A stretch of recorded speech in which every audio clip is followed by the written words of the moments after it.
Dicks. Yeah, PowerWash. Wash my pain away. Woo. What happened today? Who hurt you? I animated. Who could have possibly hurt you? No, I lost the follow! I lost a fellow? Wait. Yeah. Yeah. Yeah. It sucks, doesn't it? Yeah. Yeah. Anyway, it's fine. Yeah. Yeah. What do you want? Yeah. My bed is comfy. I have a comfy bed. Coffee That's bed. why I spend all my time in it. Why, why parent angry when I spend time in bed? I'm just using the money they've spent, you know? Yeah. You know, I'm Yeah, just pretty good. improving the investment was good. Yeah. Yeah. Yeah. Why angry? Why must be angry when I am just proving good investment? I want to go on the roof. Go ahead. I have a fixation with roofs. Not being roofs. I love being higher up. Oh, it's the we get a thing. Get scaffold. Oh, we Yeah, we get got the scaffold. another building. Oh, God. Yeah, and it's multiple floors. Yeah, I'll go work on that. You wanna go work on that? Okay. Is there stairs inside? Oh, good. I'll just go to the top first. Yeah.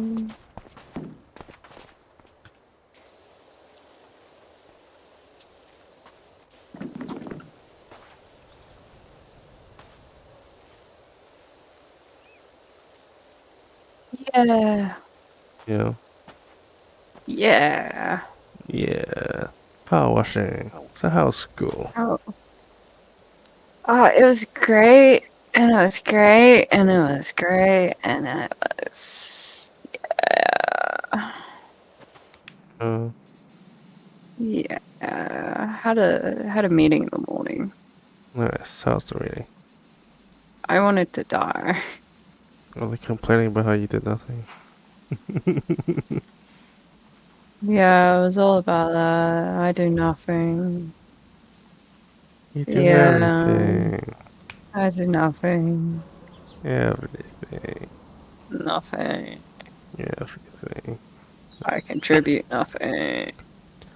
You contribute to my stream. You're the highest contributor. Yeah, that's why it's technically half of mine. Like all the money's yours. No, I'm just saying. I'm just I just, saying, you earn all the money. you say that. Go buy more stuff that won't arrive till next week. Yeah, love it. Love buying Yeah, something that says it's gonna come on Wednesday, but then changes to next week. Yeah, it's pretty good. yeah, it's the best. The best. Woo. Don't you love it? I sure do. Indeed, yay. Is this rust? Do I have to clean it? Yes. Are we sure? Yes. The car, Are we, entire car was covered in rust. Before we are got we there. sure? Are we certain? Yeah. Nah, couldn't be.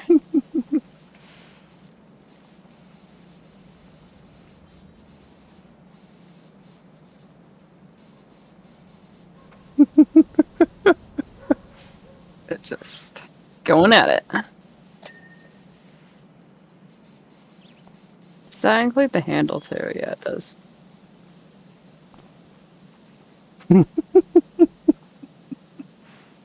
He's laughing. Yeah. Yeah. Yeah. Yeah, but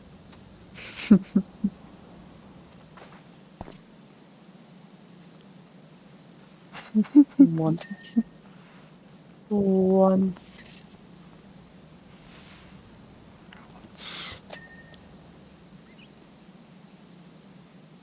Hey there, buddy. So, Hey, I see you. you see me? Yeah. Hey I there. see. Hey there. Yeah. Yeah. Yeah. Yeah. Yeah. As long Yeah. as you're having fun. When did I start complaining? I don't know. Okay. You always gotta be sure. I'm sorry. I keep saying gotta be sure. Gotta be sure.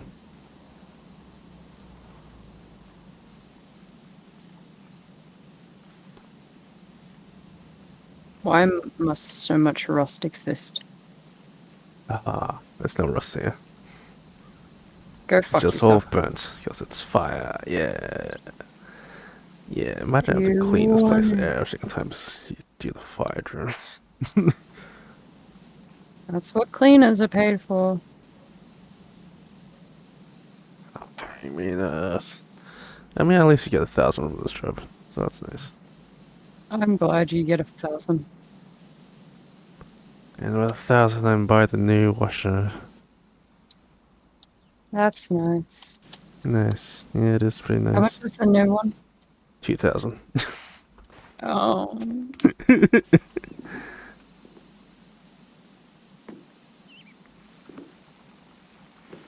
I see you up there It's doing your rust up here. shenanigans.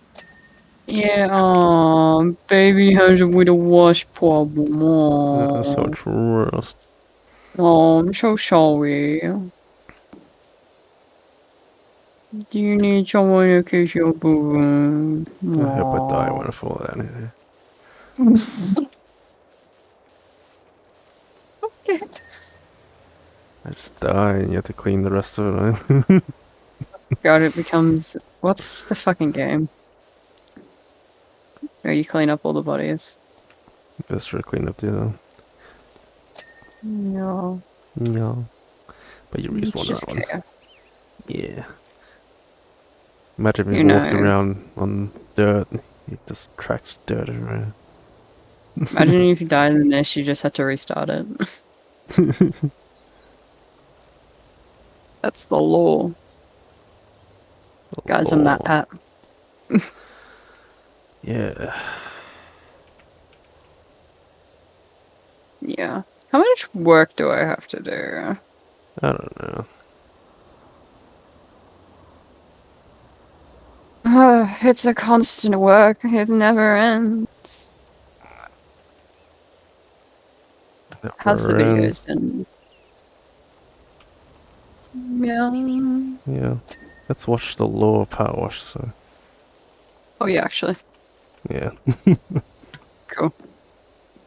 Have to turn it up then. I can't hear over the power washing. Turn down the PowerWash. No, I like being. I will. Look, it's Hamilton. Wow, Wow. it's Hamilton. Your favorite. Yeah.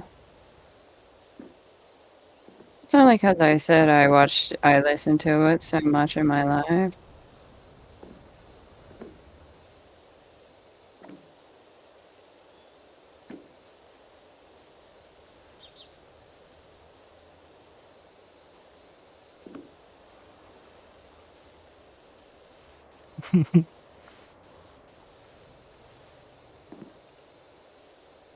Do you have a power washer? We do, actually. Same. You used it? We used it once. Because no one actually wants to do it. It's just too much work to set Really? up. But it's like, Really?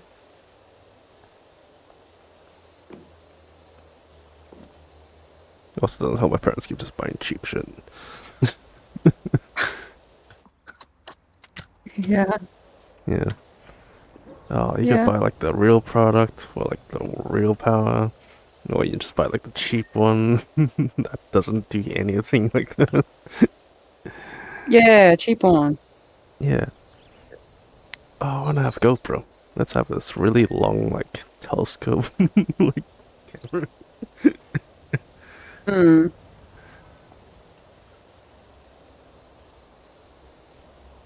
Wow. It's funny that Mark requested this, but didn't actually watch the video. Did you not? No. Oh, He talked about it during when he was playing with MatPat with PowerWash. right.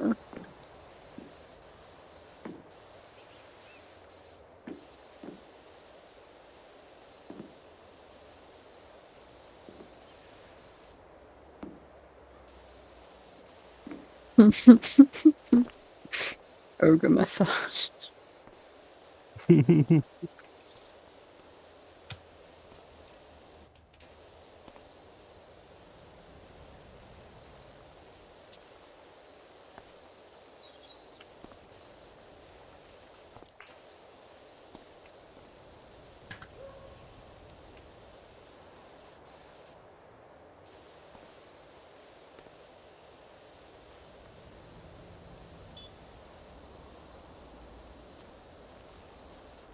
Mocking him.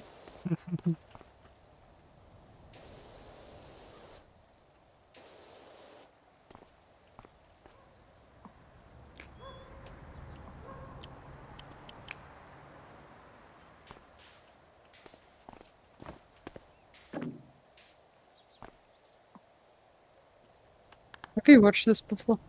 Yeah. Oh,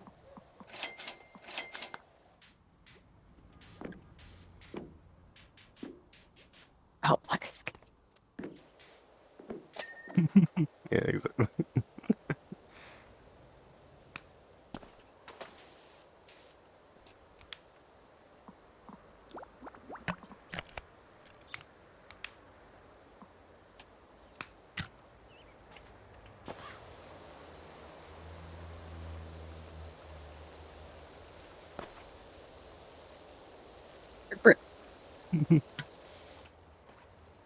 Oh, that's wonderful then. No wonder it looks so shit. British. British.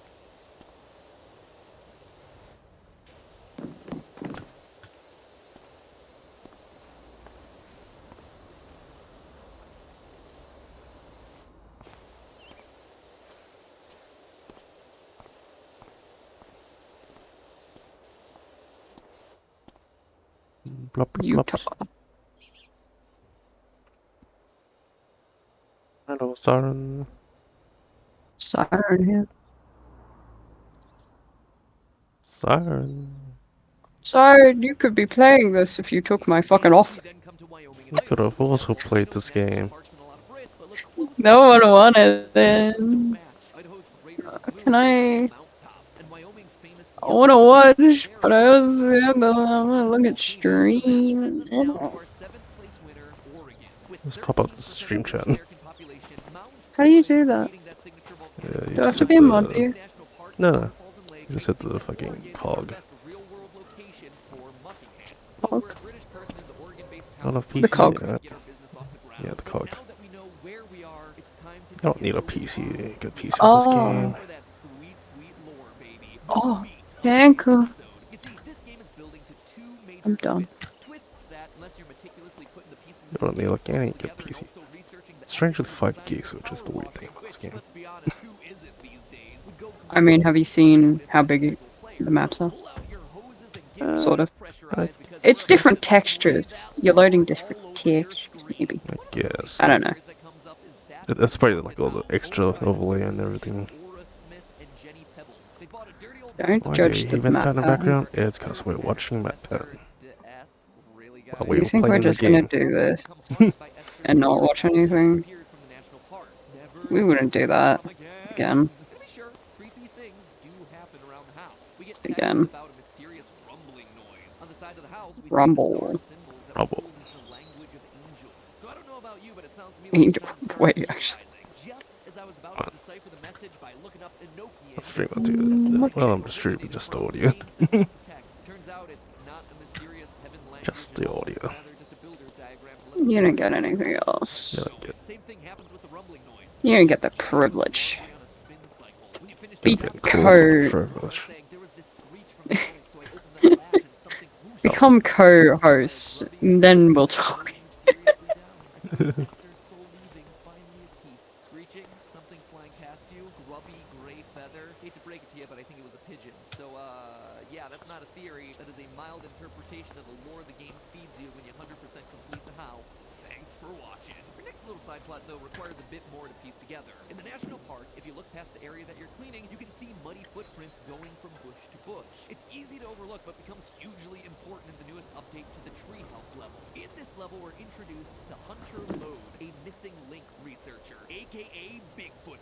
This would be a perfect place for Sasquatch, just like that. The nurseries or the cribs that we see in other parts of the country. Side note, these people have been searching for Bigfoot for 12 seasons of television. 12 seasons. 12 seasons of nothing. No, you don't get a lot of Squatch action because Bigfoot doesn't exist. 100 episodes of this. Anyway, Hunter claims that pranksters are coming to his hideout and making unearthly noises, chucking stinky mud around. I mean, it could be pranksters, or it's exactly what he's been looking for, Bigfoot. We even see big footprints up on the deck of the treehouse and hear thuds off in the distance. Hydration. Is Bigfoot real in this universe? This game seems like it wants us to think that, but just like with the haunted house, Drinking the water through this tap right here, yes. who live in a grotto and make gingerbread. So yes, this is meant to be Hansel and Gretel from the children's nursery rhyme. G even refers to H as Hansel in one of her texts. Now, these two are interesting because they're currently in hiding. They're living out in the forests, pretending to be bakers because Hansel robbed a bank. I mean, if the graffiti on the side of the house didn't make it clear enough, Gretel practically tells us this outright. But why would this be relevant to the Bigfoot storyline? Well, we also get this detail from Gretel. Quote, Hansel I'll wash your mouth. Come here. I'll do it. Come here. That'll poke a hole through a person. Is that strong enough for that? Tells me that an outlaw on the lam wouldn't take too kindly to all the cameras Hunter set up around his house. You want to try? Hence the yelling and throwing mud to try and scare him away. Can you be a skin with PowerWash? Spit or swallow. PowerWash edition. As far as other plot lines in the game, there's also a childhood romance storyline going on in the background. When you get to the skate park level, you find a piece of graffiti that depicts a love heart with the initials CM and FP. The CM is referring to Kelvin Miller, one of our recurring characters who keeps spotting the mayor's runaway cat around town. When he first moves into his new home, he reminisces about a former resident of the house, a girl named Florane. Florane Perez. Strong spray for pressure wash can cause serious wounds that might first appear minor. Wounds will appear. Increasing risk of infection. This ability, the fast spray can throw objects and strike things close by. Oh yeah, that sounds fun. You want to try it? Let's do it. Yeah, nothing wrong. Yeah, jackass. Jackass. Is it? This riveting take on modern storytelling? I mean, the cat one here is pretty easy. Our friend Harper informs us of the cat's disappearance, and the whole town is now on the lookout because without him, the spring festival Is that the orange cat? Yeah. Explains the cat paws that we see throughout many levels, as well as the missing posters often seen in the forest levels. The fire chief, Denver Drill, claims that there is no cat, and that the whole thing is a conspiracy I've seen it. away from a mysterious pipeline that the mayor I've seen it. While that certainly could be true, there is most certainly a cat. In our second mission, we see a ginger cat jump off the Yeah, I saw that. Yeah. we receive messages from Calvin when he's climbing the volcano that he sees a ginger tomcat with a funny leg, once again proving that the cat is real. Do I think there might be something sinister with the mayor's pipeline? Sure, but as far as I can tell, the cat has nothing to do with it, unless of course the whole town is hallucinating thanks to volcanic gas. But based on everyone's behavior, seems unlikely. So there you have it, I guess. The story of PowerWash Simulator. I mean, it's fine. So, you could say you've had the suck of your life. the game just kinda gave me the answer or defended itself. But I you were watching mean, me for long If you have to enough, empty or your maybe mouth, not, yeah, and you you have the just don't greatest. know. But either way, you know that I didn't you miss a had beat there. the You the know suck that of I your hadn't been life. digging. The eyes of Markiplier were upon me. I couldn't just let It's him like a down. pep And so with the guess what Pepsi I found? Mentos. Here's the twist, folks. You are the villain of Just PowerWash hardcore. Simulator. Yep, it's that Oh god, classic power game theory sucking. twist. The hero of the Power story suck. was actually the villain Spit all or along. swallow. Our power washing protagonist joins the ranks of Mario, Phoenix Wright, and Kirby, as well as the handful of other characters we've been misled about over the decades. And I've got everything I need to prove it. It all begins with why everything's so dirty. Just like Mark said, it's the volcano. In the bungalow mission, we see a volcano smoking away in the background. And quite close, I might add. The smoke tells us that the volcano is currently active. Now, we don't I've see already anything watched the dramatic theory. like lava spewing out Well, of it, that's but that doesn't mean it isn't That's erupting. why we're There's a type of watching eruption it. that can happen called phreatic Yeah. eruptions. These It eruptions are doesn't caused by let me intense watch things magma on my vapor own. He says you gotta watch therefore produce a lot of because I steam, don't watch it on toxic my own. gases, and I most can't watch it on my own myself. I this gotta is why watch it with there's a black someone. substance around town to be. It's built Yay. Feels strong to watch videos by myself. rust on the vehicles and metal parts of the houses. Well, ash is abrasive and corrodes Yay. so Yay. explain the Yay. playing on the dirty playground, as ash is also Yay. COVID. toxic Remember when Yay. that was the thing? could make health Yay. unstable Still a climates. thing. Yeah. However, all of this Still a is thing. small Yeah. potatoes. The people Remember when who lockdowns were a thing and there was totally no reason why I was like, no, no, no, no, no. volcano is doing Nah, this, they could be No, in no, no, no, no, no. serious trouble. Remember, this takes place in No, Oregon, no, no, no, no, no, right no. where their nah, vehicle nah, got nah. flooded. Although Mount Hood hasn't No. erupted in a long time, Where'd you? I don't know what I'm going with this. Mount St. Helen, which did erupt in Me March of doing three things at 1980. once This is not the eruption was best. similar to what we see Yeah. today, a phreatic eruption. Definitely dangerous, but not incredibly life-threatening. However, 2 months later, something major changed. Mount St. Helen went Wow. from a phreatic eruption to a magmatic eruption. More specifically, Magmatic. Idiot or Vesuvian eruption. And you can probably guess where it got its name from. These are massive eruptions that spew a huge amount of smoke, toxic gas, and ash into the air, causing pyroclastic flows.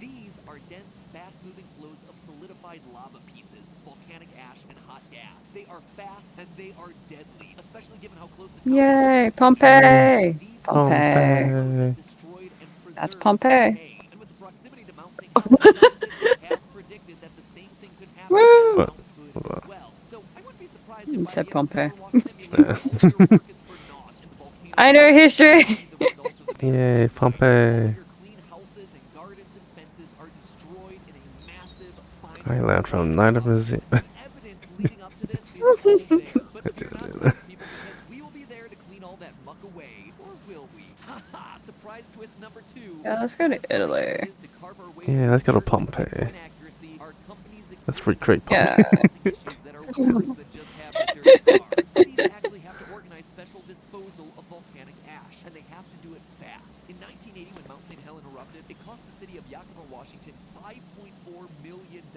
and took 7 around-the-clock days to remove and dispose of all the ash. Why is it such an issue? Well, you see, ash isn't water-soluble, meaning it doesn't dissolve in water, and therefore can't simply be washed away. The water just carries the ash elsewhere, either onto the street or down drains. If it ends up on the street and dries, it can be picked up by gusts of wind and end up in ventilation systems and air conditioning units. And with ash being toxic to inhale, you can see why this quickly becomes a problem. If it ends up Aw, in public can't be drainage an issue. systems, then it causes No, it can't blockages, be. leading to backups, burst pipes, and overflow onto the streets and into clean water supplies. This is why volcanic ash has to be disposed of professionally and not just washed off by some schmuck with his pressure washer. So, with Well. that exaggeration, you are the villain of I'm PowerWash into Simulator, Pompeii. improperly disposing of volcanic ash. And while it may be satisfying to clean all your neighbor's surfaces, you're endangering the lives and lungs of everyone around you. Yay! We're villains! Through the air and Yeah, water systems. Fuck Who you. villains. cares? You're all about to die in a volcanic eruption anyway. Now try playing the game. I guarantee no nozzle is going to be able to wash away that existential dread. But hey, that's just a theory. Just a A theory. game theory. Thanks Theory. for watching. You know what'd be funny? If my video on this little-known indie title was sponsored by the world's biggest game. Oh wait, it is! special thank you to Garena Free Fire for sponsoring today's episode. And yes, you heard that right. Free Fire is the world's most downloaded mobile game for the past 2 years in both 2019 and 2020. Over 1 I billion think the downloads on developers of mobile this game alone, liked and the 150 video so much that they're daily actually active adding users. lore to the Isn't game. that crazy? Like, how have we here in the Well, USA not heard of this thing? Honestly, because it hasn't caught on here. Oh, it's I pretty mean, accurate. It's like, yeah. Part of their big 4-year anniversary celebration in Las I Vegas. mean, why would you just put a few things in there? Don't actually have lore behind it. Get MatPat to review your game. There you go. Boom. Lore. Boom, lore. But at this event, I also got to meet a lot of the game's Boom. top Somehow it's all Lore. connected. around the world. From the ground up, Free Wow. Fire was built to be a global game, able to function perfectly off of any quality of internet connection, allowing you to play against everyone in any remote corner of the globe. And they treat their players really well. I mean, they brought a bunch of them out, regardless of follower size, to Vegas for dune buggies, helicopter rides, and sports car races. So I gotta say, it's a great game with a great player base that's produced by just great people who really care about delivering quality gaming to all of the world. It's really What else has he made? He's on. What if I We're that watching shit. MatPat.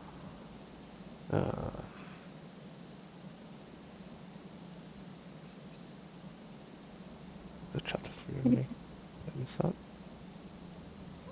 Is it of?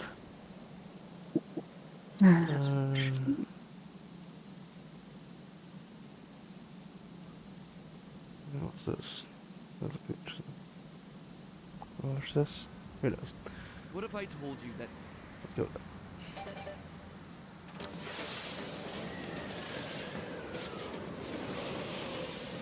congratulations, you are killing Pokemon. In the established canon of the Pokemon series, we, our player character at least, are the reason that at least 25 Pokemon species have gone extinct. That's not even really a theory. It is established within the canon. To be fair, it's buried way down in there and requires you to connect a few dots, but I have 100% confidence that Game Freak has expressly put this in here for observant, dedicated players. And perhaps strangest of all, this steamrolling of the wildlife, us bumping innocent Wait, how much do I earn? 200. Okay. Nice. That's double what you usually get. That's pretty good. Yay. Yay. Pokemon. Pokemon. Hello, Internet. Welcome to Game Theory, the only show that's nerdy enough to remind you that Ho-Oh isn't just a Pokemon, it's also the chemical formula for hydrogen peroxide. Drop that knowledge bomb the next time you're in Mrs. Nagy's third period chemistry class. Ladies and gentlemen, there are 3 things that are certain in this world: death, taxes, and new Pokemon. Yay. We just had a Pokemon Presents last week where Very forgotten. the release of Pokemon Scarlet and Violet. Even Pokemon Go is making itself a bit of a resurgence. In short, Pokemania is in the air. So I figured it was time we took another look at the Pokemon. series. And what better Yeah, name it's to just You like the play server. Pokemon Go. Smash Hit 2022 Pokemon Legends Arceus. While Start recent watching remakes that have then. literally just been recycling the Pokemon formula Okay. that's been reused since the Yeah, what? mid-90s, What'd you Legends say? Arceus threw that formula Yeah. out into the rubbish. It's the first Yeah, game I'm in the core series to sorry. give What's players What you say? What? but while it certainly was a new look, it Did you ever wasn't play a new Pokemon look. Go? In this game, you're actually running Yeah, I through did. each Yeah, of when it the first came out. Sinnoh. And then you realize it's impossible to catch up to anyone. How far back in the past are we talking? Unfortunately, the game doesn't exist. Yeah, you have to However, this is move. based on You gotta the somewhat move. modern amenities of Jubilite Village, No, like no, not books, really. cats, and steam-powered Pokeballs, Gotta as well as the move. architectural You inspiration find for certain the Gotta locations, so I just move. said once, but takes place in the Meiji era of You gotta Japanese history. move. like From around my fucking 1868 to tape place had 1912, a and given the houses spot. and clothing in Jubilite Village seemed to resemble Yeah. the Jim's Edo era spot. prior to the So we change, would, likely like, be closer to that someone from the 140 years building ago would be mark. taking So over, really, and this another game is one 2 part episodes would be Pokemon taking game over. and one part history lesson Jesus for that Christ. original region. And while it's certainly fun picking up on all the similarities from 2 games set in the same region from 2 different time periods, like map locations, logo artwork, and ancestral connections between NPCs, what really tickled my theorist senses were the differences between the 2 regions that seem to have happened in that 140-year gap. There are some obvious ones, like the region's name being changed from Hisui to Sinnoh and isolated camps evolving into urbanized cities, but clearly I'm not here to talk about my love of geography or urban planning. I'm here to talk about the biggest difference of them all, the Pokemon. There are a good number number of Pokemon that we find in the Hisui region that are completely new. Ones that don't make an appearance in the Gen 4 games, their remakes, or any other core installment in the series. Doing a quick comparison of the Hisui and Sinnoh dexes shows us that there's a whopping 25 Pokemon that are found somewhere in the Get Hisui to watch region the that are clip. The completely clip. absent from other titles. Pokemon like The the clip. adorable Hisuian clip. Growlithe and the hauntingly The new clip. evolution of The Basculin, clip. Basculegion. But why? Clip. Where'd they go? Yeah. They've been The in clip. this region before. The They've clip. seen everything there The is to see Among here. Us And yet, in the clip. 140-year history between You this know, watch game it. and Gen 4, 25 I need Pokemon to. apparently got wiped Maybe. out. Unsurprisingly, the game never Yeah, share explicitly it. says what happened to all these Pokemon. Based on my findings, for a good You reason. can. See, You there's can. You just created this it, you know. we feel No, we're you can't. responsible. It's yours. We're the reason those It's 25 yours. Nah. Pokemon are gone now. We made them go I'm the extinct. reason it Come exists. with me, loyal theorists, as we go big Yep. lore hunting to figure out Yeah. what exactly happened to all these new. Whoa, it just says your name like that. We have to be equipped like a Pokemon trainer. Yeah. Have you ever stopped Yeah. to think about how much stuff a trainer You just say actually Lewis carry like that? around? Wow. Rare stones, candies, Wow. antidotes, whatever the heck a TM is, Wow. and Oh, hi, that's Kira. where our newest line of gear comes in. That's right, it's merch drop time. Wow. Oh. Newest and most advanced backpack, the TechWear backpack. This thing literally is the backpack from the future. TechWear Heavy backpack. duty and with plenty of room for your laptop, your favorite Pokepad, Just zone or back a into the collection of video. balls. Pokeballs.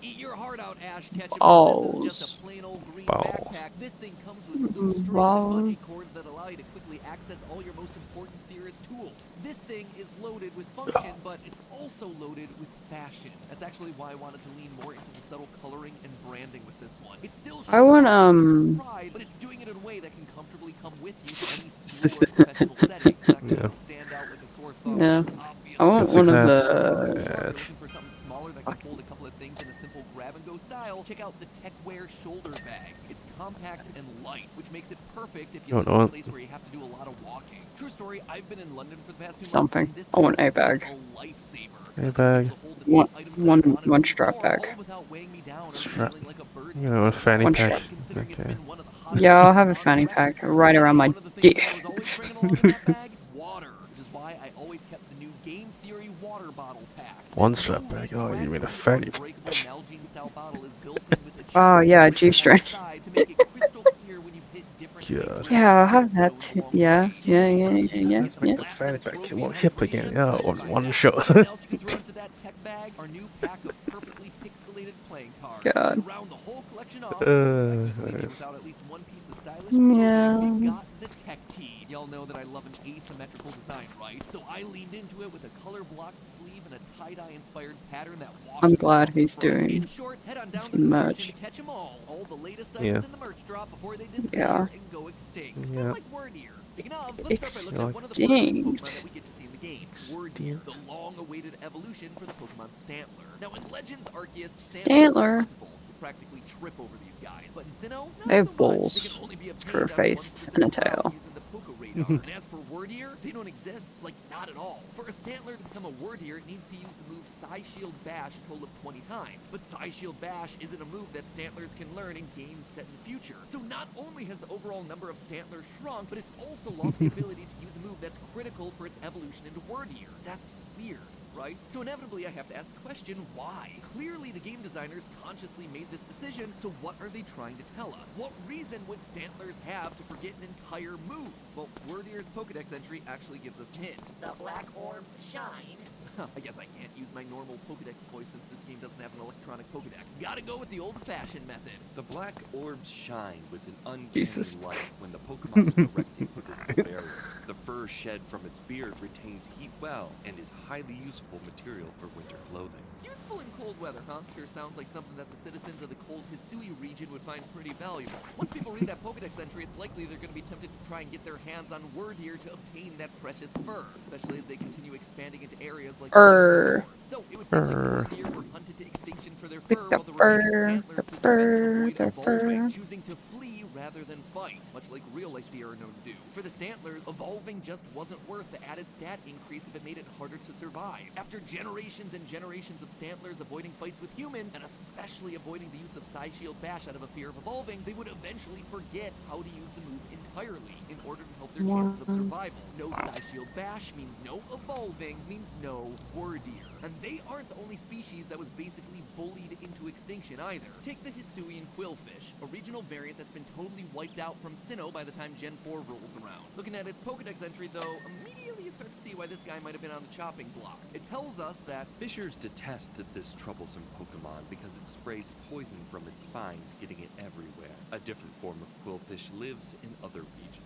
if you look at the Cobalt coastline, one of the main locations for Hisuian quillfish, we see that in the intervening 140 years, this actually becomes Gen 4's Route 223, a prime fishing location thanks to the Sunny Shore Market and a swimming location on the way to Victory Road. What this tells us is that fishermen, fed up with the poisonous quillfish, hunted them to extinction so the coastline could be better used for commercial and recreational purposes. They eliminated what they saw as a problematic fish, which directly leads to what we see in Sinnoh years later. And it's not like it would be hard for them to do either, considering the Diamond and Pearl Pokedex entries called the quillfish or swimmer. There's also a second reason that fishermen might have wanted to get their hands on the quillfish, but this one isn't as directly called out.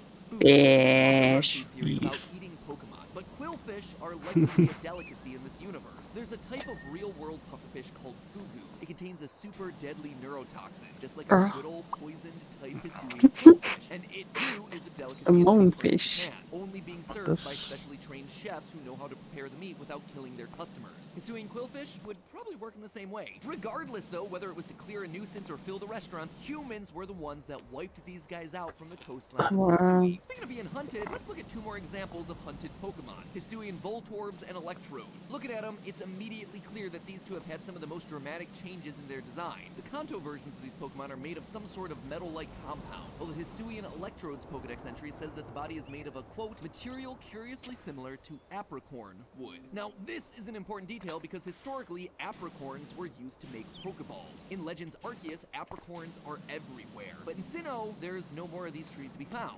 So, what happened? Well, by the end of Legends Arceus, because of the work that we did throughout the game, people are now looking to catch Pokemon for themselves. As a result, it's likely that they began to harvest apricorns at an alarming rate to craft their own Pokeballs. But in the rush, no one thought to do it sustainably. And suddenly, there are no more apricorn trees left in the region. So, without the wood to build Pokeballs, what do you do then? Start to hunt an animal that has a body made of a very similar wood. Hisuian Voltorbs and Electrodes. Over time, that's all to intro avoid then. going extinct, Hisuian Voltorb and Electrode may have evolved into their metal form that would I'm prevent them from glad. getting poached by the How's your building doing? birds of the world. And this directly mirrors Look the at it. Look at that in wolf. real life. It's Many alright. elephants are It's designed alright. specifically for their Yeah. tusks, right? Let's go see Well, your this has roof. historically been happening so much that elephants Oh, in look early at the little hunting areas buildings, now wolf. start We to don't talk evolve about that just right skull now. tusks, or even no tusks at all. Since poachers Wow, are it's so hunting them for clean. those tusks, elephants with no tusks I would know, have a right? advantage, thereby Yeah, passing that trait wow. along. Just like a metal Voltorb and Electrode would have a survival Yeah. advantage over their Oh, wood you haven't done that variants. But review. it wasn't just over hunting I that was a said problem that. in that 140-year period. It was also an Swear I overuse said. of the Oh, region's fucking. resources. Yeah. Luna and Cleaver are two new Yeah, I'm evolutions of sorry. Ursaring and Scyther that we see in Legends Oh, Arceus that no. require the use of a specific item to evolve. No. Ursaring needs the peat block and Scyther needs the black augurite. And while Ursaring and Scyther are certainly easy to obtain in the Gen 4 games, their evolutions aren't This is present a big. That's because what It it is a these big items map. exist anymore, which we can explain by looking at the differences between Hisui and Sinnoh. The peat That's what block she is said. based Yeah, on a that is what real-life Siren said. material known as, well, peat. Basically, it's like a precursor What Siren to said coal about that takes Voltorb. thousands of years to form, and it can be burned for fuel. Based on the cities that we see in Gen 4, it's clear that there was an increase in industrialization in the Sinnoh region. Industrialization means machines, and machines need fuel. Yeah, look at And hey, that look, Pixelmon here's a server. readily It's so available active. material that's just laying here with no other use or Pixelmon. purpose. Might as well reuse it till it's gone. Black augurite actually suffers a similar fate. The game originally led me to believe that black augurite is based off the mineral duck. However, looking at the in-game sprites and descriptions, it doesn't line up. This black, glassy texture actually makes it more like What about me? obsidian. Obsidian's a material that's made from the rapid cooling Me of not lava playing on the that Pixelmon erupts server? from Well, I just like to Arceus. say I have a lot of work. The only active volcano that we see in the Hisui region is this one off the Cobalt We don't speak about what I'm which, doing based right on now. its shape, is what they call A lot of cinder work. cone volcanoes. Yeah, Cinder so cone volcanoes don't tend to make obsidian. PowerWash. The only You said you were playing. is Mount Yeah, I Coronet, did. which the box art does seem to imply is a I volcano, wanted to but it play hasn't with been you. damaged for years. Yeah, that's Therefore, nice. it's That's safe to nice. say that black augurite is going to I be can in go. its supply. And No. meat are non-renewable resources. No, So, go. Yo, love it. using up all these Clean items, the Ursaring house. and Scyther no longer had the I'm ability to cleaning. You know, because I'm such wife material. Bottom wife material. Yeah. So I put my fingerprint in my friend's in Amelia's like laptop, right? Right. And then I named my thing the wife, and then hers the child. And she's like, why'd you call yourself the wife? Because I'm such wife material. I'm such a Wife. wifey. You don't understand the amount of times I'm a wife to many. A The mother wife. to many. So I gotta be a wife. I'm a widow. Several. That's dead to me. Or dead to be. When you're a part of the mafia. Did you know Halloween was traditionally a Celtic religious tradition? Do you know that? Nope. Cool. I didn't until today. Glad. Yes. Yeah. Yeah. It was Celtic. Yeah. Yeah. Celtic. Yeah.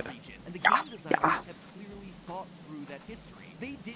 I'm a waifu. The whole thing was thought intentional. It was told to us through hints in the Pokedex. In the end, we get ourselves a game that has a really strong environmental message if we just bother to piece together the breadcrumbs that they left behind for us. I am so good. During the game, Oh, so good. Wife material. Wifing. Being a wife. isn't able to expand more because they're afraid to face the monsters that lurk out in the wilderness. But someone changes that, and in so doing, Real video evidence of me as a wife. Right now. I just play this game. I ignore this child. The children are dead. They're dead to me. If they can't power wash in under 2 minutes, this entire area, they're dead to me. Dead. Without this fear of Pokemon, the human race is now able to Pokemon, I'll catch 'em all. I need an anime where it's just power washing. Yes. Yep. Yes. Pokemon, gotta catch 'em all. Kinda makes you wonder if that Pokemon who sent us back in time was so benevolent after all. But hey, here's your last reminder to head down to the description and get your hands on the latest line of I did it. tourist merch. Whether you're looking to did head it. out on adventures for the summer or just wanted to Sort get of. yourself ready for school this fall, this latest drop is perfect I for you. did The it. backpack is especially great for anyone in need of some new swag for the upcoming school year. It's got the signature What? Theory style, but in a way that isn't too bright or Epic. loud. So you'll be able to fit in with everyone else while still rocking Epic! the clearest prop. Wow. So head on over to the Oh, merch wow. store or click the link down in the Wow, it's description. epic right now. Can you believe how much of an epic it's an epic? That's pretty epic. No, you're two different things. I'm very confused. Where's the yellow? Where's the yellow? There's no yellow. They say there's yellow, there's no yellow. There's no yellow, but they say there's yellow. I'm confused.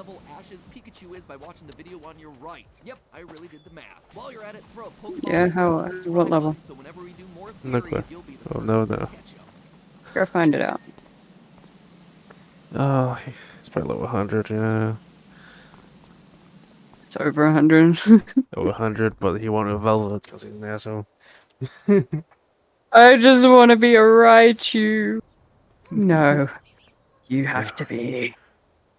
No, Gotta be cute. gotta be cute. Gotta be. Gotta be the Gotta mascot be forever. cute. You'll never leave. The bite of 87 never happened. Heck, the Not the bite of 87. never happened. What if I told you that William Afton didn't die because some spirits harassed Oh. him in the back room, but because he got careless? Spirits Well, harassed what him. if I told you Imagine that being William harassed already by a met spirit. this Kinda You'd all think sucks. that I was crazy Kinda for lose a moment. 60 episodes covering the series that I 'Cause we're watching Matt Pat. or gotten so desperate that I needed you to throw it all Yep. away and start again for content. What an So I obvious assure you, question. I'm still here. Why does everyone keep talking about Matt Pat? Go damn. What's wrong with Matt Pat? Why did I feel like that? Guys judging on Matt Pat. So open your ears and listen to what I have to say, because once I'm done, none of us will look at this franchise the same way again. Hello, Internet. Welcome to Game Theory. Where Theory. I'm the only one that hears that weird humming sound. I think it's coming from the subscribe button. Can you help me smash it? Oh, thank goodness, that was driving me insane. What's the small disc that fell The out? fact that when you Probably clean not it so important. well that Today it is just a big takes day away as a far as chunk. Snap Theory goes. Usually I'm here You know. picking apart details from the When you newest hit trying the to find side of a one very wall at specific such part an of the angle, franchise's it takes a history, or huge remind you chunk. that robot kids do in fact exist, and Gregory is one of them. But this episode has a Gregory. scope. It's bigger. It touches Cleans everything literally by everything percentage. So released in the franchise thus far. I don't know if I agree with Yeah. you do today's like theory or 90%, not. but I you don't even clean know it if I so like well. today's theory or not. It just takes a Scratch that, I massive do chunk kinda from hate the it wall. and what it means for the franchise. But regardless of whether you agree or disagree, Yeah. love it or hate it, I am asking you to keep an open mind about it, because this one feels important. So the implications of it, if true, would that's certainly fine. result in the biggest shakeup for the series since the conclusion of FNAF 6. Today, I'm asking you to take everything that you thought you knew about FNAF 1, 2, 3, and 4. Possessed animatronics, the crying child, the missing children's incident, the entire existence of Golden Freddy. Take all of that and burn it to the ground. Maybe not burn it, we've seen that that tends not to work. Take it all and put it through a paper shredder or something, will ya? Because none of it matters. None of it. It's all wrong. Or maybe it isn't. But before I explain why, I have to tell you that brand new holiday theory wear is available right now. And while I might not be the hugest fan of the implications of today's theory, I am the hugest fan of the merch that we've got lined up for you. Starting off with the newest addition to my rainbow of jackets. How much merch have you turquoise. brought? You guys know at this point that I love Never. these bright, colorful jackets. No. You may also know that a couple years ago I partnered with Put money into to that. make my own ideal jacket. Vegan leather. So if I was to release a boob mouse, Special interior pocket that's a little bit larger. I love how that was a conversation. Switched overall a stylish, well-fitting, brightly colored Yeah. jacket. And I gotta say, we hit it out of the park. It is indeed Yeah. my favorite jacket. The only thing that I don't Get like boob about on it mouse is that it's pub. only one color. Buy and I all wanna your be able to boob wear mouse any fan, color I just want for you. at any time I want. So Boob on mouse this pub, let's go. jacket My greatest sale. beautiful, It's one vibrant person. turquoise. It's a color that I always wanted in jacket form, but could never find in the store. So you know what? We just went out and chose it ourselves. So add this one to your collection, my friends. Gotta catch 'em all. Map at color. Can you be jackets. Yep, that short? definitely indicated it all. Or, you know, maybe you prefer your jackets with a bit more lore. Can I make you You need a stubby? jacket that screams, Thanks, buddy. I love puzzle solving, get ready. We've got the next installment of our puzzle jacket line as well. The Quest Jacket Volume 3. It's not just a jacket, it's an experience. Basically, this thing is an escape room that you can wear. Complete the puzzle that's built into the various parts of this jacket and you win yourself a special prize. The Quest Jacket is What? something that was created by us. We are the only people crazy enough to make a wearable item that is also a series of puzzles and lore. In fact, we reached out to a couple of factories and Lore? they outright told us, no, we will not make this jacket for you because we are asking them to print things in places where you don't normally print. It is just very complicated to make these jackets. There's a reason we're the only people to do them, and I think you're gonna have a blast with this one because there's even more challenging puzzles to solve. It's just a and straight much more jacket. fashionable design, making this one more wearable. than Quest Straight number one. jacket. So, are You have to go- ready to uncover you the do a mystery that Houdini. saved the galaxy? Gotta do Let's it. Go on do a- this. Believe it or not, though, a we also water. have things that aren't jackets, like our 4-channel candle set. Ever wonder what the channels smell like? Probably haven't because, well, why would you? But Channel dear smells viewers, like- Smell-o-vision is finally a thing with these candles themed around each of our 4 channels. We've carefully constructed 4 Four? signature scents that we think really help encapsulate each of the Yes, channels perfectly. 4. Green Fiend, Yes, it smells 4. like red plum and cinnamon. Witty banter with hints of jasmine and mint. Mid-episode regrets, very familiar with that one, but it smells of beautiful sandalwood and my personal favorite, fresh lore, giving you that clean aroma of linen. These candles are made of soy, which means they burn clean, and they also last for up to 40 hours. So if you're a gamer king and starting to 40. smell a bit too much 40. like Doritos and Wow. Mountain Dew, these candles 40. make this a perfect gift. Or if you want another way to set some mood lighting, check out our game theory. I love how it's it's not- Dorito. We've harnessed the power of The fact that you Mountain smell Dew. like that, you Game theory not turned the into type our to buy signature candle. green. When you touch it, you are gonna feel like a superpower I don't mad think you touch scientist. grass. This is a big I don't think you you leave the room. Plasma orbs tend to be small, but nope, we went with the jumbo size here, so you are harnessing a lot of lightning on your desk. Anyway, these are just a few of the items that we got going on. I wanna Here's an awesome steal blanket, the lounge fucking- pants, I'm gonna- t-shirt, hoodie. There's even a FNAF NASCAR jacket and a lava lamp. I did that You're not gonna just to do use it, ideas, but so I am. I love them all so much. Take Yeah. Also, there's some cool merch in there, too. I don't really use that soon, but yeah, All go of ahead. it is waiting for you down in the description below, and you better do it quick You before won't it's use done. it, so It's I not will. in existence. Speaking of In the moment that I reached a point where I can't do this anymore, I'm gonna need it. otherwise known as FNAF VR. Nah, To this day ranks nah, as one couldn't of my be. I'll favorites make from do as far as I can. forward to the next phase of Nah, the you don't need it. introducing a new villain. Why do you think you need it? But it What do you also has need? feet firmly planted in the past. A culmination Have you of heard about everything we've jumping? done before in a very literal way, like collecting the first 3 games Jump, and turning gotta You them ever click into heard this of up, stories jump using off, your and legs? it really felt like an Yeah, inflection yeah, yeah. point. You just gotta keep Transition jumping off. from the story Just of a keep... serial killer in a haunted pizzeria to the new stories it had yet to tell about the killer living on through technology. But buried in the game were some lines that made everyone stop and go, huh? Right at the top, we got this moment. We know that Fazbear Entertainment has developed something of a bad reputation, and while it's true that some stories associated with our name were loosely based on actual events, the majority of them were total fabrications from the mind of a complete lunatic. Lawsuits pending. With the lunatic shown on screen being, of course, a picture of Scott Cawthon himself. More like good meme fodder. A funny meme God. that also poked fun at Fazbear Entertainment papering over their bloody history. But then the game chose to double down. In one of the game's hidden lore tapes, we learned more about this lunatic spreading lies about the Fazbear restaurants. They lied to all of us. They told us that the whole Fuck. point of this VR game was to undo the bad PR done by a rogue indie game developer. But that's not true at all. Fazbear Entertainment hired Ooh. the game developer. Those indie games were designed to conceal and make light of what happened. It's an elaborate cover-up. It was weird. It seemed like FNAF VR was actively throwing into question everything we thought we knew about the franchise's lore. At the time, I went on the record to say Oh, that fuck if all FNAF this VR's fucking game future is to be going on. believed, pretty much everything we know could Haha. already be Funny. thrown out as complete Haha. fabrications. The long story short Funny here is haha. that FNAF Survive Haha. 5 nights. making Haha. Scott part of the Haha. Fazbear cover-up So I've was won the the 5 nights, haha. franchise's way of Ha ha ha ha. retelling the story. It's Ha ha. This entire lore. Ha ha ha. everything we've known up to this Ha. point is wrong. You're dead already. That's largely where the community left it. It was Ha. kind of a weird call for the series to disregard everything that had come before, but honestly, it would have been fine. Here's the old original story arc with the first 6 games, and here's the new one moving forward. 2 separate stories. Can't wait to do this on my fucking thing. Yay. Suddenly, spring Yay. was player again, and we were exploring the burned remains of the FNAF 6 location. And the idea of the first 6 games being the crazed ramblings of a hired lunatic were largely Security forgotten as we were breach. thrust yet again back to Yeah. the story of the Aftons. Business as usual, only this time there was Music Man. So that was the status quo for the past year. Music Man! In September, the unthinkable happened. We got another book. I know, I said the B word. I'm sorry, but stick with me, this one's different. You see, this one delivers on the hope that we've had for the books from the very beginning. That they would take small moments from the games and expand upon them to bring more clarity. Care to guess what moment from the games they chose to expand upon? Love The how this story of a rogue indie developer Yeah. hired by Fazbear Entertainment to create a series of games covering up the company's shady past. And if there was any lingering doubt as to how this story fit into the games, the title was none other than Help Wanted. I'm about to summarize what exactly happens in the story, but the TLDR of it is exactly what we predicted back in 2019. That everything you thought you knew about the franchise is dead. Just not exactly in the way that we thought. And it suddenly changes everything about how we should be approaching this just franchise dead. moving forward.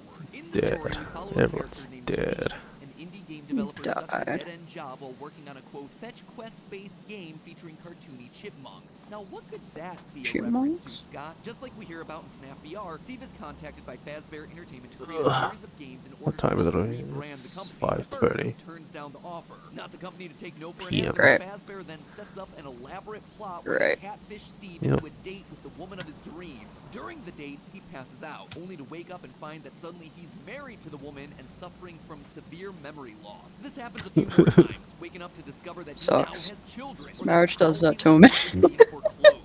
Suddenly, in desperate need of money, he contacts Fazbear Entertainment and starts making games for him. 4 games, to be specific. All the while, a constant ringing is happening in his ears. Bit by bit, he becomes more sleep-deprived and paranoid, which then feeds into his games. At night, he's haunted by night terrors, horrific monsters that keep popping out of the walls, which only pushes him to work harder. And throughout it all, the ringing continues to build, rotting his brain. Eventually, Steve discovers what's going on. Same. The high-pitched sound that he keeps Nice. hearing has been creating illusions used to gaslight it. His house, just a series series of blank rooms. Imagine getting Night terror, gaslighted. amusement park jump scares coming out of the walls. His beautiful family, robots with plastic faces and wheels. Their physical Yeah. I'm sorry. sounds a lot like the staff bots. Steve is then given a choice of going back to the miserable real world or returning to the happiness that he felt inside the illusion. He chooses the illusion, giving his robot wife a hug, who then stabs him to death. Oh, also, Okay, on the radio, lovely. DJ Dan. Lovely. Music Man.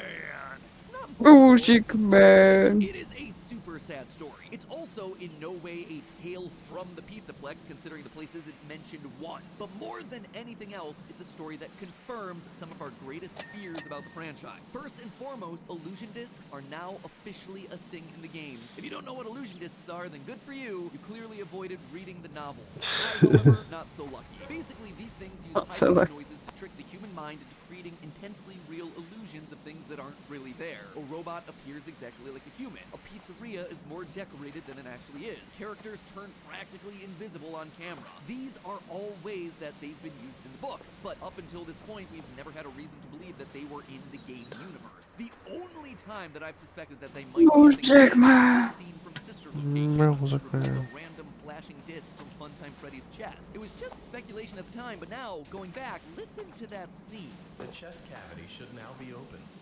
Remove the power module from the chest cavity. Great work. You hear it? The buzzing? That humming is only present in scenes where we're directly interacting with an animatronic in close proximity.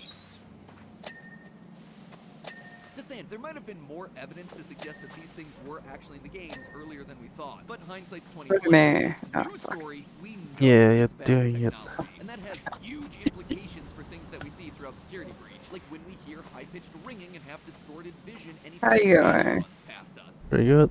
I can get practically all of those. Like Lamrock Freddy apparently can't see Practically. Vanny Oh. until Roxy's eyes. Did you want it? Much more likely No, now I can do this. illusion discs. It may also play into the mystery I of got this, what that's fine. 46 is. In Retro CD number 15, here's this clip. I have this still shot the text pulled I don't from need the your security shit. footage recorded you in Fucking okay, you little bitch. I know this image is Fucking last time I helped you, you little You're shit. talking to someone or something. They almost look like rabbit ears. One of the consistent features of the illusion discs is that they distort or blur any images that appear on camera. We see this all throughout the fourth closet, so the fact that the still image and the distortion are directly being called out here in the CDs indicate that Patient 46 may also be behind an illusion disc. Who knows? If my guess was right and Gregory is meant to be Patient 46, Yeah, I maybe why he's can. appearing all blurry here in the camera shots from the DLC. Yeah, you can move ladders and step stools and stuff like that. Predictions that would merit their own discussion. Like, why would he be clear in all these other pictures? I'm just tossing it out as No, something you for us think to I talk. couldn't. Much more importantly, though, the Help Wanted story confirms that FNAF 1, 2, 3, and 4 are canonically video games within Freddy's fictional universe. They were created by a hired Can we gun. go A hired inside? gun No. in the story is confirmed to not be familiar with the events that happened at Freddy's. Quote from the story: "It took a few seconds for the name Fazbear to ring a bell. Then Steve remembered the kids' pizza places that once had been wildly popular, but had suffered a downfall after a variety of criminal allegations. I'm There's fucking wife murders. material, that's why. Steve didn't remember how many. There was weirder stuff too. Just gonna Stories keep about going back to it. paranormal events and that Well, kind of wife nonsense. material, Steve yes. doesn't actually know the stories and Wifey. events that took place. He doesn't remember how many kids died. He doesn't believe in paranormal activity. He is an unreliable narrator. Something tells me that's a bit of rust down there. First 4 games in Duck. addition. He knew rumors of paranormal activity, so he created What's the difference? games depicting kids being murdered. As for the facts, though, What? he cannot be trusted. And the story tries to make it crystal clear Nothing. that FNAF 4 was largely of his own creation, born out of the torture that Fazbear was subjecting him to. As his hallucinations get more nightmarish, Steve starts seeing monsters literally appear out of walls. One of them is described as follows, quote, "It was the head of something. It was small but bulbous and vain, its large eyes almond-shaped with cat-like pupils. It lunged forward from the hole in the wall and parted its jaws to reveal a mouthful of sharp-looking teeth. Its pointed tongue darted out like a snake's when it sniffed the air." This moment isn't just to show us Steve's torture, it's to show us the influence that it has on the games that he's making. Look at the description. Does it remind you of anything? A character with cat-like eyes, a long pointed tongue, sharp teeth, who likes to pop out unexpectedly? It's Nightmare Foxy from FNAF 4. Look at this picture from the teasers leading up into the game, especially the long pointed tongue. Who else pops out from the closet, from under the bed, from behind the TV in that game? Foxy. The book is spelling out for us why that game is so different, why it's no longer a game about Fazbear Pizzeria. The torture became so much that the story had shifted Love from being a how Fazbear story to being a Steve generous they story. are 4 right now. games, 1 story. It's a clue that Scott gave us a long time ago So during the generous. after the release of FNAF What's 4. generous? It's like I a, suspected the line there's was all just about like a the chunk of release mud, and then they say, "Yeah, you're done." Nightmares of Like, a thank Yeah, you, that's what I was saying earlier. Shifted to 4 games being about thank one you. family, the Aftons, as their kids Because you've Afton cleaned it so well that it mom. just And I think hit that was you hit the also threshold and now of the it changed once percentage. again. It's now 4 games, Yeah, one new and story, I'm happy Steve's story. The story of about a game designer that was being gaslit by an evil it. robotics Thank company. you. I gotta hand it to Scott. It's actually impressive how many times he's been able to make that single phrase describe the same set of 4 games. It also means that Scott gets to have his cake and eat it too. He gets to make those first 4 games the equivalent of Dream Theory without it actually being a dream. Oh, was the puppet referred to as a he in FNAF 2?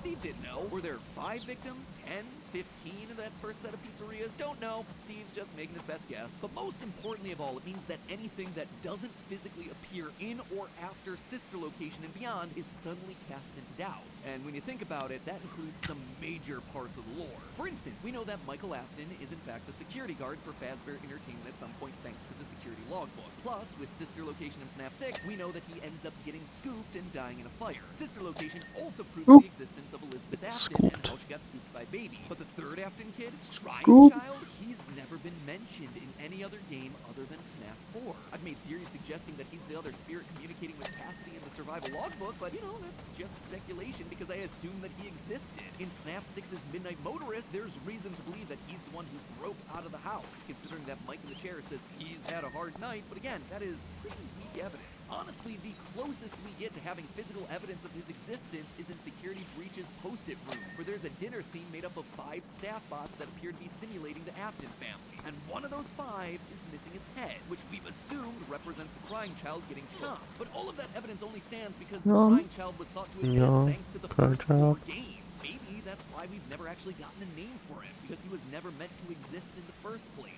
So Scott purposely hid the name in order to allow the 5th Afton child's identity to remain anonymous. Ready for a big twist when it turns out that he has another child, maybe a daughter, maybe called Vanessa. Which of these have you watched? Heck, I'm just throwing it out there. None of the recent ones, no. Charlie are definitely in this universe. We Okay. see Charlie's death in possession of the puppet thanks to the minigames in FNAF 6, so that's all confirmed. But the missing children's incident where 5 Yeah, kids where have you were watched? in FNAF 1 location? Unclear. It's likely I don't watch anything. considering that in FNAF 6's I watch what you watch. 5 gravestones with one on And the how bill. many have I watched then? Victims plus Charlie No. victims of William A Afton. couple, eh? With Princess Quest. To move forward in the Princess Quest minigame, you have to light 6 gravestones. So it seems like those 5 Why do I have to pick something to watch when you just do it for me? Yeah. throughout the FNAF 2 Yeah. What about hearing that the pizzeria is getting closed down? I think I've reached the limit of how much I We watch. are I use it.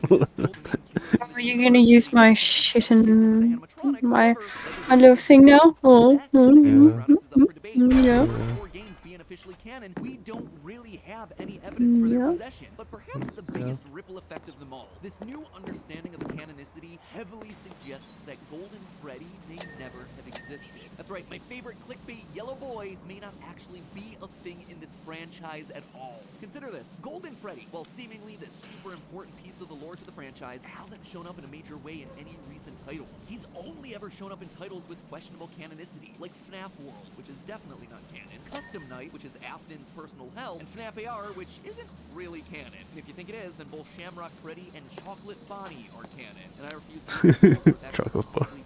But in the main games, nothing. In Sister Location, his name is used in a Custom Night challenge. In FNAF 6, completely absent. And in Security Breach, sure, there's a golden Glamrock Freddy that you can collect, but there's a golden toy of every character that you can collect. In fact, I think Security Breach was outright trying to tell us that Golden Freddy has never been a thing. Of the dozens of collectibles that you can find throughout the game, plushies, figurines, keychains, sweaters, 4 of them actually seemed important. 3 posters from Fredbear's Family Diner, and an even older one from Fredbear's Singin' Show. The Singin' Show is, I don't know, man, it makes it look like the next game is going to be a crossover with Bendy and the Ink Machine. But the Fredbear's Family Diner Yeah, ones there's a are the new ones we Bendy want game to coming know. out. Look at these things. One of them Is there? is the golden Bonnie Yeah. with the bow tie, just like you'd expect. Wait, But the other I'm the two fucking. was a brown I haven't bear, watched the ending black now. hat, and a black bow tie. And you see, that Very well. detail. Okay, up until this point, we've been under the impression that there were God. only two Oh, mascots no. at Fredbear's Family Diner, Golden Bonnie and Golden Freddy. In FNAF 3, we see a Golden Bonnie and Golden Freddy performing together on stage. Similarly, in FNAF 4, we see Golden Bonnie and Golden Freddy again. It was always those two together with other characters like Foxy and Chica not showing up until later. So why then in Security Breach would they show us regular Freddy as the one on the Fredbear posters? Unless he is Fredbear. It's everything that we've been talking about today. Our evidence for Golden Freddy is all found in Clean the better if you original could, please. 4 FNAF Yes. games made by a guy whose Obviously. brain was slowly turning to mush. But when you actually stop and look for the physical evidence Yeah. of who Fredbear was in the games Yeah. that are still considered to be canon, all we get Let's is a fight the brown volcano. bear.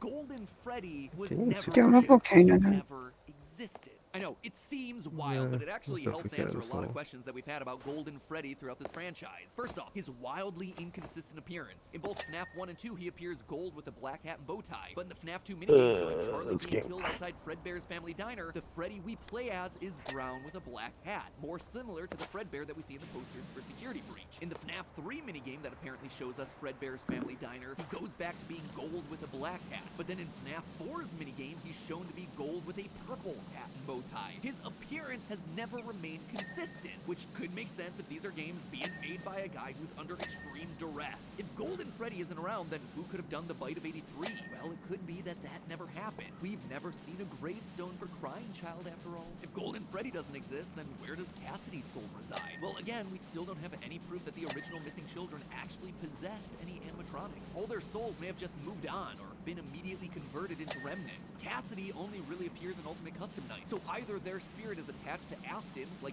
Andrew's is in the Fazbear Fright series, or it's just William torturing himself over the memory of this one child that he murdered in cold blood. Long story short, I still haven't fully worked out the ramifications of all this, and I'd love your help working through it because this revelation about the first 4 games being games demands a whole new way of looking at the series. The ripple effects of this revelation are huge, and casts even more doubt into stuff that we thought that we knew about the games. I mean, with all the new books and games and revelations that we've had since the release of Security Breach, I've been meaning to do a state of the lore video for a while, just to make sure that we're all operating on the same page of what is true and what isn't true. Because at this point, it's hard for even me to keep track of what we've proved, what's only speculation, all of that. And after episodes like today, that sort of video feels more important than ever. So keep an eye out for that one in the next couple of weeks, which means that I'm back to researching FNAF from square one. And I thought we were done with the scary season. But hey, at least while I'm pulling my hair out, I can look good doing it thanks to my new Game Theory merch, which, just as one final reminder, is linked down in the description of this video. So grab yourself a jacket, a hoodie, one of the other jackets, a plasma ball, one of the other hoodies, one of the other Plasma jackets. ball. We got a lot of jackets Plasma and hoodies right now. ball. Anyway, grab one of those items Jacket, or multiple jacket, of those jacket. items before they're all gone. Now, if you'll excuse me, I gotta go hide under my new Game Theory blanket. Just the thought of revisiting all of this lore yet again is making me have nervous sweats. Guess I'll see you all next week, unless I decide to stay under here forever. But hey, that's just Die. a theory. A Game Theory. Just Thanks a for watching. theory. And hey, if you want to go back to a time when we thought we theory. were the ins and outs of this franchise, click here to watch our previous timeline on the series. Ah, yes. The days before Fazboo. Or if you're in the mood for horror game lore that hasn't been entirely retconned yet, why not click the video on the right where I predict the story of Poppy Playtime Chapter 3. And with that, as always, I'll see you next time. Yay. Yeah, Puppy's Playtime. Yeah.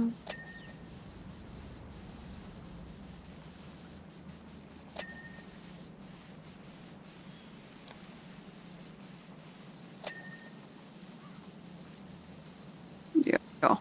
Yeah. Yeah. Yeah. Yeah. Yeah.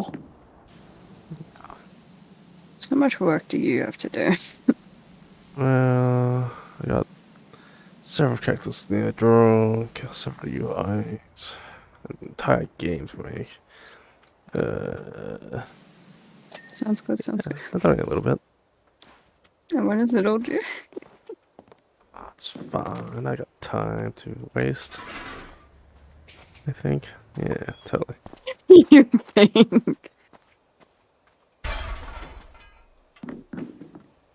Yeah. If you got time, yeah, I got time.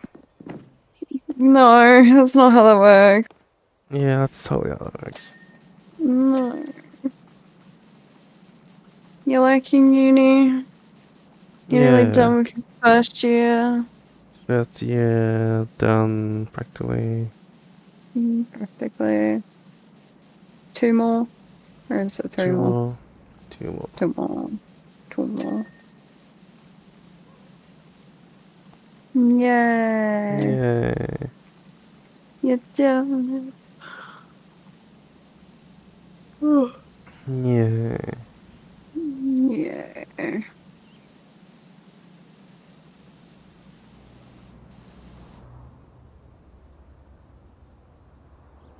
Yeah. Yeah. I love cleaning so much. That's why my room's absolutely spotless. Yeah, totally. Yeah, exactly. Yeah, why wouldn't it be? You know? Yeah. Yeah.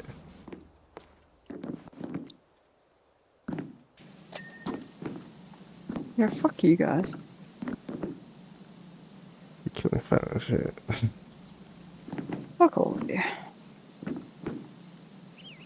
What did I do? Do I need to get the photo back of when my family was displayed on your wall? What do you mean? They're pretty. What did They're I... beautiful. Yeah, my dead family. Why Family.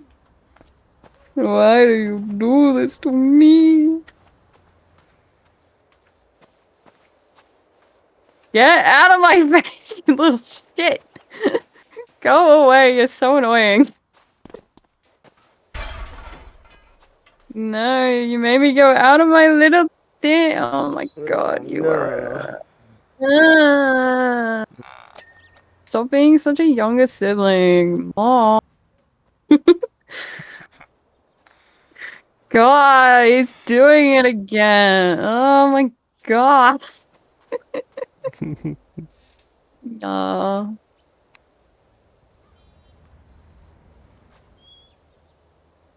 Yeah, you're wonderful. Absolutely wonderful. Yes, yes. Yes. Meat farm. Gee.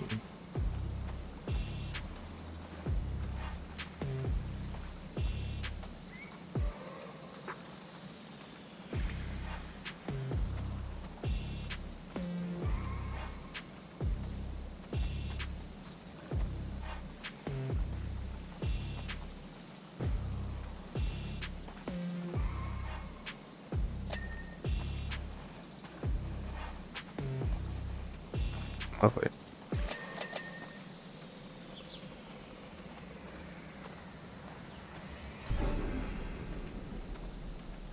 Hello, Internet! Welcome to Game Theory, the show that actually knows how the sausage gets made. And you can too if you watch our sister channel, Food Theory. Speaking of, if you haven't watched Food Theory, check it out. Apparently it's Markiplier approved. I've been watching your food theory stuff. I haven't actually been watching too much game theory. I didn't watch it, unfortunately.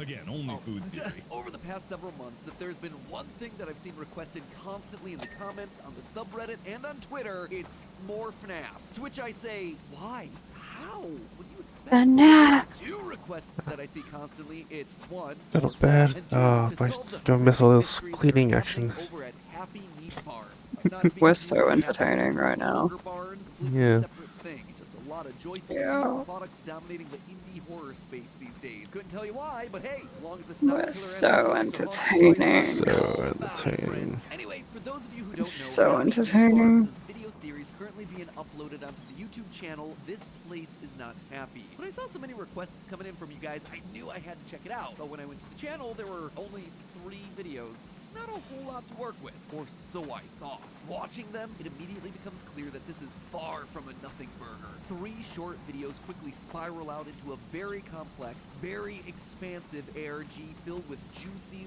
lore. All about a meat manufacturing company engaging in some very unsavory practices. Let's just say cruelty. I feel like Matt Pat would be the guy to say, no, I don't want to have sex right now. I want to explain the entire lore of FNAF. Gonna explain the whole sex law to you. Did you know just Oh, explains it all everything. started. It all started with the birds and he gives you the birds and the bees instead. Ladies and gentlemen, the steak and the steak have never Yeah, been she got higher. steak. Side note, did we get a HelloFresh Did sponsorship it? for this one or not? Because it feels like a slam dunk. No? Okay, can we reach out to someone? Maybe like, I don't know, the Meat Packers of America? I am very good He at has You know such a what? jaw. Never mind. Strike that I said that one. No. Yeah. Also, before we get things started here, He's because a Like this it's long is true. jaw. an ongoing ARG, I want to bring up the 5 rules of Long. solving these sorts of puzzles that Cool. we've talked about in previous videos. No one has Jaw. to resort to me uploading Jaw. a video that looks like this again. Jaw. Woo, boy, that was not a fun series of days for me. So anyway, long story short, without any further ado, I present to you what I call the 5 keys of ARG. ARG.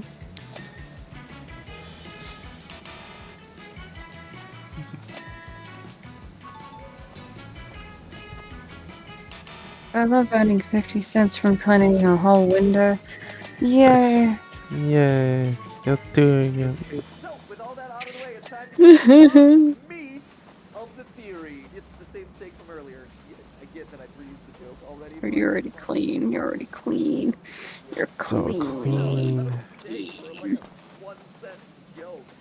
It's Meat clean. transitions. Things start out with a warning message that lets us know that only authorized Happy Meat Farm R&D personnel are allowed to view the video. It also asks that the parties who view the video sign a non-disclosure agreement. So, since I don't want any of us to get into any legal trouble here, on screen is a totally real and not at all dubious NDA that's going to keep us all protected. All you need to do to accept the terms and conditions is to write down in the Pre-meat. comments, I accept. If there's anything that you see that's disagreeable in there, write sussy bussy. No need to read it close, so you can absolutely trust us. This is absolutely how real life contracts work. Y'all signed in the comments? Great, let's begin. The video shows us 3 rounds of genetic treatment testing. Each experiment lets us see the subject name, animal type, age, sex, status, and recommendation for the next step. Special shout outs to the cow test subject here, which is codenamed M00. Get it? Get it? Cow, moo, top shelf internet humor right there. The first 2 rounds of testing, we see that things aren't going so well. After treatment, the test subjects have developed Oh, what the tumors and fuck? eyes on parts of You their just body looked that up. probably shouldn't have eyes. Ew. Mutated to such an extreme degree What that is it's that? blur the photo entirely because, quote, looking at it causes extreme discomfort. Thank you, Happy Meat Farm, Yeah. for thoughtfulness and foresight. Except, you know, there's just one problem with that move. The last frame the image is on screen, the blur filter disappears. While most subjects are either kept for further study or outright killed, 2 develop extreme growth and are then sent to HR. Not exactly sure what human resources are going to be doing with a gross lump of mutant chicken, but clearly this is heading in the direction that they want. And when the final animal, M0101, escapes the facility, the whole thing's declared a success and Happy Meat Farm moves on to begin human trials. But hold on, there's something else here. Something in that legalese that appears at the very beginning of the video. If you bother to read the entire disclaimer, as I'm sure you always do in any agreement that you go into, including the contract that we just signed on the channel a few minutes ago, you'll see at the very bottom, for more information, go to happymeatfarms.com. And you know what? Yeah, I would like some more information, please. So let's head on over, and it's a very normal, very corporate-y looking website. Squarespace did you well, my friends. You got everything you need. Products and services, your company history, your glitching welcome video with hidden text. Hold on a minute, that's not something that you usually find on a corporate website. And if that one didn't tip you off, the copyright will. 2023, huh? It's copyrighted from the future? There's even an employee portal that can only be accessed with an employee's unique Happy Meat Farms ID, which you know we're eventually going to have to hack into. Let's start off with that glitching video on the homepage, shall we? If you pay close attention to the video, you're going to start to notice something odd. The transitions are inconsistent. Throughout the vast majority of the video, they use slow, gentle crossfades to complement the sweeping beauty shots of their pastures. But every once in a while, you have a transition that goes like this. A hard cut to the next scene, and therein lies our key. This ain't my first rodeo here, cowpokes. There's a place to hide single-frame Easter eggs. It's during hard cuts like that. That one frame between hard cuts tends to be overlooked by someone who's just casually watching. In fact, the Happy Meat Farm welcome video has 4 of these single-frame moments, some of which might look familiar. There are little experimental monstrosities from the first video, P0113, C0174, and our good friend Moo. But one of these things is not like the other. At 24 seconds into the video, there's a single frame with the code ZX159G. And if we happen to put this into the password prompt for the Happy Meat Farm employee portal, it opens up. We are behind the curtain, friends. Use it, I'm gonna use it!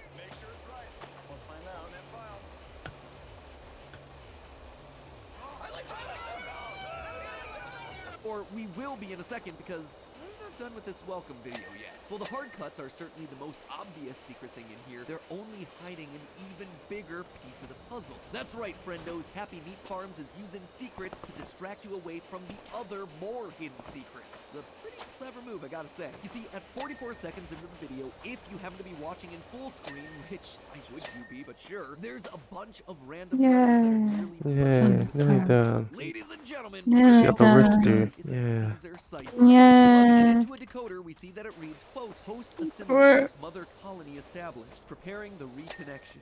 Yeah. It's a bit concerning. Yeah. The terms mother colony and assimilation make me think aliens.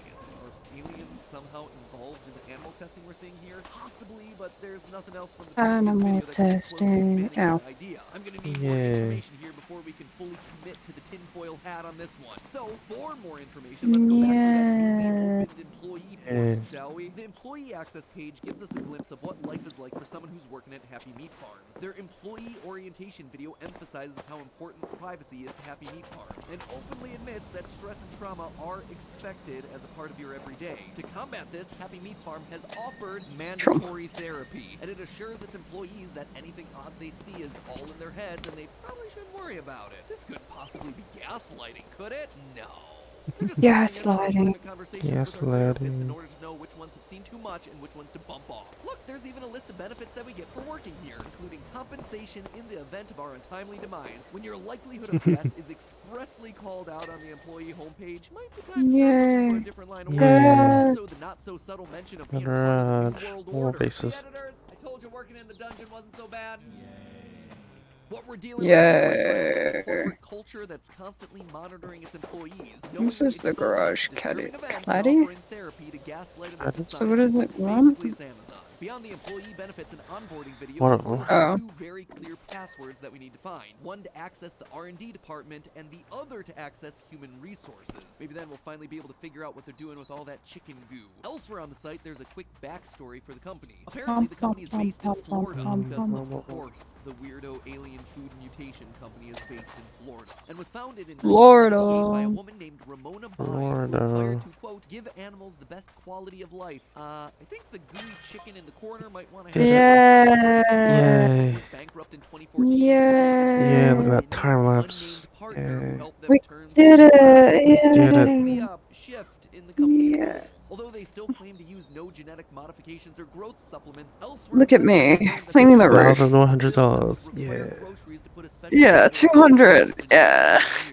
Yeah. Something that a totally organic Yeah. wants, but Yeah. Yeah. You did it. Politics are above my pay grade. Did it. Speaking of creators, we see Yeah. the Did website it. mentioned that they've started to partner with Did upcoming it. creators like the Cynical Critic, Yeah. Sunlight. SpongeBob artist Alex Bale of all I people. die. Maybe we Do I should have to cook New. dinner? brand deals Yeah. in advance. From me, this is the type of stuff that'll get you canceled on Twitter. On the other end of the spectrum, in one last very meta twist, you can see that the company appears to be having an Just ongoing the dispute attachments against cost, the This Place Is Not God. Happy YouTube channel, the place where our investigation began. Happy Meat Farms claims that the videos being uploaded onto the channel are fake and doctored, but I think we know the truth. It's leaked footage from the R&D department, Oh, footage that was yeah. spoken about in a different part of the website. So, knowing that we have ourselves some more passwords to find, let's go back to the Whistleblower YouTube channel and see what else they've uploaded recently. On November 24th, 2021, This Place Is Not Happy released its second Yeah. video, titled Happy Meat Farms Genome Modification Test Yeah. 47. It's given tests 44, 45, and 46, I see. But you gotta say, don't hate. You can only see so many deformed chickens before my appetite for McNuggets is gone for good. In this video, we see the shift to human McNuggies. trials.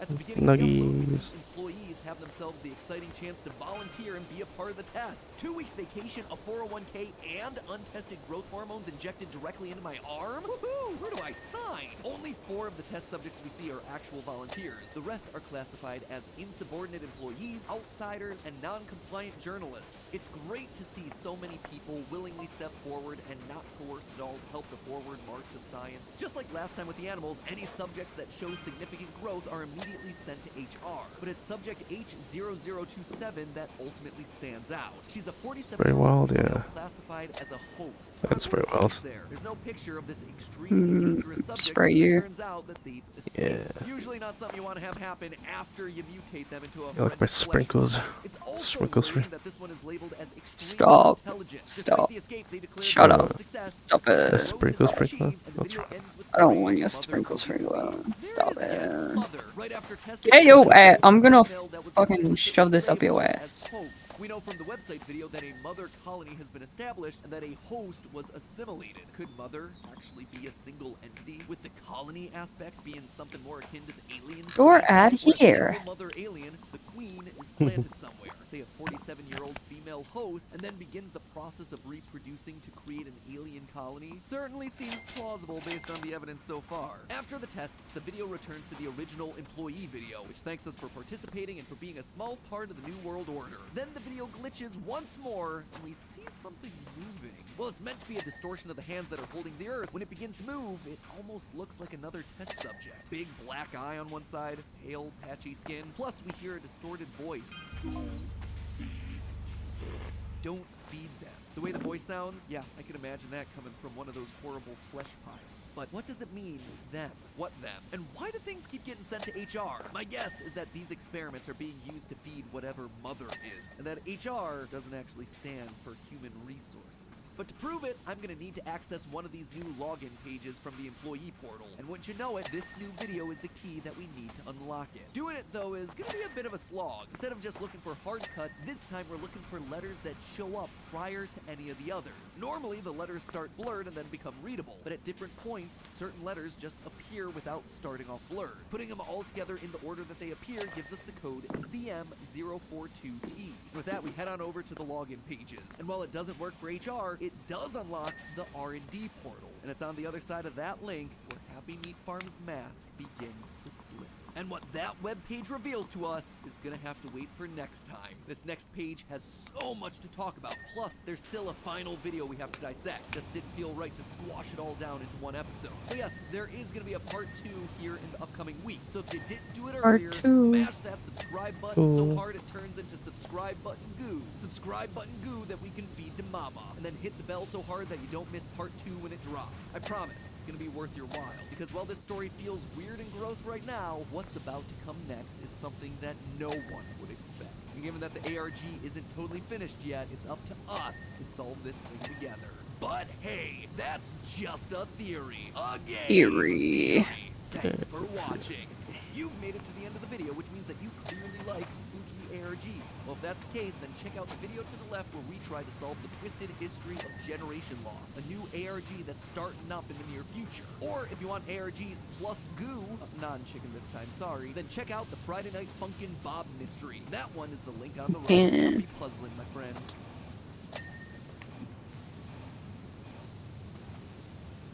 Of how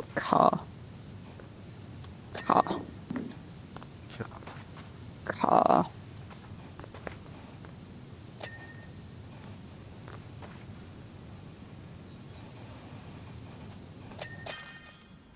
Whoa. Whoa. Whoa, we did it. Whoa. We did it. I got 3750. Yeah. Yay. What? Having fun. So much fun, you know? Yeah. Yeah. Yeah. Yeah. Let's go. Let's go. Let's go. Yeah. Oh, we're doing so good because we're so great. Oh, fuck.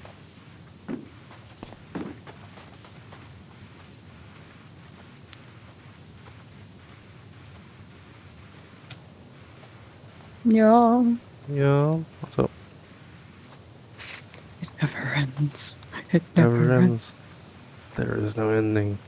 I'm getting cold. Fuck me. Alright. Look.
Yeah, it does nothing. It does a limited range.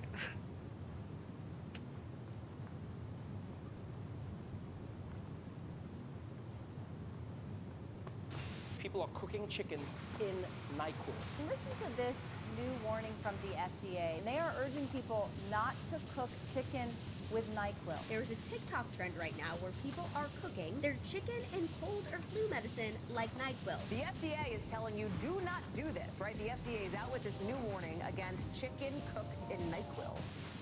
Chicken and NyQuil. Oh, this? No, we're totally fine. Dayquil. Take.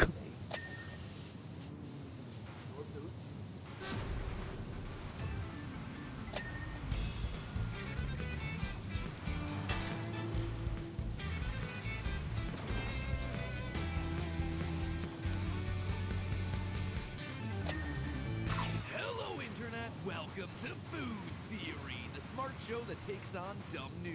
And ironic that an independent YouTuber has to be the one with some semblance of journalistic standards. Food But here we are, theory. friends. Food The state of theory. media in 2022. Food. You thought the next Don't sauce cook was your food in as NyQuil. TikTok food content got? What? Well, you're in for a rude awakening, The friendos. fuck? Lately, people have been posting videos of a unique chicken recipe where they soak it, boil it, and bake it in cold medicine. Most commonly Oh. NyQuil. By far the most viral of these was this now deleted video posted by user IGRobFlow. My wife got sick last night, so I'm cooking up some NyQuil chicken. But of course, his spawned others. Cue the onslaught of enraged and confused media coverage. The FDA has a big warning. Not sure who needs to hear this, but don't cook chicken in NyQuil. Now, let me be clear right off the bat. What? Using medicine as a marinade Don't for your eat food is a the terrible Tide idea. I Pods. think that kind of goes without saying. But just to be sure we're thorough Wow. here, here's why it's such a dangerous idea. First off, the recommended dosage for NyQuil is 30 milliliters every 6 hours, and half that dose for kids under 12. A standard bottle of the stuff is more than 11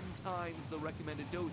So if you're dumping it all into a pan and frying it up, there's a near guaranteed overdose waiting to happen. Also, the idea of just eating half the chicken to get half the dose of NyQuil that you put in isn't foolproof. Whenever you marinate or saute a chicken like this, the spread isn't going to be uniform. You might have noticed this when eating. Most food products are heterogeneous, meaning they're not completely the same throughout. And that's especially true of something like a piece of chicken where the lean meat, the fat, and the skin not only have different flavors as you eat them, but different properties that affect how they absorb ingredients. There's also the fact that what seems like a small amount of NyQuil might actually result in a much higher concentrated dose after you boil it. Just like letting a sauce simmer on the stove will thicken it up, NyQuil's active ingredients will become a much larger portion of the overall stew if you simmer or boil. Nice thick Meaning sauce. A little bit is going to be packing a bigger punch. And all of this is without even mentioning the steam. According to the FDA, quote, inhaling the medication's vapors while cooking could cause high levels of the drug to enter your body. Sometimes this steam really makes you sleepy. Oh, yeah. Not only should you not be eating this, which I suspect all of us already understood, but you shouldn't even be cooking it for the memes. And not just because it's a waste of delicious chicken. Memeing on it is inherently risky. But here's the twist to the story, friends. And yeah, normally I save the twist to the end of the script, but today, this whole episode is the twist. You see, NyQuil chicken isn't the real story here. It's not the most dangerous part of this whole thing. The most irresponsible thing to come out of the entire stupid trend, which isn't even a trend, but we're gonna talk about that, are the news stories themselves. Their selective reporting, their fear-mongering, and their overall coverage have taken something that was a non-issue and suddenly exploded it into a major threat. You see, this is how the news media has been covering the whole NyQuil chicken story. A new social media challenge is encouraging young people to cook their poultry in NyQuil. Can't believe we're talking about that. It is strange that we're talking about it, but it tells you something about the world we live in now. Some people might actually believe it. So please do not cook your food in NyQuil. The news bills it as a challenge that people are actively engaging Place in. They rules, fuck repeatedly rules. show silent That's clips what it of says the up news in here. question, except none of that is actually Is true. it actually? Let's look at each of those step by step. Well, at first glance, the NyQuil chicken videos might look like your typical TikTok recipe. Actually, listening to the narration of the original video makes it clear Clearly, it's this the isn't place to do anything this. but serious. Usually I use about, 4/3 of the bottle. If it's your first time doing this, you can get away with using about a fifth. Let it sit there and sizzle for about, 5 to 30 minutes. So it should be obvious for everyone that this is a joke, right? 4/3 of a bottle, 5 to 30 minutes? It's a parody. It should be obvious to everyone that this is meant to be a joke. And if that didn't give it away, the final line of the video certainly does. Boom, NyQuil chicken, bone apple tea. Oh yeah, and that's a hair straightener that he's using instead of kitchen tongs. All should make it clear that this is 100% parody for the lulz, not intended for human consumption. And yet the news media cuts out all the audio. The context is left on the cutting room floor, and all that's left is what seems to be a worryingly serious trend. But here's the kicker. IG Rob Flow's obviously satirical TikTok video was uploaded on September 4th of 2020, more than 2 years ago. Back then, the video didn't take off. It only went viral in January of this year because of a reaction video by YouTuber Action Jackson sharing the video to explain why this is a bad idea and why you would be an idiot to do anything like this. It's not good for you. Please don't do this, children at home. Please. This man is a Hall of Fame psychopath. You better be ready to give your attention to the nearest hospital. If we look at the Google Trends graph for NyQuil chicken, we see that the biggest spike comes not after the satirical TikTok video, but in January of 2022, in the weeks after Action Jackson dunked on this whole year-old TikTok trend. In other words, the actual trend here, the fad that's getting attention and clicks and views, isn't cooking NyQuil chicken, it's the mocking of NyQuil chicken and talking about how stupid of an idea this is. And this is how the trend has always been. NyQuil chicken is not a new thing on the internet. Well, sure, the chicken has recently gotten renewed attention thanks to a TikTok video. The idea actually has its origin dating back to April 2017, where an anonymous poster made what they called sleepy time chicken, referring to the fact that one of the active ingredients in NyQuil is doxylamine, which causes drowsiness. Cue, of course, a thread of responses expressing shock, horror, and amusement. Any idea that provokes that kind of reaction is gonna spread. Sure enough, it made its way to Twitter several weeks later when Twitter user Tristan reposted several of the images from that original thread with the caption, "If she makes you NyQuil chicken, do not let her go," provoking yet another wave of disgust and mockery and memeing. But She makes you NyQuil chicken. the original thread, the Twitter feed, this new video, everyone instinctively knows that this is a stupid idea. In fact, based on our research, there has never been an intent to actually eat this thing, real or otherwise. As a result, none of the posts that I just talked about, or any of the ones that I've been able to find using related keywords, refer to this as a food challenge. All right. The trend here is, haha, funny chicken mean good, not am I man enough to eat. Be back. Can I eat it? My NyQuil chicken. He's gone, he's left me my NyQuil chicken.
this and survive. Classifying it as an eating challenge has largely seemed to be an invention by the media. In short, this is just the Tide Pod story all over again. A mountain of media coverage over a molehill of something that was a meme that everyone largely recognized as a joke. In all of my extensive research on the subject, I've been able to find mountains of coverage interviewing numerous doctors about the hypothetical dangers of eating NyQuil chicken, but no actual reports of people who were hurt or hospitalized or who got sick as a result of trying the stuff, because all the signs indicate that people weren't trying the stuff. They were creating satirical videos and they were mocking the satirical videos. It was a meme. It was an excuse to make fun of a hypothetical person who would be dumb enough to actually try something like this. It wasn't an actual public health menace.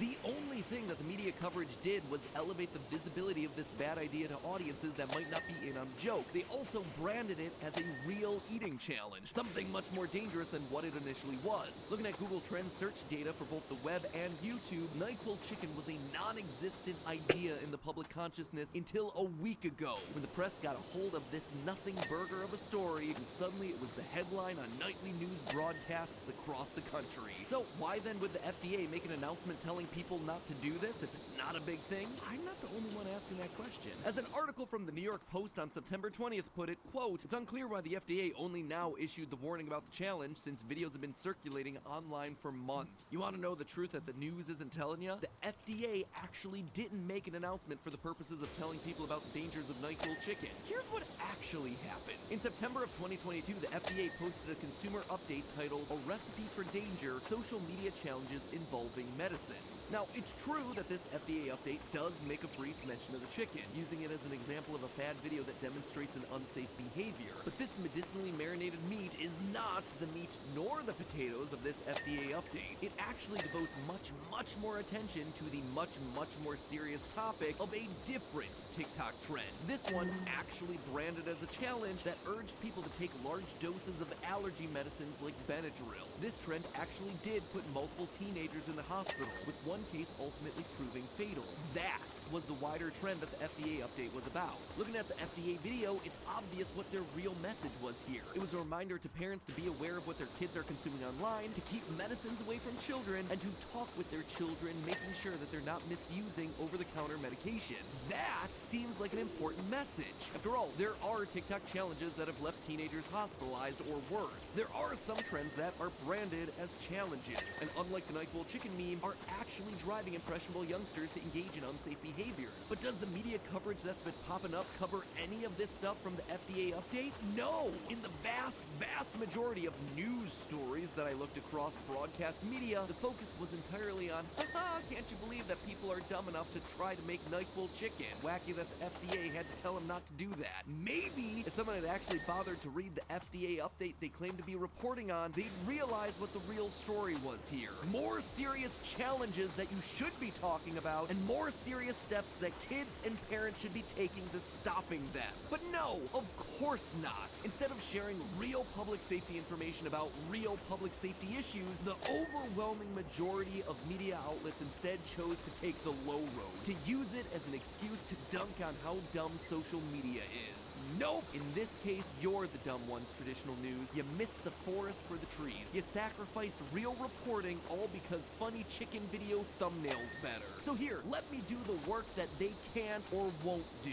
Use medicines as prescribed, kids. While NyQuil chicken might be a funny meme, don't do it because the fumes are going to be potentially dangerous. And more importantly, the wider lesson here, if you ever see anything involving medicine being used in inappropriate ways online, do not replicate what you see and then report the video immediately, whether it's on YouTube, on TikTok, wherever. Because if you don't shut it down, people are gonna get hurt. And worse, the news media might get a hold of it and make it into a much bigger problem than it ever was in the first place. But hey, that's not a theory, it's a fact. A fact that the news should have mentioned during the initial coverage of this story. Also, I'm not gonna end this video with a bon appetit for very obvious reasons, I would hope. By the way, if you want to see our takedown of another mess made by the media, check out this video we did over on our sister channel Film Theory, all about the Tide Pod craze from several years back. Hit of nostalgia no one expected. Odds are you probably didn't hear the full story about what went down with that one. And for another TikTok fiasco that left a few people sick to their stomachs, check out this video we did about the infamous pink sauce.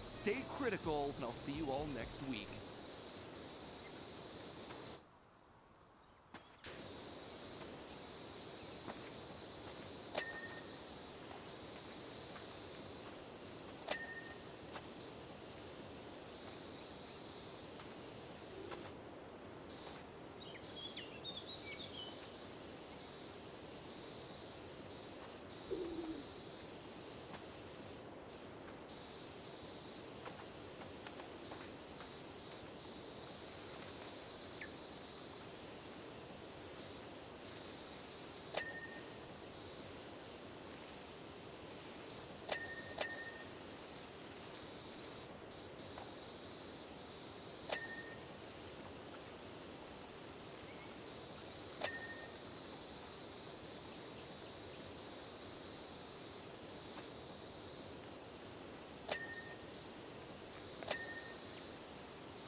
Guys, we have discovered the secret recipe for TikTok's famous pink sauce.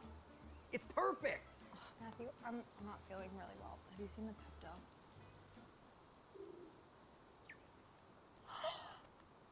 Minty.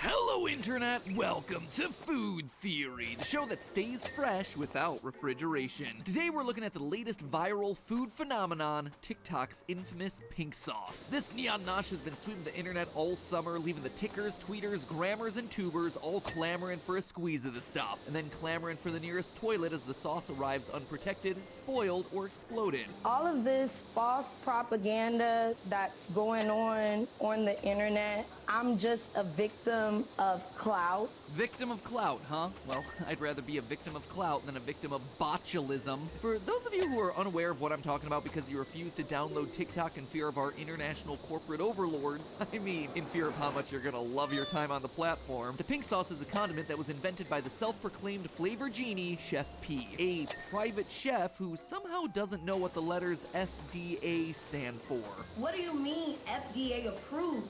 I don't sell medical products. Who could have expected that the Food and Drug Administration would show interest in a potentially unsafe food? No one tell her. I'm sure she'll figure it out eventually. The food that she's trying so unsuccessfully to defend here is this unholy concoction, pink sauce. Basically, you took Pepto-Bismol and put it into a squeeze bottle. One video of her slathering some fried chicken with the stuff blew up overnight thanks to its unnatural color. Suddenly, everybody wanted to know what this thing was. And you know what? They're still wondering, despite hundreds of bottles of it being shipped out because the packaging is absolutely riddled with errors. So while everyone in digital commentary land is out here telling you all the reasons that consuming the product is dangerous, which, let me be clear, it absolutely is, you should not buy this stuff and definitely don't consume it, I'm here today to instead figure out the question that everyone seemed to skip in the process. What even is the pink sauce? And can you make it at home safely, thereby allowing you to avoid paying $20 for this sampler of salmonella? We're just gonna use our noggin and everything we know about food science, which isn't a lot, to make pink sauce the safe at-home way. Yeah. All the virality of the pink sauce, minus one key ingredient, the actual viruses. In the past, we've managed to figure out KFC's secret recipe, so, I mean, how hard could this possibly be? Well, off the bat, there's one key thing that separates the pink sauce from the KFC secret recipe, and that's the fact that, you know, KFC actually has a recipe. It's consistent. It's repeatable. Meanwhile, here's the first video of the pink sauce, and here's another, one more, and this is how it looks today. The color is different in literally every video posted about the stuff. For a sauce that is purely branded around its color, the color isn't even consistent. Heck, I wouldn't even call it pink anymore. Sometimes there are seeds in it, sometimes there's not. Sometimes you can see chili flakes, sometimes not. This stuff is never the same sauce twice. But I hear what you're saying. People already have the sauce. They have the label. That label has ingredients on it and nutrition information, right? Well, I can't tell you the ingredients that I use to make it pink, but it's pink. No, you do kind of have to tell people the ingredients. Again, that is probably why the FDA wants to have a conversation with you. Pink sauce has only been an official product since the 1st of July. We began production. You guys are judging a prototype. Nothing like beta testing your sketchy food product on the people who paid $20 a bottle for it. Okay, now to be fair, the bottles she's shipping out to people do actually have themselves a label and a sticker on the back of the bottle that says nutrition information. Then again, I can literally slap a sticker that says that onto anything and it doesn't necessarily make it true. And in the case of pink sauce, if you think that nutrition label is going to give us an accurate picture of what's inside the bottle, well, your stomach is going to be paying for that mistake. I won't go into this too much because this is territory that's already been covered by plenty of other channels, but the label on the back of this thing is so far from correct, it's almost useless. For instance, the label says that there are 444 portions of the sauce inside of the bottle. 444! I mean, do I even need to go further than that? Have you ever seen a food product with that many servings? The highest that I've ever seen is whipped cream, and that's only in the 70s. For almost any other condiment, a bottle of this size would usually contain between 30 and 40 servings based on a serving size of 1 tablespoon. And you can probably imagine that if they weren't able to get a basic number like that right, then things are really gonna fall apart once they start doing actual math. Like here, where the total number of carbs doesn't equal the sum of the sugar and the fiber. It should be 15, but it's instead listed as 3. Or what about here, where there's only 1 gram of fat listed, but supposedly there's more sunflower oil than honey inside this thing based on the order of its ingredients list, and sunflower oil is pure fat. So there's a gram of sunflower oil and less than a gram of all other ingredients here per serving? I mean, I guess if each of the 400 servings is like the size of a raindrop, then sure, checks out. There are also very few ingredients here that could provide shelf stability to the product, which is a big concern when you have a sizable amount of garlic and pitaya, both products that are perishable. It's also notable that this sauce in every video, and every different shade of pink, always appears as a creamy sauce. It's opaque, and it has a similar consistency to honey mustard, ranch, or mayonnaise. And yet, the ingredients list on the package contains nothing that would create a sauce that looks like this. There's no mention of dairy or egg products to be found that could serve as a binding agent that would give it this creamy consistency. Also, there's an ingredient here named vinegar.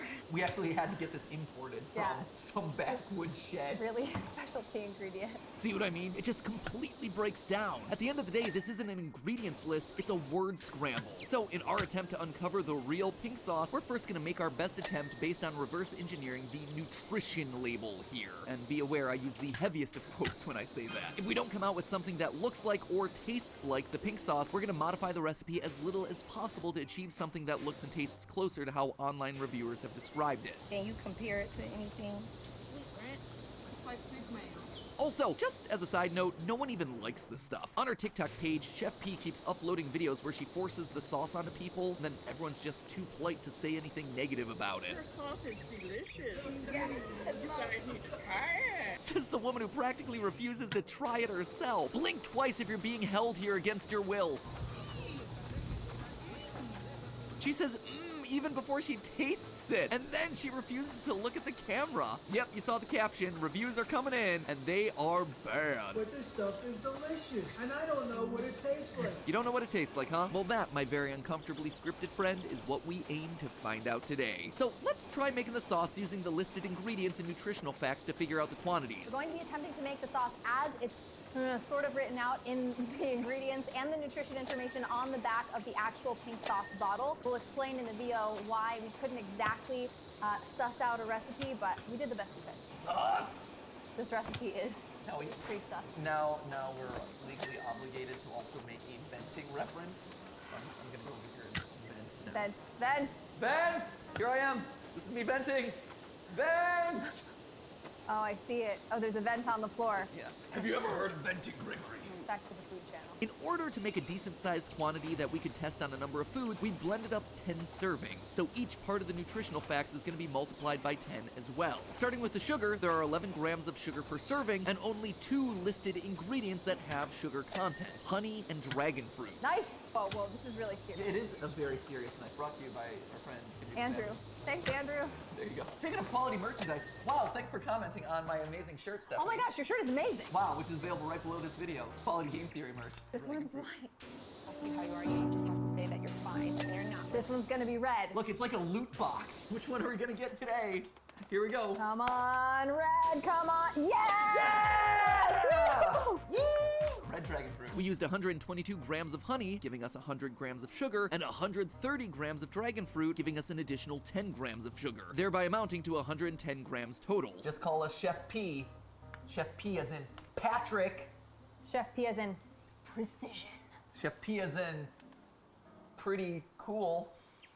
I think we should keep moving on with the recipe now. Okay. Next up, we needed 40 grams of fiber. We already have 4 from the honey and dragon fruit, so we still need 36. The only other ingredient on the list that contains any fiber is the garlic, which has 0.2 grams per garlic, so we just need to add 180 cloves? Oh, geez. This is already starting to break down. I'm not putting that much garlic in here, so we'll just do the rest of the recipe and see how it goes. The rest of the ingredients are distilled vinegar, water, Himalayan salt, and sunflower seed oil before we get to the less than 2% ingredient ingredients. If we go by the 1 gram of fat per serving, then that means there's only 1 gram of sunflower oil in there. That's pure fat, so that's 10 grams of oil. Though watching the video of Chef P making the sauce, we seem to disagree on the amount of oil there, P. But I'm gonna continue going by the numbers that you have listed on your official nutrition label. Anyway, we did the same for vinegar and water and about 3 grams of Himalayan salt based on the sodium listed in the nutrition facts. Finally, the less than 2% of ingredients, we added 6 grams of spices, which were chili flakes and onion powder, 5 grams of citric acid, a small splash of milk, and lemon juice. After all of that, we were still missing a massive amount of fiber, but for the sake of our taste buds and Raleigh, North Carolina's garlic supply, I just added 2 cloves and called it a day. Then we blended it all up and hoped for the best. It's worth pointing out that again, the ingredients are supposed to be listed by the amount used proportionally on the recipe. Our order came out very differently, but in truth, it's just not possible to satisfy these nutritional requirements with the ingredients as they're currently written out. We're getting ready to blend. We'll get a sense of what color this actually is. Also, before I try this stuff, you have gotta subscribe. I am putting my life on the line for you. Look at this. This is disgusting, but I'm testing it for science and for your enjoyment. So if that's not worth a hit of that subscribe button, I don't know what is. Subscribing is free, a stark contrast from the amount of medical attention I'm gonna need after this episode.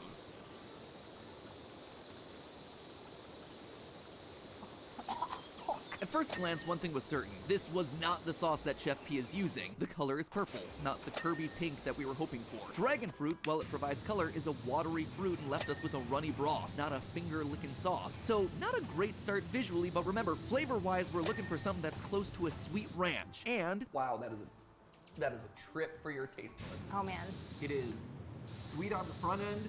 It is garlicky throughout. I'm not a squeamish or picky person. I do not enjoy that flavor. It sort of had that going for it if you squint really hard, but it lacked any kind of creaminess because, again, it has no binding agent or ingredient that creates a sticky, creamy texture. I gotta admit, so far, Chef P is failing her mission to, as the bottle says, excite my taste buds and thrill me with their creativity. The only thing creative about all this is their creative interpretation of the meaning of numbers. So, in order to try and get a creamier texture with a color that better resembled pink sauce, I went rogue and took 2 different approaches. First, I added some mayonnaise to the mixture that we already made. Why mayo? Well, you see this right here, sitting next to Chef P in this video? I mean, what is that ingredient? It's white and it's viscous, which honestly doesn't apply to any other ingredient in the sauce. It's not mashed garlic, because you can see the garlic cloves floating there in the literal vat of oil that she created in the blender. In fact, I suspect that mayo may be acting as more than just an ingredient. You notice the yellow capped squeeze bottles that the pink sauce comes packaged in? Why wouldn't your pink sauce have, I don't know, a pink lid? Yellow is nowhere to be found in her brand, unless your main ingredient is mayonnaise and you happen to have a ton of these yellow capped bottles just sitting around. Repurpose the old mayo bottles, wipe off the label, boom! You've got yourself a brand new product. Anyway, I figured the mayo would help build a nice stable creaminess where it's lacking right now. It tasted... I definitely taste the vinegar. I definitely taste the garlic. And I get a little bit of the honey, but not really very much. For the other approach, I got serious. I knew that we were looking for a sweet ranch flavor, so why not just cut to the chase? I mixed our buddy Hidden Valley Ranch, hashtag not spawn, and the dragon fruit together. So, our sauces are all mixed up. Yep. Now it's just time for the taste test. So on this side, we have our ranch, which has all of the great seasonings and spices, garlic, vinegar. It's got everything already in there. So all we did was add fruit. And basically, we've got some nice fruity ranch. So really, this is ranch plus dragon fruit. Yes, ranch plus dragon fruit, that's it. Great. On this Easy. side, we have sort of the opposite. So we have the plain mayonnaise, nothing in it, but we added our whole mixture to it. So in this one, our fruit mixture has the vinegar and the honey and the salt and the garlic and all of that. So we came to a similar color and consistency on both sides. I was gonna say, from a coloring standpoint, this is pretty much the quintessential pink sauce. And from a texture standpoint, it seems to be about what we see on TikTok. Yeah, from the ranch. It's ranch. It's great.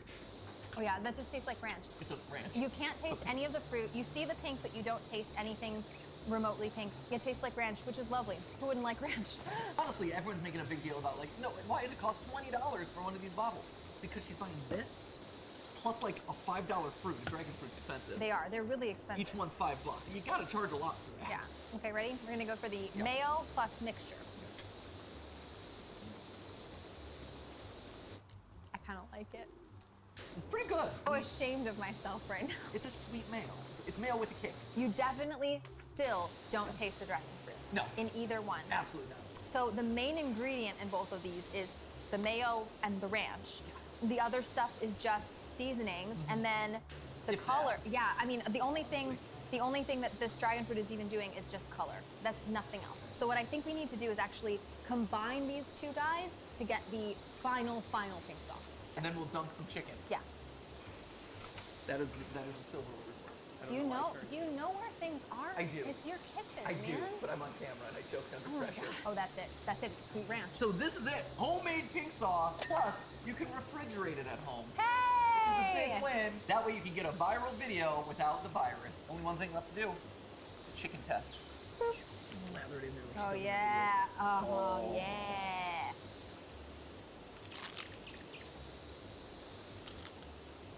That's fine. Acceptable! So what is the pink sauce? Well, we can say for certain that it's not what's listed on the label. Very clearly, there's a major thickening or binding agent that's in this sauce that's just outright missing from the labeling. From here, we have to enter into the realm of speculation, but having spent the last week testing the sauce and zooming and enhancing every video of it I can find, I believe the actual recipe for the sauce is a combination of both of our tests. If it tastes like Sweet Ranch, Occam's razor, folks, it may just be full of ranch. The heat that people talk about is from the chili powder, like Chef P says herself on TikTok. Then there's a bit of sweetness from the honey that she shows in her oh-so-helpful infographic. That leaves us with only one thing left, the color. Now, on her TikTok, she shows red dragon fruit being used. This video, by the way, looks and sounds like a murder basement.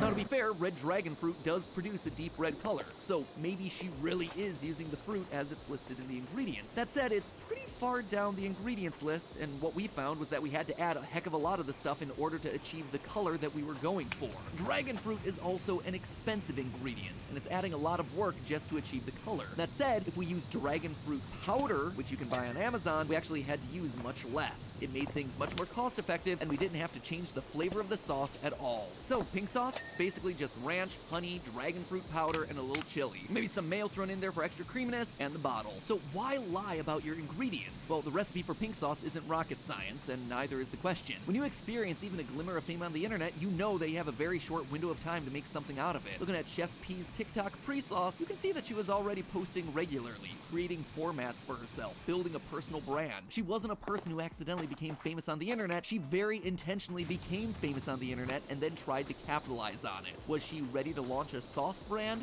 No, clearly not. Again, we're way out of theory land and pretty far into speculation land at this point, but my guess is that she saw a 1 in a million opportunity and was so afraid of losing it that she rushed in and cut corners, both in the labeling and in the quality of the product that she was producing. She was afraid of losing her niche, so she refused to share her ingredients just in case someone came in and scooped her sauce along the way. At the end of the day, don't buy the pink sauce, duh, but also don't really buy stuff in general from people you might not be able to trust on the internet. Feel like I shouldn't have to say this, but here we are, friends. If you'd like to try the pink sauce, then make your own. It's not hard, we gave you basically the recipe here. And remember, the next time you see Pepto-Bismol in a bottle being peddled online, maybe you just give that one a strong pass. But hey, that's just a theory. A food theory. Bon appetit.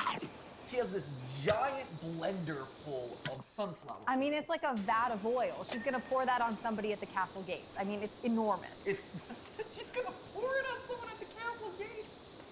What? Is it boiling? I just imagine don't oil on us. Gross. They're just really slippery. They would be deterred.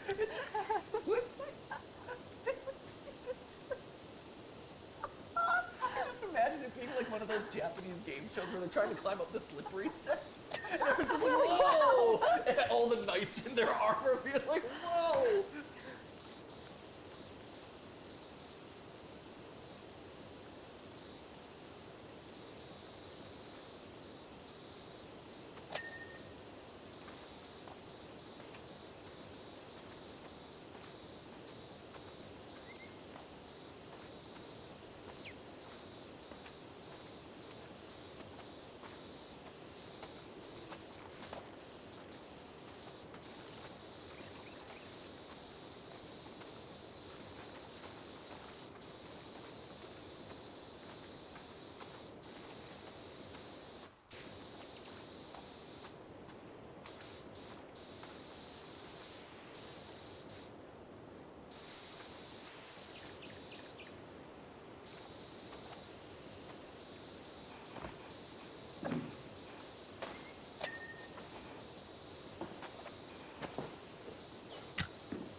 Pink Pony. No chance you're making it out alive.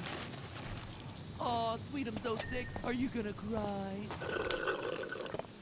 Ah, shoot! Napkins, napkins. It's brilliant!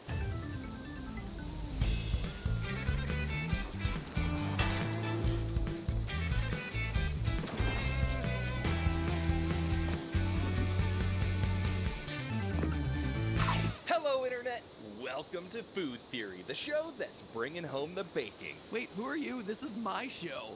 It's me, head editor Dan. You hired me. And have you heard yourself lately? Yeah, I hear myself. What? You sound awful. There's no way you're doing this episode. What, you don't think that people want to listen to my hoarse, raspy, garbage disposal voice for the next 15 minutes? No, I don't think they do. And to be honest, I don't want to listen to it for the next week while I edit this. So I've got VO this week. Fortunately, I pre-recorded most of this in my kitchen already earlier this week, so I already did most of the work here. The potential damage that you could do to this episode is minimal at best. Don't screw it up, though. Don't you dare tank the channel, Dan. Considering that all our jobs depend on it, I'll try not to. No pressure. Alright, I'm gonna go rest my voice now. Like I said, you'll see me mostly through the bulk of this episode. Dan's just the connective thread here, but thanks for giving me a chance to rest, guys. I'll see you all next week. Alright, theorists, it's Dan time. Now, today's episode is brought to you by Crime Scene Kitchen, the all-new competition series on Fox where America's best bakers think like detectives and bake like pastry chefs. They will have to scour the kitchen for clues and ingredients to figure out what was baked there and then duplicate the recipe based on their guess, all while showing off their technical skills and creativity. We really appreciate their sponsorship, and we encourage all you theorists to check out the series premiere Wednesday at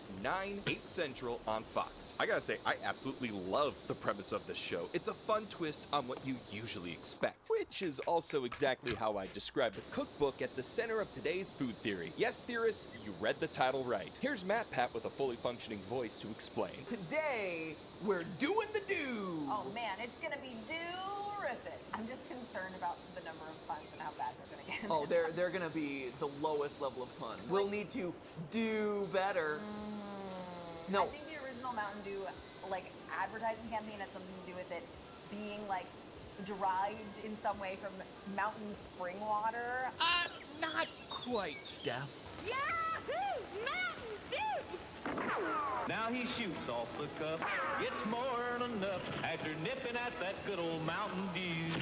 Mountain Dew will tickle your innards cause there's a bang in every bottle. Yeah, don't think the tickle your innards tagline does well in 2021. So true story, I had a dental appointment earlier this week and I told my dentist what we were planning on doing today and she actively covered her ears and told me to shut up because it was like her worst nightmare. You see, we all recently discovered that Mountain Dew creates cookbooks now. Shocking, right? And you're not the only one to be surprised. Even the cookbook itself has a question mark at the end. Mountain Dew and food? Question mark? Looks like Mountain Dew is just as surprised as we are, which probably tells you more about the contents contained in this book than any other book cover I've ever read. The radioactive green ingredient is not something you'd think to use in other dishes. And so, true story, the original intent with this episode was to go through the book, have Matt Pat make a handful of the recipes, and just meme the book to death. Haha, that was so bad. Who thought Mountain Dew, or should I say Dew, because that's its official name now, was a good idea? But the thing is, Matt made them, and they weren't all that bad, according to him. Legitimately, they were pretty good, according to Matt. But there was just one thing missing.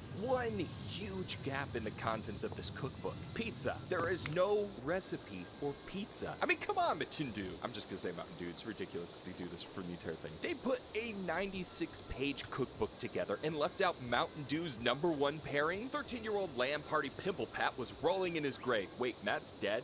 Mountain Dew and pizza just makes sense. Mountain Dew pizza and Doritos, even more sense. Mountain Dew pizza, Doritos, and all the grease on my Xbox controller makes the best sense. Actually, my freshman year in college, I loved Mountain Dew so much. My friend and I, we once went to Safeway where they're having a buy two, get three 12 cases, and we bought 10 full cases of Mountain Dew, and they lasted a week. If I die young, it is because of that. And so, Mountain Dew, I'm going to contribute the last 4 pages of your book. It's 96 pages right now. Here's the last 4 pages. We're giving you a pizza recipe today that is going to be do-rific. It's gonna be a whoopity-doo.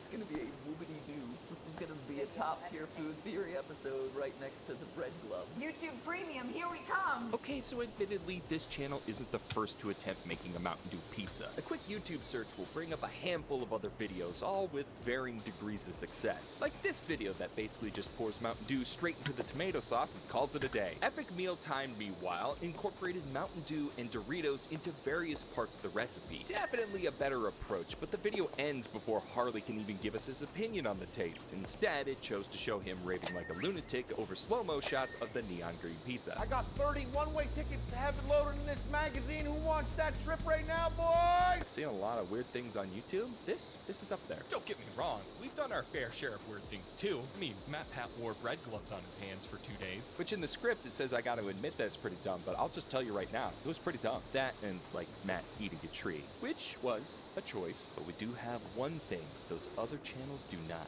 and that is the official Mountain Dew cookbook. The book is a collection of the best Mountain Dew recipes in existence, and after poring over it, Matt was able to unlock the techniques, unraveling the mysteries contained within. You substituted Mountain Dew where you would use a lot of citrus. Okay, so it wasn't that difficult. So the thing that's going to be different about our pizza today is that we're taking the flavor, the essence, the core of Mountain Dew, and we're infusing it into each and every step of the pizza making process. So the way we're doing that is we've taken a bunch of tried and true recipes delivered to us from the Mountain Dew cookbook, and we've tweaked them or altered them slightly so that they're more conducive to making a pizza. So our crust dough is a modified version of the pancake dough. Our chicken topping is going to be a modified version of their just standalone chicken. We have a cheese filling that is actually going to be a modified version of their grilled cheese, etc. This is going to be really healthy. You're going to want to add this to all of your hot summer body diet.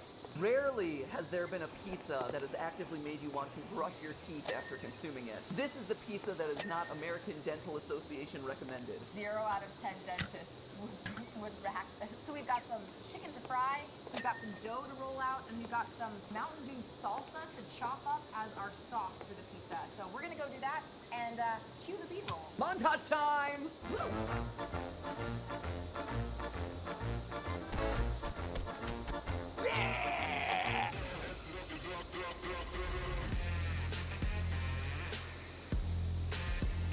For our chicken topping, Matt and Steph decided to go with the citrus garlic chicken recipe. It was actually one of their favorites from the cookbook. The Mountain Dew flavor battles with the savory chicken in a nice way that is reminiscent of other sweet and sour chicken recipes. But it does take an hour to marinate, so they prepared that earlier. Side note, I really feel this is one part of the cooking that the Mountain Dew is really going to excel at. Sure, marination is used to add flavors to your foods, but the other purpose is to keep your food tender by beginning the process of breaking down meat tissues. And let's be honest, Mountain Dew isn't shy about its acidity levels, or breaking down things like your healthy teeth.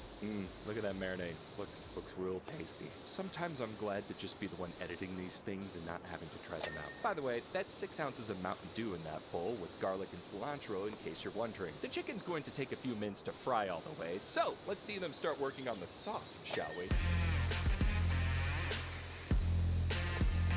Because it's Mountain Dew pizza, we all really wanted to get the color green into this pizza wherever possible, because reasons. And so Matt started with a green salsa recipe from the book that cleverly called for tomatillos instead of red tomatoes. Fun fact, I've never actually cooked with tomatillos before this project, so that's really cool. You're still not cooking with them because you're not helping. Ollie actually calls these little tomato presents because he thinks that the leaf covering the tomatillo is like wrapping paper, and he comes in and keeps unwrapping them. He then modified it from there to keep it more in line with pizza sauce than a salsa. He increased the amount of oil, upped the number of tomatillos, and used 1 whole onion. Laugh if you cry every time. And to think he gives us a hard time about the dated memes. He then reduced the number of jalapenos to 1 and doubled the number of garlic cloves. Matt's PA, also named Matt, even taught him a new trick for peeling the garlic. I smash it with the flat edge of my knife, and then I still peel it with my fingers. Oh, it is a little bit easier! I learned something today. Yes, ladies and gentlemen, this is a legit food channel on YouTube. All right, so here we go. So we've chopped up all the tomatillo, we've chopped up all the jalapeno, the garlic, we've minced the garlic, and we've chopped up all the onions. Matt cried, I cried. Matt cried for the onions, I cried because of my existential dread. And now we're gonna make some sauce. They threw it all into a pan and added 3.5 cups of Mountain Dew into it, fried it up, and blended it into a fine sauce. I'm gonna be creating exclusively on Blender. No further questions. It's gonna be loud. So I've shown you the sauce, the chicken. I think it's time that you saw the dough. And remember how I said this is a legit food channel? Yeah, this isn't gonna help. You tossing green pizza dough in the air. Oh no, oh no, oh. All right, gamer bro, are you ready for some gamer dough? Do the dough. Every gamer loves a nice, healthy sprinkling of flour. This is something that everyone likes to do at their LAN party, right? Sprinkle flour. Boom! So we pre-prepped the dough because that took quite a while to rise and to take on the full consistency of Nickelodeon gack. Like, I actually think we have discovered the secret gack recipe. It's either gack or the snot that blocks my nasal cavity. Oh, man. Nickelodeon. Eat your heart out, every kid's slime channel ever. You should put some flour on your hands, not on my face. So the first thing we have to do is kind of knead out some of the air that's been in here. So this is a full, like, yeast dough rising kind of flour, so we can really get in there and kind of knead it out to make sure that the gluten is really developed. I learned that. I know, I learned it from the Great British Baking Show. So a lot of the recipes in the Mountain Dew cookbook mix Mountain Dew into things like pancakes, muffins, etc., all of which require baking soda. However, none of the recipes in the book give guidance for a yeast-based dough. So Matt had to figure that out himself. Would yeast even be able to feed off of Mountain Dew? Apparently, yes. Caffeinated it right up, just like me after my 8th cup of coffee before 10 a.m. He knew that he liked the amount of Mountain Dew flavor in the pancakes, so he put approximately the same proportion into our crust, meaning another half can of Mountain Dew went straight into the dough as a water substitute. I can feel all the sugar in my veins, and I'm just reading the script. This is the worst sounding thing I've ever had to read. He did end up microwaving the Mountain Dew prior to adding it to the rest of the ingredients, as it need to be slightly warm in order to activate the yeast. Stephanie, can you toss it in the air and make it, you know, actually do the pizza thing? Can you do the pizza thing? I'm not that Italian. Do the pizza thing. I'm an actual Italian citizen, but I'm not that Italian. Look at this. This is so good. I'm so sad right now. Oh, it just looks like you killed it. We just killed a lizard in the backyard. This is our dead iguana that we're just tossing around. With the dough tortured into place and Steph's citizenship in question, it was time for them to stuff the crust. That's right, they wanted to do stuffed crust, because why not embrace the gooey goodness of the stuffed crust 90s pizza that was the pinnacle of the Friday night LAN parties nationwide? It was also a great way to get some more neon green into this dish. To make the stuffed crust filling, they started with the book's grilled cheese sandwich and switched out cheddar for mozzarella. So really it was a bunch of mozzarella mixed with some cream cheese. To infuse it with the essential Mountain Dew flavor, they reduced down about 3.5 cups of soda to about a quarter cup. You could say they took some Mountain Dew and turned it into some Mountain Goo. Matt forced me to include that joke. He was very proud of it based on the amount of times he used it in this footage. Mountain Goo. Mountain Goo. Mountain Goo. I can feel my grip on reality fall apart as I slowly become nothing but an empty husk filled with puns and bad dad jokes. Oh, the scent hitting my nose. Oh, it's pungent. Of warm, reduced Mountain Dew. God. It is palpable. And we still have about a quarter cup left to reduce it. I think the hairs in my nostrils just shriveled up and died. All right, so our Mountain Goo has finally reduced down to past the point of being neon green and now into just like poorly hydrated urine yellow. Right? That's exactly what it is. And it's syrupy consistency. This is like maple syrup texture all over the place. Yeah, this is the texture of maple syrup and the color of I did not drink enough water last night urine. So that's going into our cheese mix. Oh, look at that nice, look at that Mountain Goo. He then added some food coloring to really give it that green pop it deserves, is what he wants me to say. But I know the truth. I see all the footage, Matt, and I know what really happened. He forgot to mix in the gel food coloring, and they had to scramble to try to put it back in. Here's the before, here's the after. Look, we're good editors, but we can't fix every mistake. Also, never say fix it in post, or I will come directly for you. Key is to stretch outward and then tuck inward, because we don't want to make the pizza smaller. So stretch out and tuck in. Stretch and tuck. Just like a RuPaul's Drag Race. Whoa, I thought that, but I wasn't going there. With all the Yeah. components finally made, it was time to build this monstrosity. Mhm. And of course, here at this crucial part is when Matt started to have some doubts. So we blended Yeah. the sauce. It Yeah. did in fact blend. I'm curious to actually give it a taste. It kind of looks like disgusting baby. Do I actually have to physically? Wow. Do I own anything such a then? barrage of flavors into my mouth right now. It's a little bit spicy. It's a little Or bit does it have to be complete for me to end stuff? I don't know. Let's see. sour. I still have to work. See, here's the thing. Like escaping see how much. It says 0. Oh. I guess you get 0 then, but not working. I don't know if that's true or not, but I don't know if I'll like it in a large it's fine. It's fine. Did I get that then? No? Okay. I don't know if I'm getting money or not. It's great. It's fine. It's fine. It's fine. It's fine. Thought you I'll could just farm. I'm not. I have to do.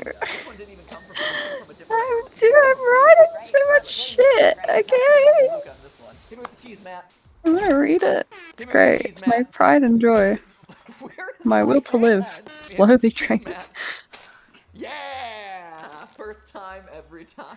I love the fact that Matt didn't do anything with the cheese. Like, he went to such lengths to put Mountain Dew into everything except the main topping of the pizza. Anyway, sauce went on, cheese went on, time for the chicken. How'd it taste, Steph? Still tastes like chicken. That's a good sign. Not as dewy as I would expect. You definitely get a little bit of it, though. A little bit of dew. I'm not sure I'm into this, man. I might not be a hardcore enough gamer for this dish. And with that, it was time to stick this Mountain Dew. abomination to everything Yeah, cooking Mountain into the Dew oven. pizza. But wait, I hear you Yeah. screaming at your screen. Matt Pat said this was the I love ultimate reading gamer food. 16 Promise pages Doritos. of Apparently, a it's not a fucking good idea book. to put those in the oven since Doritos Nice. are surprisingly flammable. Yeah, they And having to answer erupted questions, in it's fine. flames while the And camera that's my wasn't life. rolling, but I imagine it looked something like And this. I didn't play Tetris all that fucking lesson. Next production call, Jason told us that Doritos are actually quite good as fire starters while camping. Thanks. Great timing as always, Jason. Fire So they just sprinkled starters. some on the crust midway through the baking It's process. so And with the pizza green. now cooking in the oven, all we have now is to wait. So if you'll So excuse green. us, we're gonna do some hardcore gamer activities. Want to go play the witness? Yeah. Puzzling! Yeah. That we played together. So how have you been? You know? Great. Cleaning the roof. Never your favorite job.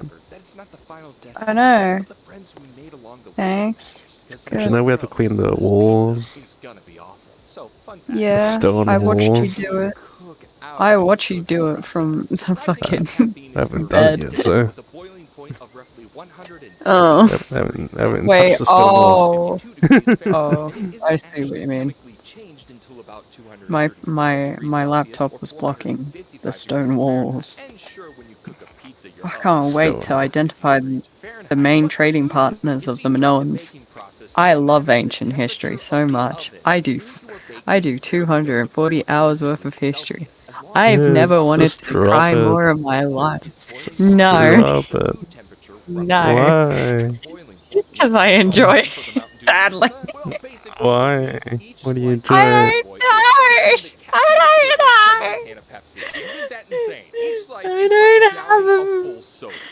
There's no so. If I could drop math in a heartbeat, I would. Don't promise me, but Drop math. no, You're the dumbass. no. Oh, so I found out in 2 years or something, maybe next year. I don't know. They're gonna make math mandatory for the HSC at my school. Nice. So it's fine. It's fine. It was It's fine. sorry.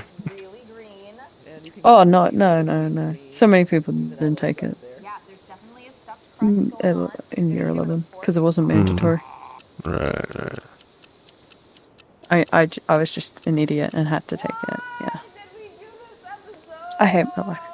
Anyway, Yeah. I do 2 histories. It would have been great if I did history history extension. I totally wouldn't have wanted to Do all jump 4 off something histories. at all. Just only history. So become your favorite job, a historian. Sad that I used to really enjoy watching archaeology. Like people. I love fucking archaeology.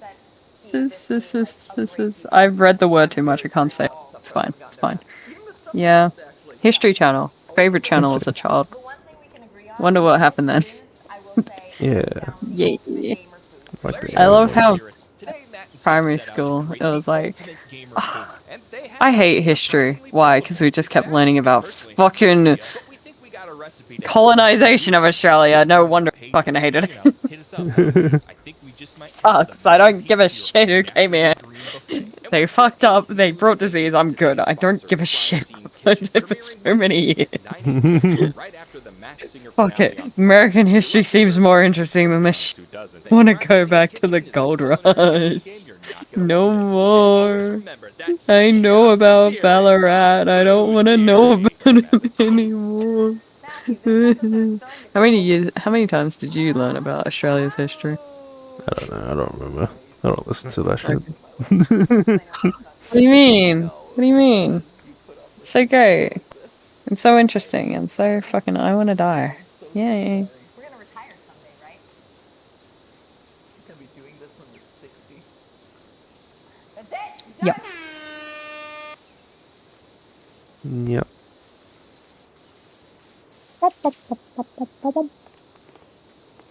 Yep. Yeah. I'm slowly losing it.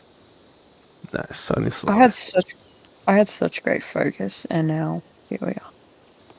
Yep. That has nothing to do with it. I'll take it.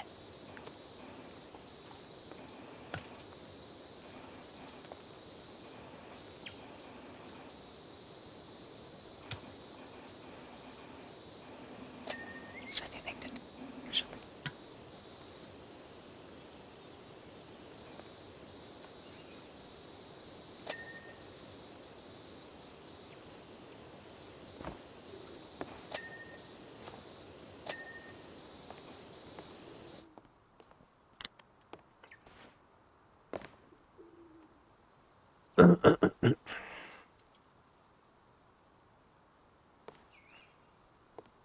Yeah.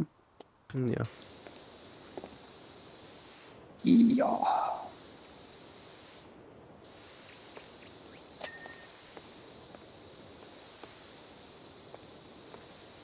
Yeah. Mm-hmm.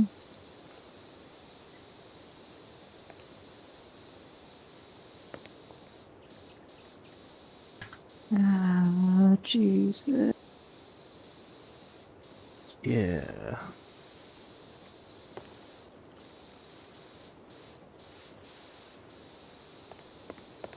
Yep, it's good. It's good. It's great. It's great. That's great. It's great. It's great. It's great.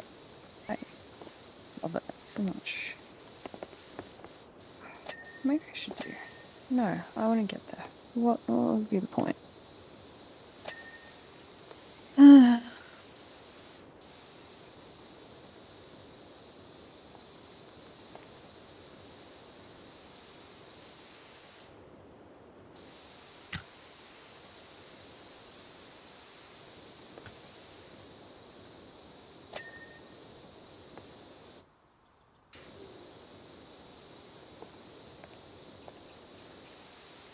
Yeah. I didn't want Yep. to stream either. No, no. No stream. No, I'm stuck yet. God. I hate those. I have double ancient in the morning. Nice. I don't situate how much work I actually have until I get home. And then become distracted. And then realize, oh, I didn't do anything. And now I'm here. And it's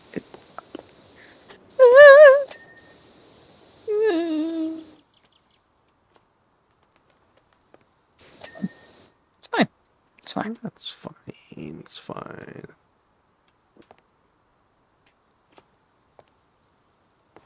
It's fine. You fool. Is that the house done? House might be done. There's a window. To the wall. To the wall. The wall. Yeah. The wall. To the wall. Ow.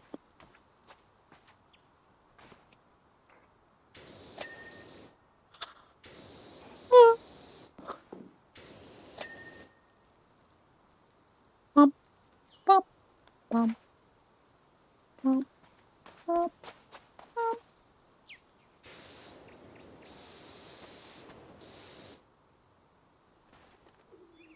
My other problem is that I just like to include so much information that it's irrelevant. And then I was like, oh, I don't need to actually read this part because it's not relevant to the question. But it's relative to the syllabus dot point, which I'll need for my notes. So I'm just gonna read it anyway. I wrote a whole paragraph for nothing. It's fine. It's fine. I hated myself too, so it doesn't matter. Great. It's great. Just yeah.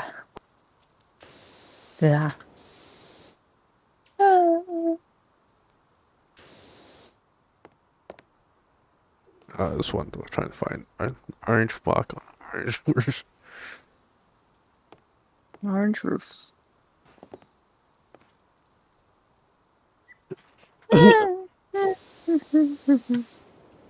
It's fine. I've been collecting my pineapples. It's pretty good. It's pretty good. Pretty good. Yeah.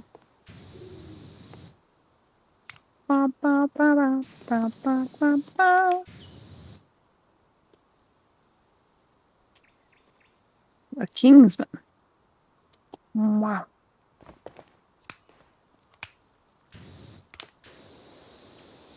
Pretty cool. Pretty cool. Pretty cool. Yeah. Where's the spec? There it is.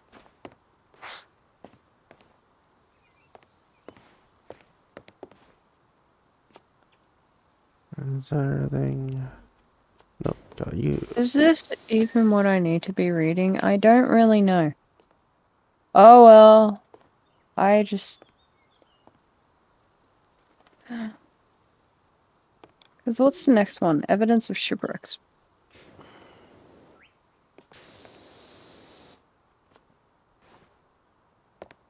I see. You say main trading partners. And I'm doing the next question. Yeah. Next question. Again. I did it again. I fucked it up. Bam, bam, bam, bam, bam, bam, bam, bam, bam, bam. I don't give a shit. I'll just read it all. Are we good with that? I'll take it. Can someone do the last two questions?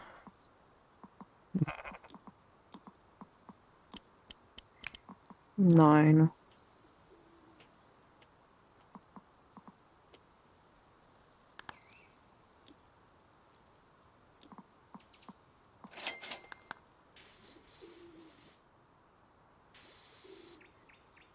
Mm.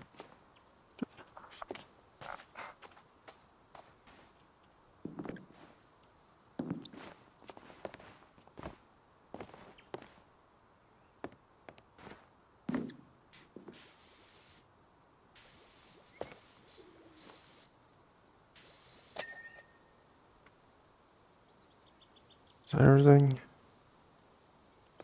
Is it? Is the house done? Just need to do the fence.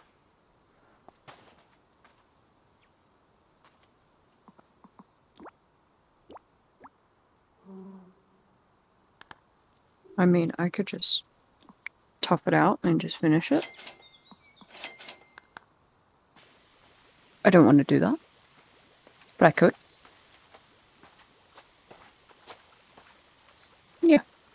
Yeah. Yeah. Yeah. Yeah. That's not stone. Guess not. That's still better. That's better.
How's your experience with PowerWash Simulator been going? Right, not fun. That's good. How's your money? It actually goes up, I just realized. It just doesn't say it in the thing. Yeah. So it's probably an afterwards thing. And I just was dumb.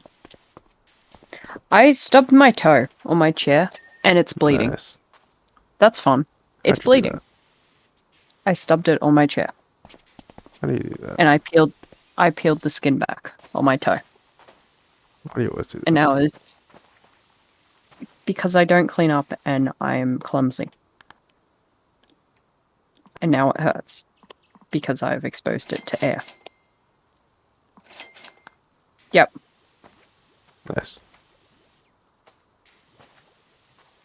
Yeah. I want a bandage. I want Get a a fucking bandage. food. No, because I'm doing this and I'm gonna. Get ready. No. Yes. Look. No. Yes. Make me. Exactly. Okay.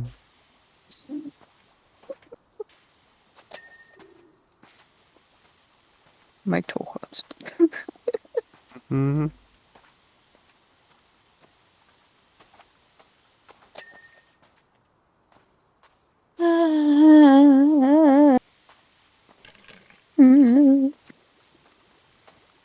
Bum. Bum, bum, bum, bum. Bum, bum, bum, bum, bum, bum, bum, bum, bum, bum, bum, bum, bum, bum, bum, bum, bum, bum. Can I please copy and paste? No, I can't. I don't want to write them out. I'm okay. I think I'm okay. But you want evidence. So I'm not okay. Oh, fuck me, I'm gonna write it out.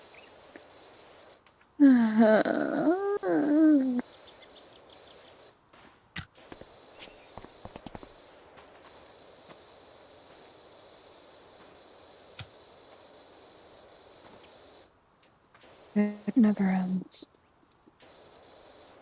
I also love how I'm reading it at such...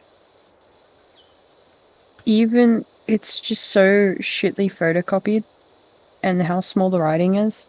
And I'm pretty sure it's in Times New Roman, so it's all merging together. Because it's kind of blurry, and it's really fucking with me, and I don't know what's connected and what's not. So I've been writing a lot of N's when it's been an R and an I, or something like that.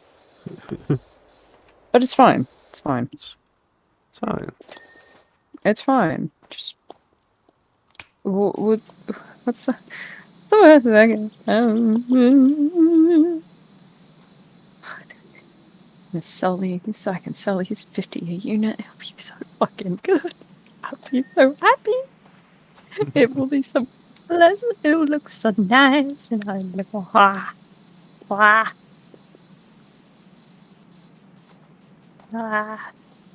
Wow. So it's week 5 because HSC is 4 weeks and they ended last week. So it's week 5. When's my assessment? When are my assessments? Well, shit. I don't know. Welcome to Q. I get distracted, and it's not good. I have so much distractions. Let's find out how screwed I am. My thing won't. Can you? My binder's broken. Sort of. I think it's because I kicked it off the bed, and now the metal parts are now twisted. Which was why I got a new binder, because it pissed me off with my last binder. But yeah, it's fine. Oh, it's in week 7. Well, shit. That's 2 weeks. Oh shit, that's math and ancient. Oh fuck me. Oh. Ah. Nice. Yeah. That's everything. It's fine. It's fine. It's not fine. I'm crying. No, don't do it. It's fine. When's event due? 26. 26. Yep. Day How in the after way is two that? assessments. Yeah. And then I have my religion due on the following Monday. And then I have Viz. Nice. Well, fuck. And I have modern on the 2nd of December. It's fine. It's fine. It's fine. She'll be right. She'll be right. Yeah. Yeah. What is it? Who is it? That's you. Three more things.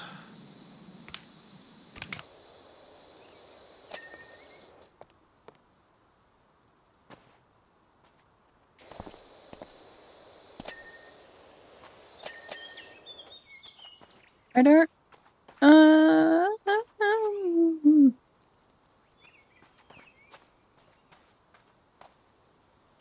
So they got done.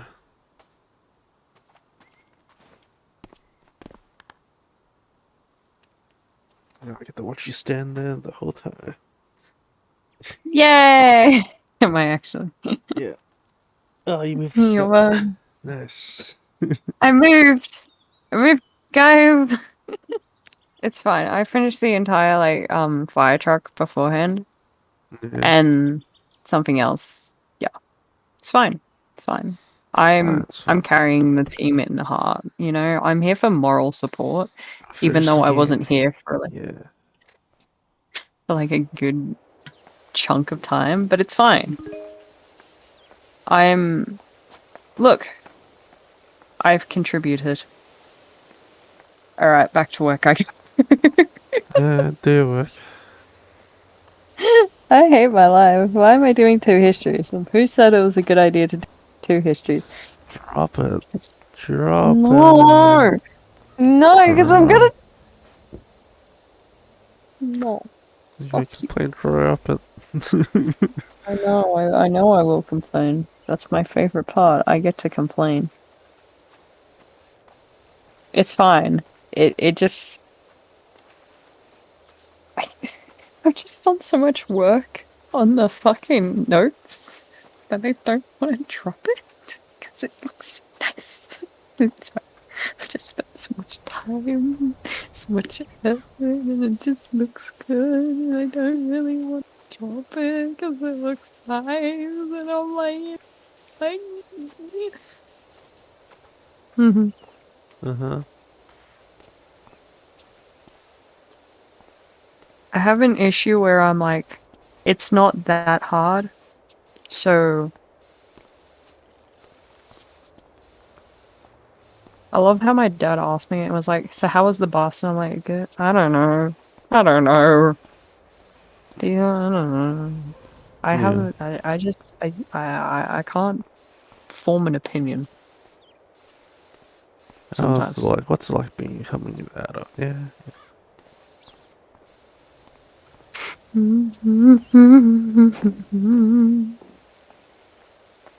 I don't want. My toe hurts. A lot. Yeah. Has anyone replied? Nope. I know, because I'm doing it for you.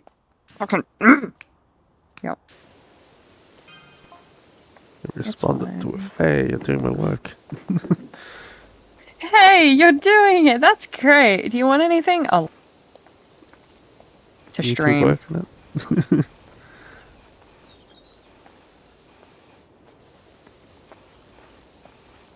You do.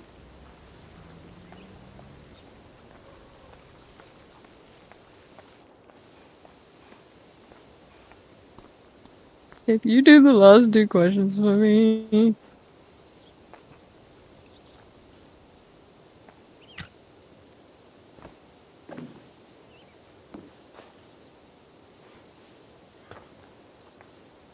Can you just do it? Cause everything. Do everything else. I want to live. Please. Can you just do this for me? I don't care. Like, try and find some. I don't even want food. I just want drink. Drink. Yeah.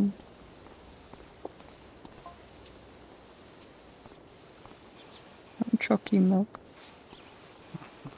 Get your chocolate.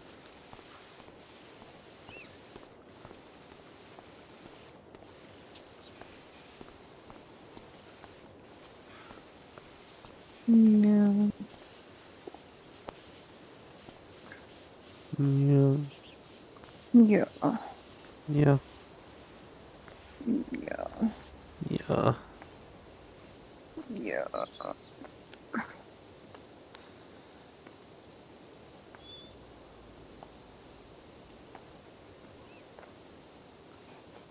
Fine. It's fine. My will to live is dying. Woo! Yeah.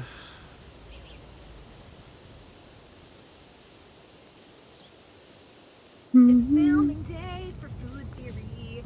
We're going out, we're buying some ice cream, and Matthew is wearing. I love how it's just map hat at this point. Yeah, map hat. Sunglasses at this point. Does he have a child? Advertisement for 1983. What you're wearing right now, Yes. this white jacket, these like Pretty sure it is, sure. sunglasses. When the fucking get child? Wait, what? Pretty sure it's been a while now. There's a child? How was this shit? Oh Yeah. my.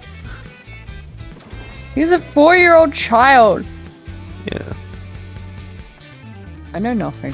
Hello, Internet. That's alright, I don't watch videos. Theory, the show that, believe it or not, I never watched Map Top before, so yeah, you're right. theorists, if you've been with the Food Theory channel, He's a child. Oh my god. How old is Map Hat actually? it doesn't get any easier than boxed. How old are you, bro?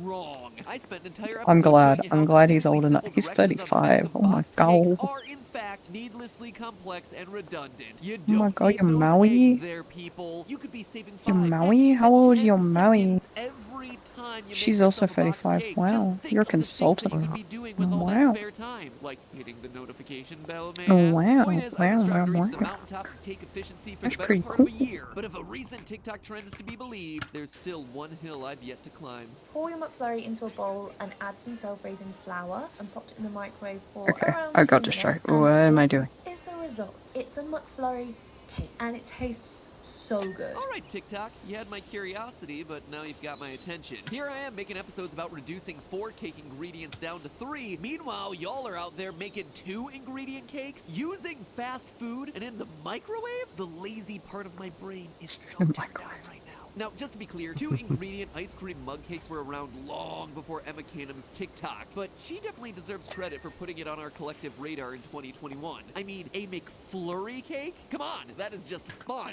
and it sounds delicious, which is exactly why Steph and I picked up a McFlurry, some self-rising flour. I don't really need to include this, so it's fine. It's different between self-rising and self-raising. See, the spoon is so awkwardly designed. Um, It's meant to be plugged into the machine and then one doesn't have a spouse and raises a lot of money. One rises. I can't. I don't know. My joke's gone. After a bit of trial and error, Ignore me. Just ignore me. Just ignore me. and 1 minute 45 seconds in the microwave. Nice. Fine. That's the thing. I was gonna say, is this cake or is this bread? Did we make like a sweet bread? Fine. It's very likely sweet. It's not as sweet as the ice cream or the cookies in it would lead you to believe. I mean, it has the consistency. Yep. Look at him looking good. What did you trade out again? As I was saying before, I was rudely interrupted. I know. Like, it's a little bit firmer than a typical cake. It's like a micro. You can feel the effects of the microwave a little bit, but You honestly, sold if you tin. cook this in the oven, you might have like a really legitimate right? It's not bad. Yeah. Not bad for a cake that was literally made with 2 ingredients in 2 minutes of cook time. So, while I definitely think that TikTok's overhyping the deliciousness of the McFlurry cake, can't help but wonder if there's something here. After all, this cake did bake ridiculously fast, and it's not like the McFlurry is the only frozen fast food dessert out there. Might a different dessert make for a better tasting cake? Or is there something special about the McFlurry that allows it to react with self-rising flour in a way that the other desserts don't? And this, theorists, is what we'll be testing today. Food theory has taken the McFlurry cake trend and amping it up to the next level. If there's another fast food dessert that works better as a 2-ingredient microwavable mug cake, we are gonna find it today. So strap in, theorists. Today's a fun one. Food Theory's gonna find out which fast food derived cake takes the cake for being a piece of cake to make. So in order to figure out which fast Doing food good. desserts will I believe and will in not ya. cake, let's first take a look at self-rising flour, which is not the same thing as the more common all-purpose flour. You see, self-rising flour is a bit of a cheat ingredient, because it's actually a mixture of 3 ingredients that I you don't probably think the already have person's in gonna your cupboard. do it. All-purpose flour, baking Nah, powder, and salt. let's remove them from the This dock. was invented in England back in the 1800s when sailors were using self-rising flour, or self-raising flour as the Brits tend to call it, as a simple way to make baked goods during long voyages at sea. I don't want to Sort of add like more how I because I began using don't want top to ramen add as a simple more. way to make food during my long I don't voyage write more. through college.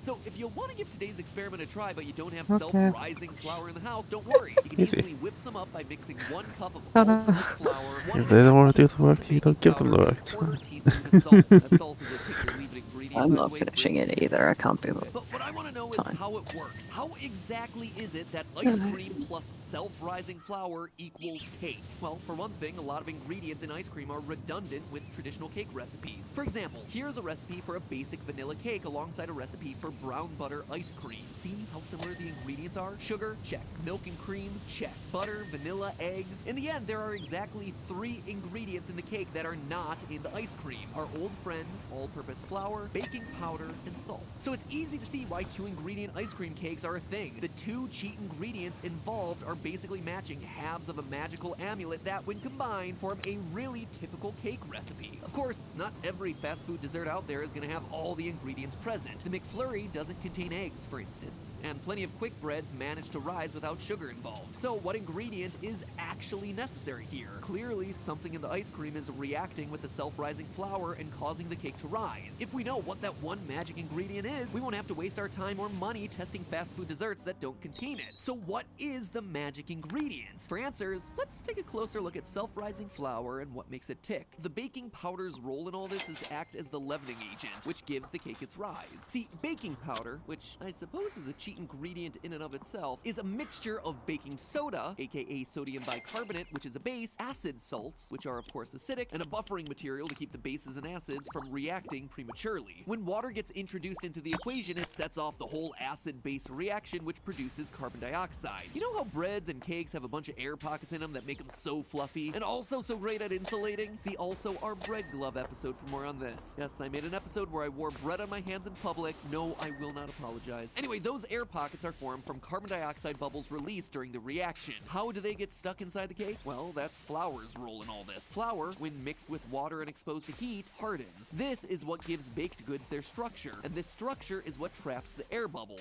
As for the salt, aside from adding flavor, it helps absorb moisture that in turn reacts with the baking powder. So there you have it. The only additional thing that self-rising flour requires aside from heat is water, which means that there are a ton of fast food desserts capable of making a cake, at least in theory, in food. Alright, I'm gonna stop. You guys get the point. Long story short, if a dessert is frozen, that means it has water. If it has water, that means it'll react with self-rising flour. And that means Steph and I have a lot of fast food restaurants to visit today. I retreat I did an dinner. online fitness class this morning. Does that count? That is slightly cold because it's been an hour. Nice. Yep. So I started driving us through town looking like Rick Astley post How's your surgery. We wash? nabbed frozen desserts from every fast Yeah, food pretty good, restaurant pretty we good. passed. In addition to the Oreo How much do McFlurry you from earn? McDonald's, we picked up a classic What? chocolate frosty from Wendy's. How much do small you vanilla earn? Frosty. At Dairy Queen, we grabbed I an orange Julius and a earn raspberry fudge bliss $200. blizzard. By the way, can I just say how much I 'Cause love I that earned Dairy 50. Queen shoots Yeah. all of their blizzard products upside down? Okay, That what is the- commitment, and I respect it, DQ. Now, by the time Steph and I got to the Yeah. Sonic Drive-In, Anything. we were kind of What? hungry. Also, let it be known, one item, we're leaving with 4, and I'm regretting not getting a 5th. I might get a 5th before we leave this parking lot. Sonic! I haven't been to a Sonic in years, okay? Parked really far. At Sonic, we ordered an Oreo Big Scoop Cookie Dough Blast and a soft serve vanilla cone, and maybe a couple other things. Put the lime in the Coke Zero, you drink it all up. Good. The only thing that would make it better if it was Harris Teeter's 0-calorie Diet Cola. Oh my god, we gotta go. Ready? Yeah, these are my sunglasses. We haven't been shopping in a really long time, you guys. We got them in a hospital. We ordered a bit more than planned at Burger King, too. So, since the idea behind this episode is to, 1, see if the McFlurry mug cake can actually work, and then 2, decide if there's anything better than the McFlurry mug cake, we're going around to all the different fast food restaurants to get their signature desserts and see, hey, what can we make a cake out of? And at Burger King, growing up, my favorite fast food dessert was the Hershey's Sundae Pie. So we're taking an ice cream pie and we're trying to transform it into a non-ice cream cake. Yes. Brilliant. There it is. Meanwhile, while we were there, I also saw that they had frozen Cokes. You know, We're just gonna get a frozen Coke. We're gonna see how it goes. I'm still a fan of Coke. That Whopper while we were at Burger King. Whoppers are so good. I know. We give Burger King a hard time on this channel. We do so many takedowns of Burger King, but the they're so Whopper good. is so I good. know. It's great. I just like it so much. I don't like their Twitch advertising strategy, but I do like their flame broiled strategy. It's so good. So one last stop. It's to a local fast food chain here called Cookout, and it is known for their milkshakes. They have probably 40 different things you can mix into milkshakes. Their thing is milkshakes. And so my hope is that my go-to order of a chocolate banana pudding Oreo milkshake will actually yield the best mug cake today. It does sound promising. At that point, having exhausted every single cup holder in the car, even the two on Ollie's car seat, we returned home. I was curious to find out whether Skip had forgiven me for the tongue lashing I gave him earlier. Come on, give him a little kiss. Give him a little kiss. Oh. Fortunately, Skip had put the whole ordeal behind him. An overpowering smell of desserts had Ollie on his best behavior, too. Oh, what's that tasty thing called? I think that might be some soft serve ice cream. Oh, that was very nicely asked for. Yes, of course, Bean. Absolutely. Oh, good bites. How is it? Is that good? Hey, Ollie, you want to try a little bit of our cake, too? We made a little bit of cake. Tell me what you think.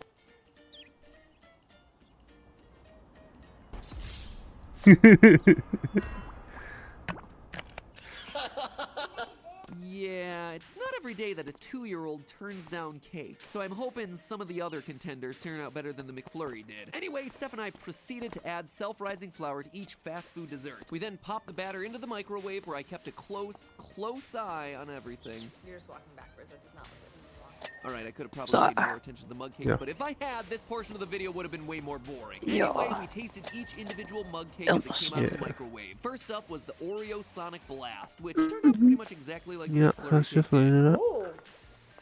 Oh, that's nice. It's Good still bite. not very sweet, is the thing. Huh. Huh. It still tastes... Yeah, I see you've done a good hunk. You know, Good old campus, right? Yeah. We then moved down to I'm the good at chocolate frosting. advising, Very you know. concerned about this monstrosity. You clean the roof. Whoa, hey yo. If you have tripped in a The roof you shouldn't have. This is not your cake. Oh my god. Exactly. I touched the roof. Like a weird way? Why is it? Oh my, have you looked at it? Yeah, I know.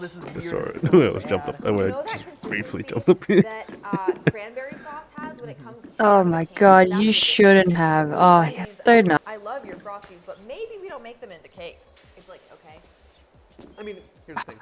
God, you know, I've been waiting to do a good roof. You know? Yep. I can't believe you left this to me. You are just so kind. I know how much you like roofs. I love roofs so much. My toe hurts so much. Also. Fix that already. No, I ignore my pain. I like I am Vengeance. It's like flaky, crumbly. I don't know. Crumbly like a real cake should be. I'm cool. Ooh, plain vanilla And dying. cake is actually like plain vanilla ice cream. It's the Paint winner is cool. by far, hands down. Paint is cool, Got a kids. good one. I don't know what it says about Do two drugs. ingredient fast food mug cakes. Do the but choking one challenge, that yeah. tastes like a pancake is the runaway winner so far, but that's where the bar is at, Gosh, I'm afraid. remember Next that up shit. was Alan. Dairy Queen Blizzard. Both No, Oh, no, I do oh, not yeah. remember. because its batter had a That was like really a strong holding your raspberry breath flavor. challenge. I When it think came that was out of one the of them. microwave, though, raspberry taste was nowhere to be found. And Dairy Queen's And a other lot of Yeah, people still passed sound. out. flavored Orange Julius I didn't think fare any Cupcake better. side. So this is Orange Julius. Really? Yeah. Really? It's Here just can as- guess. There we go. Just as good as Tide Pods. Like, Yeah. like those frosty cakes though. Yeah, he's super gelatinous. Why was that a trend? It I don't smells know. like orange and then it doesn't taste like orange at Wow. all. We just decided, Tide Pod, cleaning Good thing Game detergent. Theorist has a video. Worried that we weren't gonna find any real winners in the bunch. I mean, sure, some of these cakes were edible, but it's not what we set out to do. I was hoping at least one of the frozen treats would taste better in Why is cake there so much form, but so rust? far, Are they nothing was rusty? even close. Second Rusty. episode on a theorist channel. Rusties. In many weeks to disprove a TikTok theory. She was hyping it up in that TikTok. She's like, this is the most delicious thing ever, and my friends who have tried this say it's amazing as well. It's not. Next. Next. Now, I'll admit there was a lot of pressure on the Cookout milkshake to perform. Not only was I rooting for it as the hometown favorite, but Cookouts was the only milkshake in the running, meaning it was sort of competing on behalf of milkshakes everywhere. Oh, there's that nice chunk of banana right there. Just sitting there right at the bottom. Banana. Oh, all right. Here. You know what? This one's all right. It has the most flavor. Are you a little biased? Let me check. I might be. Here. Let me. A little biased. Huh. Okay, so interesting. Actually, the banana helps a lot. It not only helps I love washing everything. throughout the cake, so you actually get Yeah. like a little bit of banana flavor, and then you get kind of that twice baked cookie of the Oreo just like kind of in there. Yeah. It's actually Yeah. really pretty good. Texture not. I'm so happy I super duper, suggested but it this is game. moist. Like if you mix this with some toppings. Now we're gonna play that to 100%. Yeah. On 2 accounts. Let's go. 2 accounts, yeah. Yeah. Yeah. Chocolate banana pudding Oreo milkshake. Why are you redoing the same level? Thanks to all the chunky ingredients. Yeah, but because I don't know how to someone figure it out. Yeah. consistency out of the milkshake, even with some extra time in the microwave. At this point, I was getting desperate, and we were getting into the weird entries. Burger King's Hershey Sundae Pie was a spontaneous last-minute addition to today's experiment for no real reason other than the fact that I thought turning a pie into cake was really funny as I was waiting in the fast food takeout line. And surprisingly, the Sundae pie held its own. And it doesn't look as, triggering as some of the other ones have. Actually, it looks really good. It does. Ooh. Oh, yes, it has a crumb texture again. Oh, it has an actual wow. crumb consistency. Okay, we may have not mixed the flour as well. It You're started bored. out drier, so it ended up being a little bit drier. But honestly, I don't hate it. It actually tastes like chocolate for the first time in any of these. And we've had so many of these with chocolate in them. Last and definitely least, we had the frozen Coke from Burger King. Friends, I'm not even going to pretend that this one stood a chance. It was doomed from the beginning. I think we'll be really lucky to end up with anything that even solidifies in this one. I can't even get the flour to dissolve. It is literally just like chunking in there. Are you sure that's not marshmallows? It looks like Swiss Miss hot chocolate. It looks like that. Definitely not. Throw it in the microwave. It's very somebody. rusty. Throw it Yeah, in. very, Chuck it very in there. rusty. That's how you get the rust cleaners. I Yeah, don't $10 for that wanna. rust cleaner. I don't wanna. I'm a cheapskate in every life.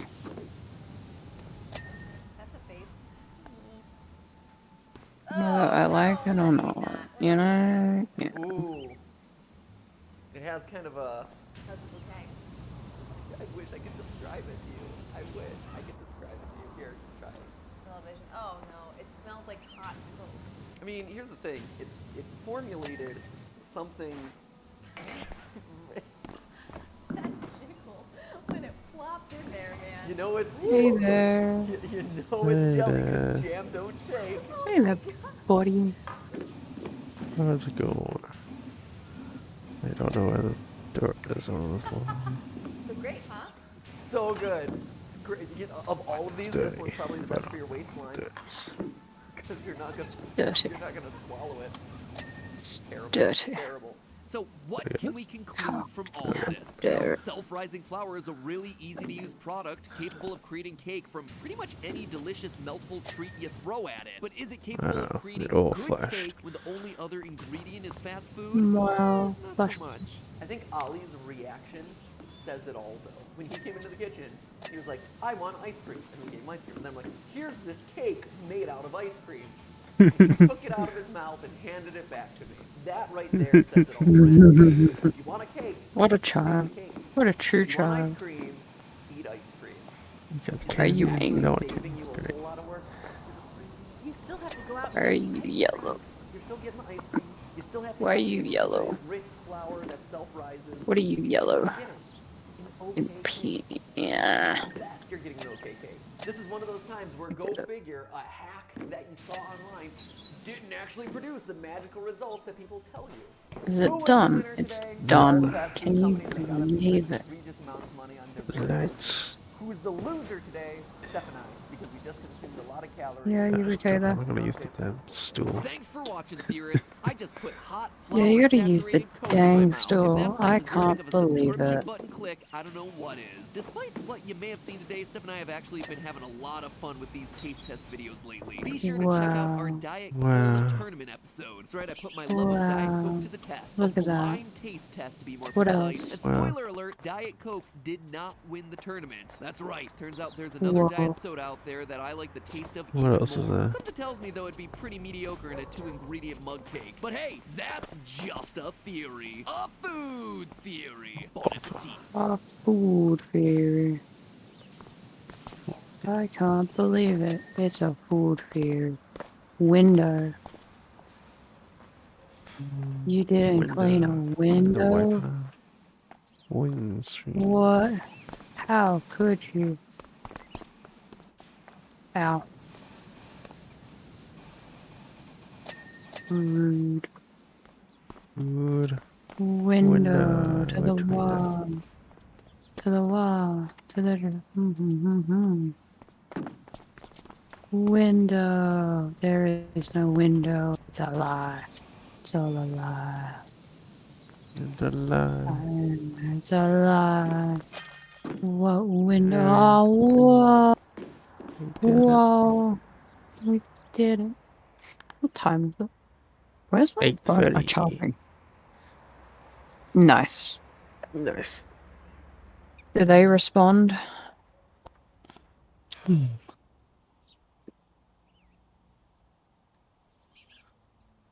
I just want someone to finish those questions because I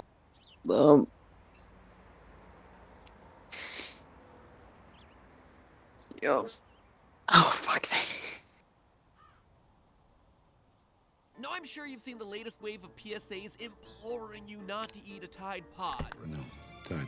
Well, I'm not here to tell you not to eat a Tide Pod. I'm just gonna tell you what to expect when you try. You see, the pod's outer layer is a plastic wrap that its contents under pressure, so you don't have to bite down all that hard for the gel inside to explode out. If the gel does indeed come into contact with the insides of your mouth, which is kind of the point in all this, its low pH levels will begin killing any cells it comes into contact with immediately. And when those cells die, they don't just vanish, they leave behind their remains, leaving your mouth filled with dead cells and damaged tissue as the gel causes an immediate burning sensation. A burning sensation that will be agonizingly painful. The gel of the pod is thick, and because of how thick and sticky it is, if some of it goes down your throat, it can become stuck or lodged in your esophagus, killing even more cells as it goes. This, in turn, how much you on? immune system into high gear, 175. swelling of your Nice. esophagus can also affect the muscles that control your breathing, meaning you just might find yourself choking even if you do happen to vomit up the detergent. If you manage to survive the Tide Pod challenge by not choking to death, congratulations! You now get the joy of spending several days with the lingering pain of chemical burns inside of your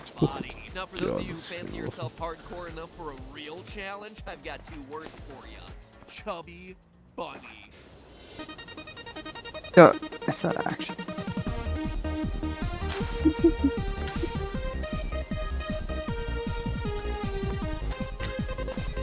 The fuck?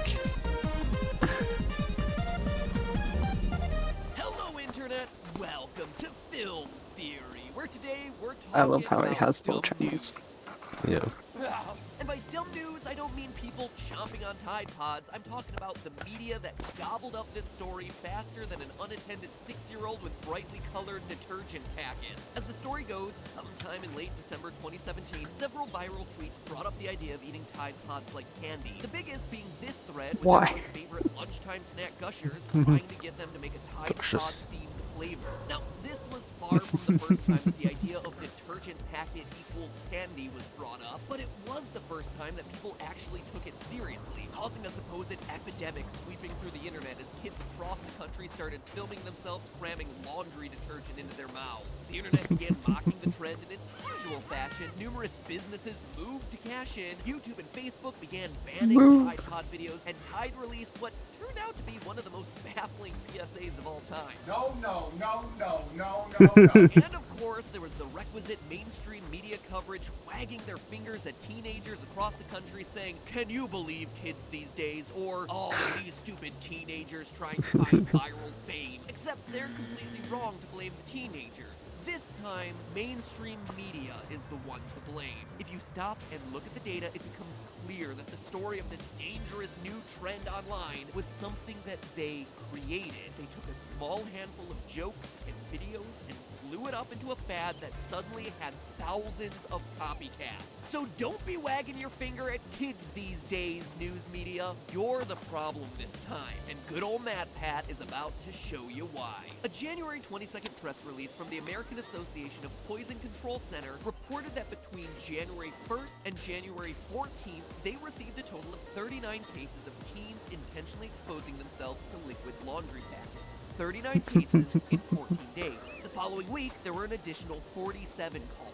In other words, we see a huge spike in the number of Poison Control Center calls relating to teens ingesting Tide Pods after January 14th. Now, remember that date because it's not just an increase in calls after January 14th, it's also an increase in videos. As I mentioned before, most people claim that teens started munching on Tide Pod packets in late December and through early January. But if you actually look at the number, that just isn't true. From December 1st through January 7th, there's only 242 Tide Pod videos across all of Twitter, Instagram, YouTube, and Facebook. Yeah, I checked them all. Now, that may seem like a lot, but look at this.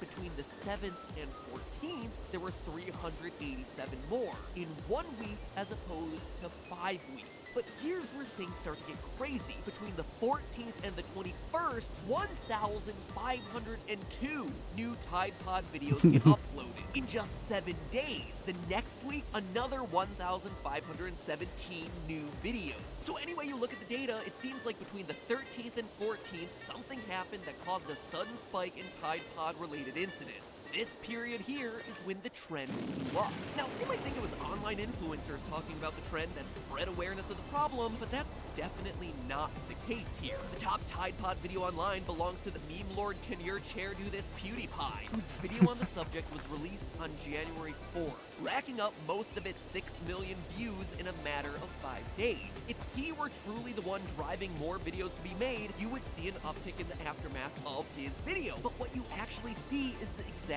opposite. It's found the heart. I found the heart. I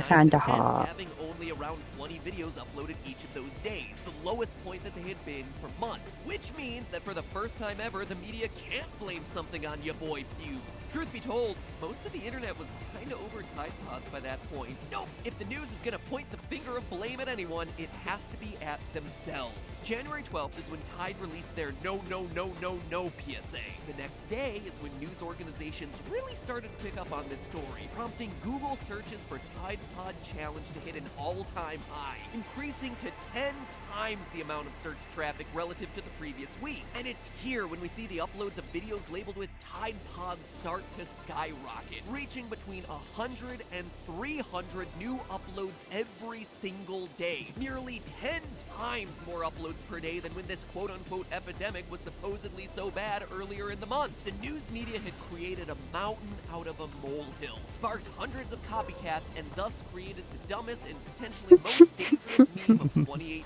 Now, Now, let me be clear. I don't think I they want did to any yeah. of this intentionally. Truth be told, they're just 2018, woo! For instance, after Tide Pods became a fad, a number of posts appeared on social media from people photographing stores that had anti-theft measures in place for the detergent. People in the media found those posts and concluded, hey, it must be because of that crazy new challenge. Except there's a problem with those stories. Retailers like Walmart and Kroger have been keeping products locked up to prevent theft for years, with news stories dating all the way back to 2012 reporting that laundry detergent is one of the market's most shoplifted items. But hey, why bother to check the facts when we have these viral tweets to go off of? Surely these are 100% factually accurate. The story writes itself. Basically, what I'm trying to say here is that in their coverage of this meme, the news created a huge case of copycat effect. According to David Phillips, sociologist at University of California at San Diego, the copycat effect goes as follows. Quote, when I'm waiting at a traffic light and the light is red, sometimes I wonder whether I should just cross and jaywalk. Then somebody else does it, and so I do it too. I'm getting permission to act from someone else who's engaging in a deviant act. End quote. In other words, watching other people engage in certain behaviors makes it more acceptable for us to engage in those same activities. Logan Paul. Oh, excuse me. But in the case of Tide Pods, the sophisticated internet users knew that it was mostly meant as a joke. But once it hit mainstream media, those people just started to do it because they thought it was real. In fact, one area of heavy research right now has featured sociologists looking into how reporting teen suicides actually causes suicide rates to increase. This applies locally as well as on the national level. When Marilyn Monroe's suicide was widely reported on, the national suicide rate increased by 12%. Because of this, many news organizations have policies in place against reporting teen suicides in obituaries. In the process, these news organizations are acknowledging that they have an ethical responsibility to protect the welfare of the public, which then kind of goes against what we're about to talk about next, how they choose their stories. Because all of this begs the question, just how widespread of an epidemic was the Tide Pod nonsense? Earlier I mentioned 86 total cases cited by poison control, which at first glance seems like a lot. But to steal a line from PewDiePie, context matters. Poison control centers across the U.S. receive millions of calls every single year. In 2016 alone, American poison control centers received 46,306 calls from parents concerned that their kid had consumed too many vitamins. If 86 people eating a Tide Pod and calling poison control is cause for a news frenzy lasting for weeks, then where the heck's the news story about the 46,000 kids chomping down on too many Flintstones chewables? Just looking at the numbers, telling parents not to let their kids eat too many vitamins may seem like it would be the much more useful PSA than having Gronk tell us, use Tide Pods for washing, not eating. Well, as it turns out, the fact that Tide Pod ingestion is so statistically insignificant is actually a huge contributor to how it became such a big story. Research has shown that people respond most to news if it reports stories that are unique, which actually makes sense when you stop and think about it, right? The word new is even in the name news. This is why a crazy, murderous clown roaming through the woods is likely to make national headlines, while deaths caused by traffic accidents just don't. In terms of actual danger to you, traffic accidents are a much bigger threat, but they just aren't newsworthy. They're an accepted part of everyday life. Because people react to news stories based on novelty, the actual prevalence of the issue, like Tide Pod poisoning, doesn't actually matter. In fact, the more common it is, the less likely it's going to get reported on. That's why tens of thousands of vitamin overdoses get ignored, while a handful of Tide Pod challenges are your top story for weeks. What's more, people are more likely to respond to news stories based on how threatening they sound. Research has shown that stories about non-threatening topics just don't get the same kind of emotional response as stories informing people about threats to their safety. This is why reporting always slants negative. Reporting on weird dangers of the modern world is the most reliable way to keep an audience engaged. And what's weirder and more scary sounding to traditional media than trends that teenagers are engaging with on social media? Conveniently leave out the part that shows that the number of people actually engaging in this behavior is minuscule, and you've got yourself a viral news story and a nation overreacting to something that wasn't really a big deal in the first place. And all us people who understand how to use the internet and internet culture suffer as a result. This whole Tide Pod story, as dumb as it is, serves as an important reminder that now more than ever, media seems to be concerned I love the not with reach on keeping us this thing. informed, but instead with keeping us engaged. Yeah. While it's absolutely fun to Yeah. laugh at all the memes, most of us The missed out on the reach. real story here. So That this good. cold threat was basically a manufactured craze that even at the height of its popularity was barely That's even the high ground. in terms of the total number of people it was Yeah, actually affecting. It breaking the also floor. serves as a good reminder that directly lying to us isn't the only way for news to mislead us. It's actually possible for the media to tell stories that are technically factually true while also giving us an inaccurate view of what's really going on in the world around us. The biggest bias in media isn't how stories are told, but which stories are told. For the last 3 years, I've been honored to partner with Bill and Melinda Gates to talk about their annual letter, and this year's touches on these exact ideas. If you listen to the headlines shouted on Twitter or the stats tossed around in newspapers, it seems like the world is in a terrible state. Unconscionable 7,000 babies die daily. But if you read a bit deeper into the facts, what do you see? Despite record lows for child mortality, the number of children who die every year has been cut literally in half. But that's not the fact that's making headlines here. It's not threatening enough.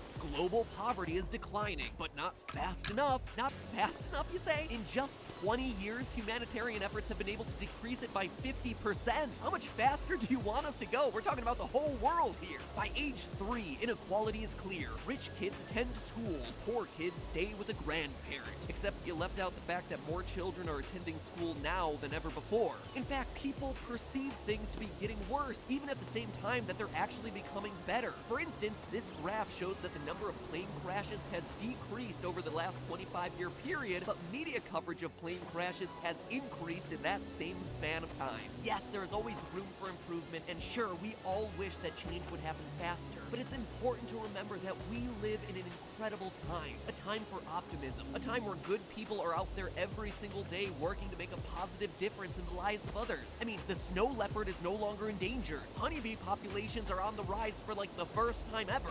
Child labor is down 50% since the year 2000. HIV and AIDS is no longer the leading cause of death in Africa. labor. A cancer vaccine has been proven effective in mice and has now moved on to human testing. I mean, seriously, I couldn't believe this stuff either, but these are the true facts that don't get reported on every day. So click the link below to read Bill and Melinda Gates' letter and get a dose of positivity for a change. It's a rare feeling these days online, but reading their letter was an incredible reminder that hard work and love for your fellow man truly can do. Because in the end, the scariest news of them all is that these positive stories are the ones that don't get reported. But hey, Cleaning the floor, yeah. No. Tie that. And cut.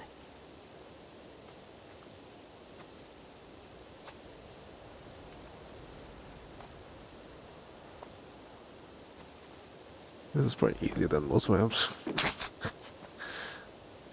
You just look so big. Just looks big.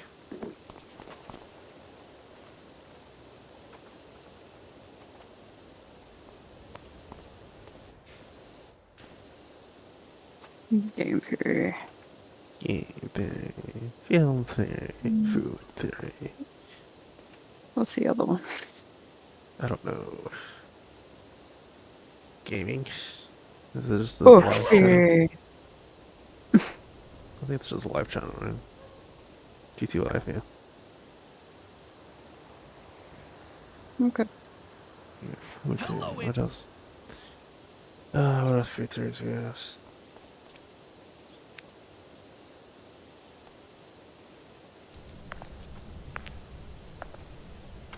For years, we've been terrified of animatronics.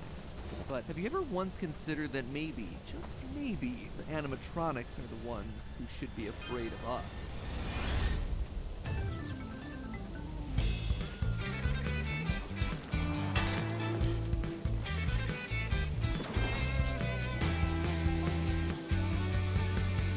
Yeah.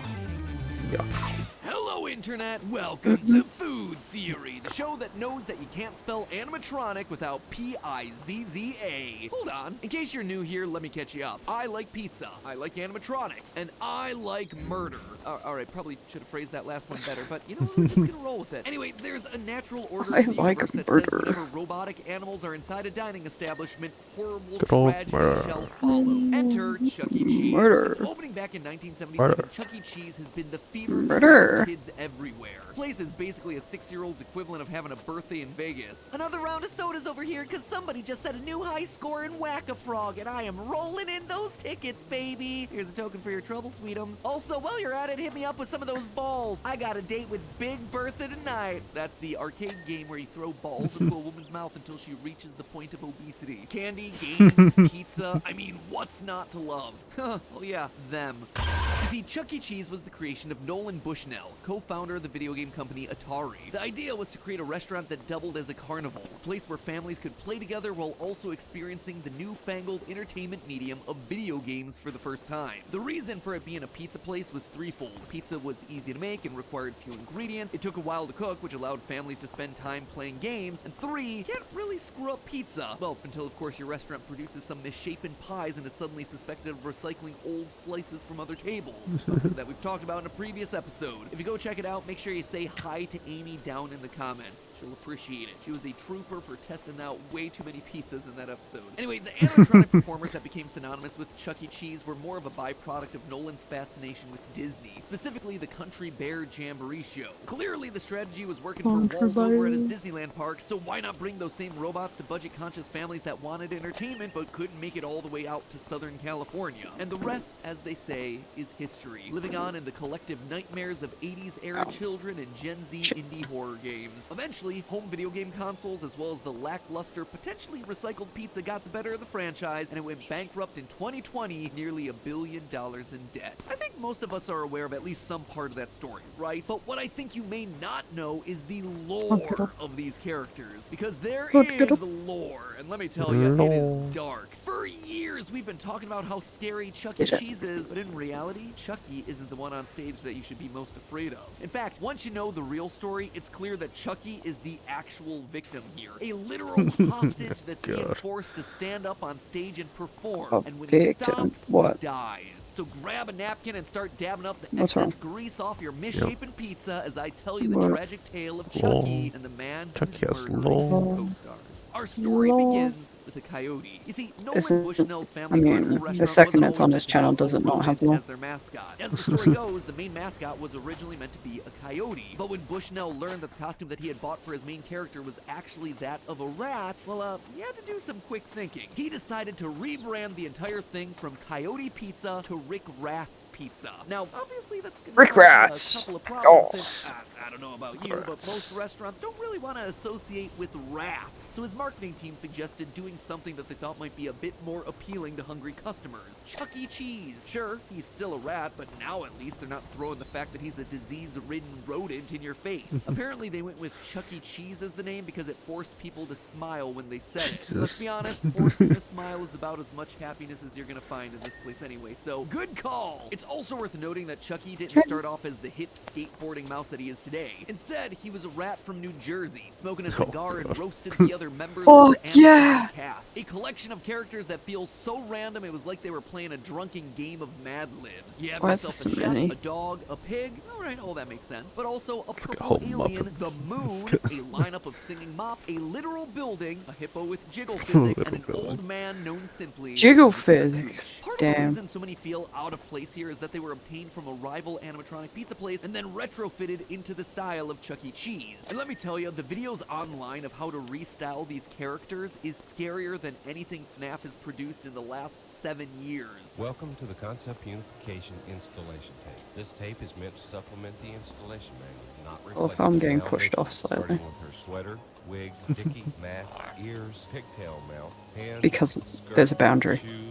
Oh, alright. So that's the origins of Charles Entertainment Cheese and his gang of mascots, but what about the actual lore? Doing it. Well, back in June of 2017, the news blog Insider reached out to CEC Entertainment, Chuck E. Cheese's parent company, to see if Charles Entertainment Cheese was indeed the character's official name. Christelle DuPont, public relations manager for CEC Entertainment, informed them that since there was never a birth certificate, the company couldn't actually be sure. Which, I mean, I guess, but also, I don't think that's the way it works here. Show me Ronald McDonald's birth certificate. Is the Burger King truly royalty, or is he merely a usurper to the throne? Anyway, while she couldn't officially answer the name question, she did point everyone to an online book detailing Chuck E. Cheese's backstory. And this is a treasure trove of information that will blow your mine. As the story goes, Chucky was an orphan mouse at the St. Marinara orphanage. He loved to sing happy birthday to all Okay. the other orphans. In a cruel twist, because he dark? was an orphan, no one actually knew his birthday, so they just gave up.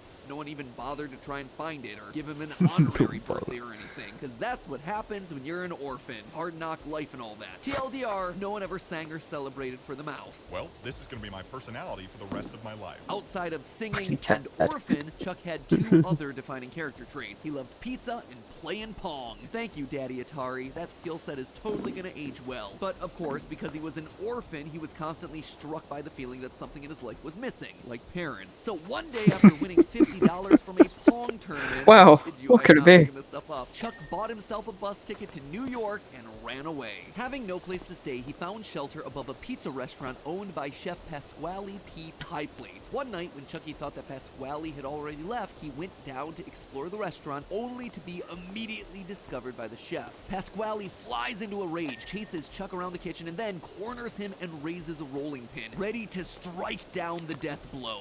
Finish him! Chucky, cowering in fear, knees shaking, facing his final seconds of life, does the one and only thing that has ever brought him joy over the years. Happy sing. birthday Upon to hearing the mouse you. could sing, Pasquale Happy lowers his rolling pin, and then decides to pull a capitalism and exploit the mouse's talent for his own personal gain. As the story goes, quote, Pasquale was so shocked he dropped the rolling pin.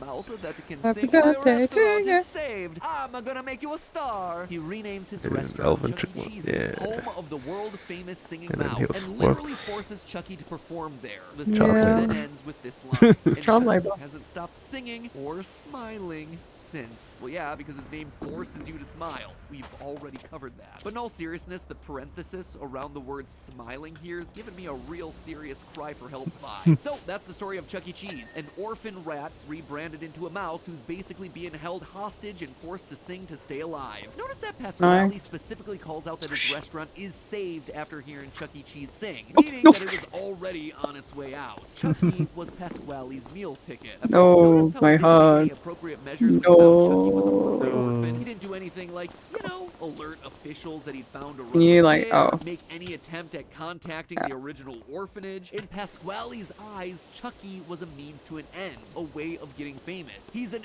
animal with a talent for music, and if he ever stops attracting customers, would it really be that hard to believe that Pasquale might just decide to finish the job? It's also made clear that Pasquale isn't paying the members of his band anything beyond keeping your own life. In the direct-to-video movie Chuck E. Cheese in the Galaxy 5000, we see a kid who needs some serious cash for his family's tractor. What's the problem? He needed some dough. He needed cash. Charlie, he needed $50,000.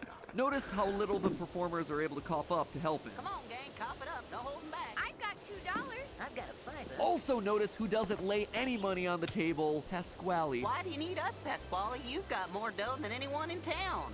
They even make mention that the performers could get jobs to help them earn money, meaning that standing up on stage performing under Pasquale's rule doesn't pay. How are we going to get that kind of money? We could all get jobs. I saw a help wanted sign down at the Chicken Palace. It's here that we get this gem of information. Pasquale, do you have any ideas on how we can come up with $50,000 for Charlie's aunt and uncle? You could pay him a fair wage. That's an idea. I'm glad you asked that question, Chucky. In a few days, a big races are gonna take place. The Galaxy 5000 is an interplanetary race on the planet Orion. Big race. In a dangerous intergalactic space race. Didn't see that one coming, did ya? And despite it being dangerous, Pasquale is more than eager to sign him up for it. Now, talking about just this movie alone would merit its own video. Let's just say that everyone is very excited to be hanging out with each other. Chickens with there. mice, mice with humans, humans with multiple humans, chickens with multiple humans. The adult time relations Back to between breaking characters physics. is a bigger plot point than you'd expect for a badly CGI'd film extension to a children's restaurant mascot. Ooh, Chucky. Race car drivers Oh. Oh. Oh. No, Oh. I've got it. I'd appreciate it if you kept this to yourself. I didn't know that you were taken. You're like one of the guys, right, Helen?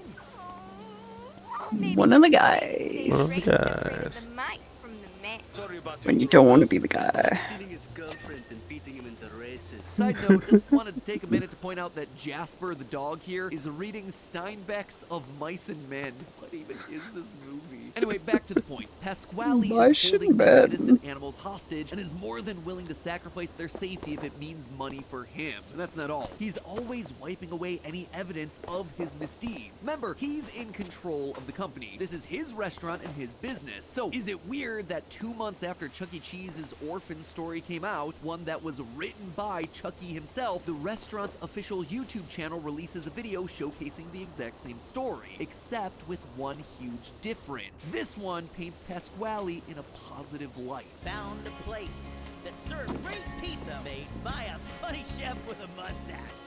His name was Pasquale. My restaurant was losing money. I was about to close my doors. Chucky offered to help me out. Oh yeah? He offered to help you out? Offered. Was that before or after you threatened to bludgeon him with a rolling pin? And don't you for a minute think that this is some sort of corporate rebrand or anything. This is Pasquale actively gaslighting us and Chucky. In another video on the YouTube channel, the cast is looking at a photo album of past memories. In it, we get this. Remember that time we went to the moon eating moon cheese?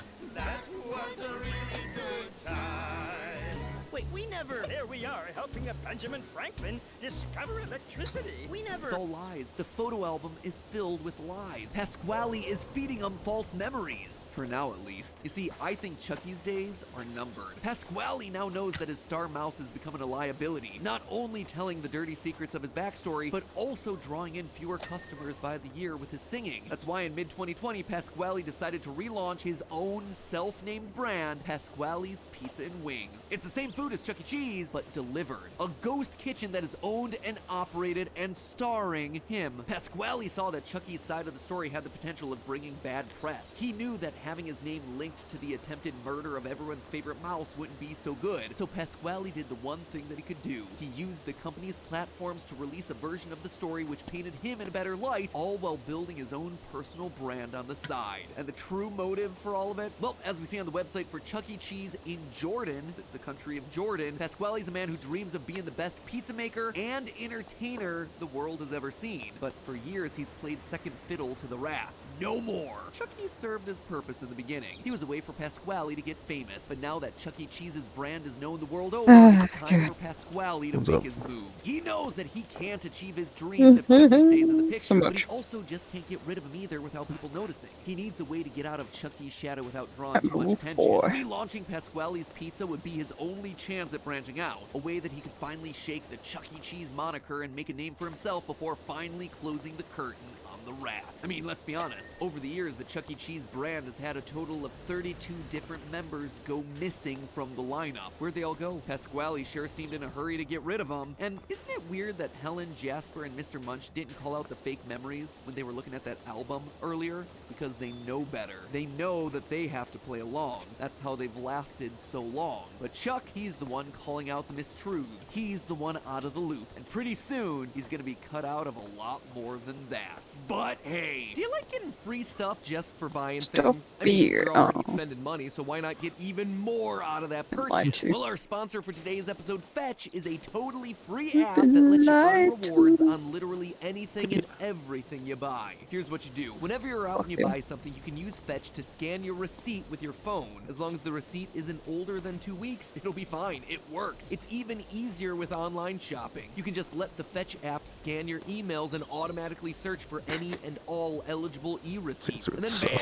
you earn points that you can then use to get all kinds of rewards, including gift cards for Starbucks, Walmart, Amazon. Personally, I've actually been gonna say American only. gift cards to Chipotle, which seems odd, but may or may not be relevant to a future theory. Hint, hint, nudge, nudge. I'll let you theorize about that one down in the comments. Scanning the receipts and redeeming points is super quick and easy. You just take some pictures of your receipts with your phone and Fetch handles the rest, all in a matter of seconds. And when I say that Fetch works on basically anything, I mean anything. Receipts from brick and mortar retail stores, it works. Restaurants, done. E-receipts and Amazon purchases, totally fine. It even works for Chuck E. Cheese receipts, which, you know, is gonna be nice if you ever find yourself in a situation where you're buying 12 separate pies to see whether they're reusing other customers' pizzas. Don't know if you've ever found yourself in that very specific situation, but in case you do, Fetch is there for you. So if you want to get more out of the money that you're already spending, go download Fetch by clicking the link in the description. description. Make sure you use the code FOODTHEORY, FOODTHEORY, and you'll get 5,000 points when you scan your very first receipt. Redemptions on Fetch actually start at 5,000 points, so you can get a reward right now just by signing up using that code. That's FOODTHEORY, FOODTHEORY. It's developed after 4 years. Just by scanning any receipt they just have lying around the house. So go, reward yourself today, and as always, remember, just a theory. A food theory. Bon appetit.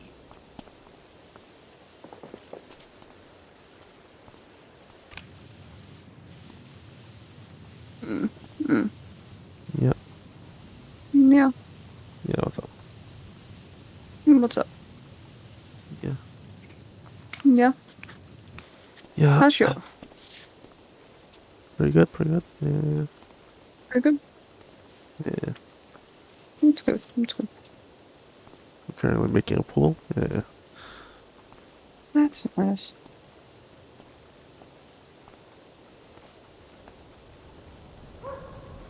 Yeah. Yeah. Yeah. Yeah. Yeah, you like this? It's great. Good. Good. Good. Yeah. Okay. Yeah, child labor. Child labor.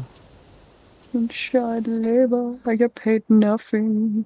You want the money.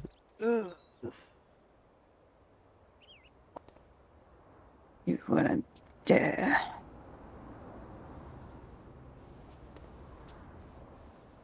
Do it even. Hello. Yeah. Yeah. Yeah. Yeah. Yeah.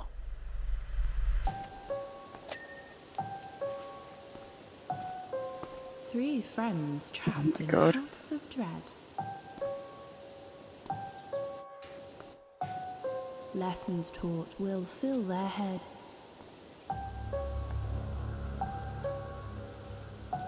One a duck, the other red.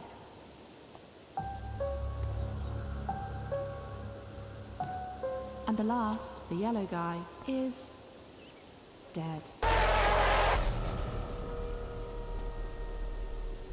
Hello, Internet! Welcome to Film Theory, the show that knows that a family is just a group of people who live together and have the same lawyer. Ladies and gentlemen, it happened. The new Don't Hug Me I'm Scared TV series has finally hit the airwaves, and it is great. To catch you up, Don't Hug Me I'm Scared, or DHMIS for short, started as a series of YouTube videos that took Sesame Street and Jigsaw and then made the two of them kiss. The YouTube series followed three protagonists named Red Guy, Yellow Guy, and Duck as they went on adventures, learned important lessons about things like or then injected pure nightmare fuel into our eyeballs with imagery like this.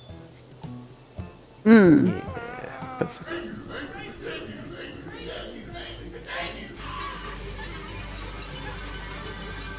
When the series concluded in 2016, most of us thought that it had entered the great YouTube playlist in the sky, lost alongside Niga Higa and Jenna Marbles, fated to occasionally pop up in recommended feeds from now until the heat death of the universe whenever the algorithm sensed that we were starting to get nostalgic. Or at least that's the way it was supposed to go until Don't Hug Me did the impossible and got a TV show. Earlier this year, the creators managed to wrangle together a real 6-episode DHMIS TV series on the British Channel 4. And after watching it, I gotta say, it nails the tone of those original YouTube videos, all without feeling held back or tied down by them. In fact, it's clear that while the aesthetics look the same, the series has moved on. The calendar that appears in every episode has moved from the original June 19th date that it was stuck on to June 20th. It's a turning of the page, a symbolic new leaf. And whereas the original series was all about the corruption of art and children's programming, this new TV series seems to tell a more personal story about these characters, because they are actual real characters now. No longer are they just symbols for kids, or creators, or ducks, I guess. These three now appear to have histories and lore. In fact, when you start piecing this puzzle together, the story of these three characters is tragic. They're a trio that's trapped inside of a repeating cycle built on one woman's guilt and pain. And if I'm right about this, at least one of these three characters is dead. So wakey wakey gang, it's theory time, just theory time, you'll see. For the first 4 episodes of the show, things proceed normally, or at least as normally as they can for the world of DHMIS. Our 3 characters start each day in some mundane way before eventually being joined by the Teacher of the Week, an anthropomorphized object that's there to share some twisted lessons about topics ranging from jobs to death to electricity. Oh sure, there's some weird bits mixed in there, like Yellow Guy's dad Roy viciously ripping apart a creepy family, or Duck killing off his own doppelganger, but nothing that out of the ordinary. But then comes episode 5, where we see the reality of the show starting to fray. In this episode, our main characters are confronted by an old living train, basically the nursing home equivalent of Thomas the Tank Engine. Thomas the hover-around engine? Anyway, at one point the teacher turns into a car and then promptly dies. So our heroic trio does the reasonable thing and hops into his rotting carcass to take a road trip. And it works. Not only do they manage to drive past the desiccated remains of their original TV pilot. Oh, I'm sorry, that place doesn't exist anymore. What? What happened to it? Just shriveled up, I reckon. They manage to drive so far that they break through what appears to be a simulation. They leave their cartoonish world behind only to end up in a realistic dystopian one. We can't go back. I'm not going back into that house. Guys, there's something out there. Lost and confused, they set up camp for the night. As they sit around a fire contemplating their new world and hoping that the neighbors will show up to help, a mysterious voice begins to echo through the night. Suddenly, Yellow Guy sees something out of the corner of his eye, and we cut to black. Only to then watch as a mysterious hand rolls a model of their car up to a dollhouse. The same house that we've been watching at the start of every episode. The journey always ends up back at home. Now, this is important because earlier this very episode, the characters had already talked about the episodic nature of content, and how everything always winds up resorting to a status quo. All we do is sit around and then some guy comes and tells us about banks or vegetables. Nice to be back at home, eh? What are you talking about? We didn't even go anywhere. And sure enough, when we rejoined them in episode 6, the characters are reset right back to where we started, none the wiser about their junkyard excursion the night before. And that's when things start to really pick up. At first, the season finale is all about electricity. Our 3 friends get an electric bill and they don't want to pay it because electricity is silly stuff that ought to be free. So of course, their fuse box, Electracy, comes to life to teach them more about the wonders of electricity and how it powers phones and televisions and radios. And yes, even your shredder. When the lesson suddenly turns to portable sources of energy like batteries, Yellow Guy gives us the surprise revelation that he too is powered by batteries. No, I am have batteries, see? Which is a strange detail that we'll come back to. Regardless, his current batteries are old, corroded, and clearly out of juice, so Duck switches them out for Electracies. Suddenly, the once doofy Yellow Guy is juiced up to the max, and instead of being dim-witted, his mind explodes with intelligence. Equipped with this new awareness of the world around him, Yellow Guy becomes the first person of the trio to realize that they're only on the bottom floor of what's a multi-story house. Yellow Guy climbs the stairs to discover the big boy room on the 2nd floor. Inside, he finds older versions of Red Guy and Duck that are able to learn not just 1, but 2 lessons in a given day. You seem big? Yeah, we're big boys. Big boys. Try and keep up, mate. Unimpressed, he continues up to the 3rd floor, where he finds the more advanced Bigger Boys room, housing even smarter and more futuristic versions of Red Guy and Duck. Eventually, he's turned off by their heartless and cruel experiments, things like electrocuting an innocent lump of living flesh. So for a final time, Yellow Guy leaves the room and moves up another flight of steps. At the top of the house, things are extremely different. Here, Yellow Guy finds a door labeled Leslie, and we immediately get an answer as to what that means on the other side. It's made clear that this is the woman that we heard reciting the rhyme at the end of episode 5. It was also her gloved hand that was resetting the dollhouse back to square one at the end of the last episode. But now the dollhouse is open, and we can see small figures of the trio inside, recreating the exact events that we're watching play out in this episode. Yellow Guy is obviously full of questions, and Leslie promises to answer all of them, provided he plays with the dolls. You help me tidy things up around here, and I'll help you. Promise. Wow.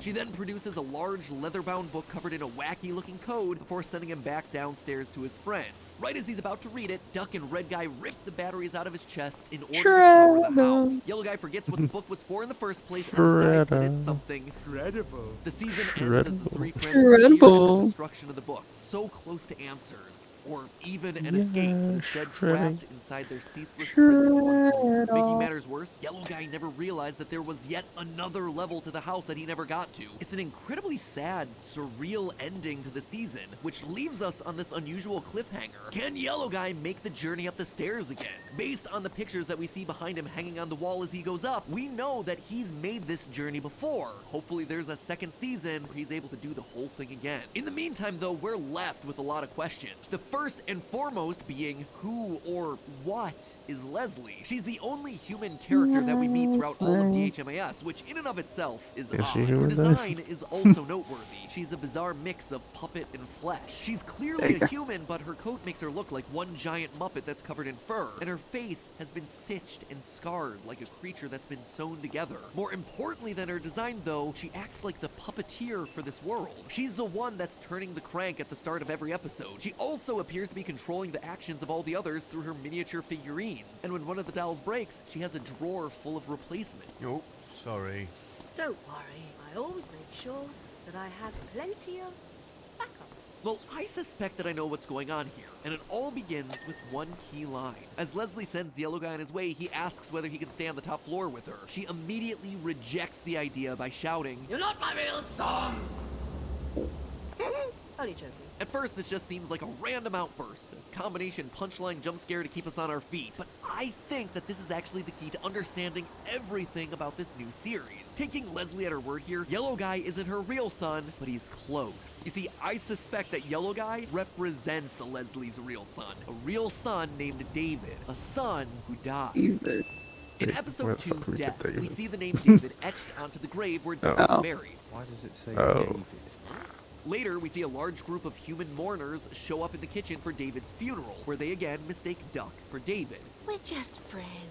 Friends of David. It wasn't called David. So, what would make me say that Yellow Guy is David? Well, take a look at what's stitched into Yellow Guy's overalls. On the front pocket, there's a large letter D, and at the foot of Yellow Guy's bed, the letter D again. In episode 3, Family, Yellow Guy is even given a special locket with the letter D engraved on it. Over and over again, Yellow Guy and the letter D are connected. D for David. But the connection between the two goes well beyond just the letter. Going back to the Death episode, when our happy trio first show up at the cemetery, the coffin assumes that Yellow Guy is the one who died. Don't tell me.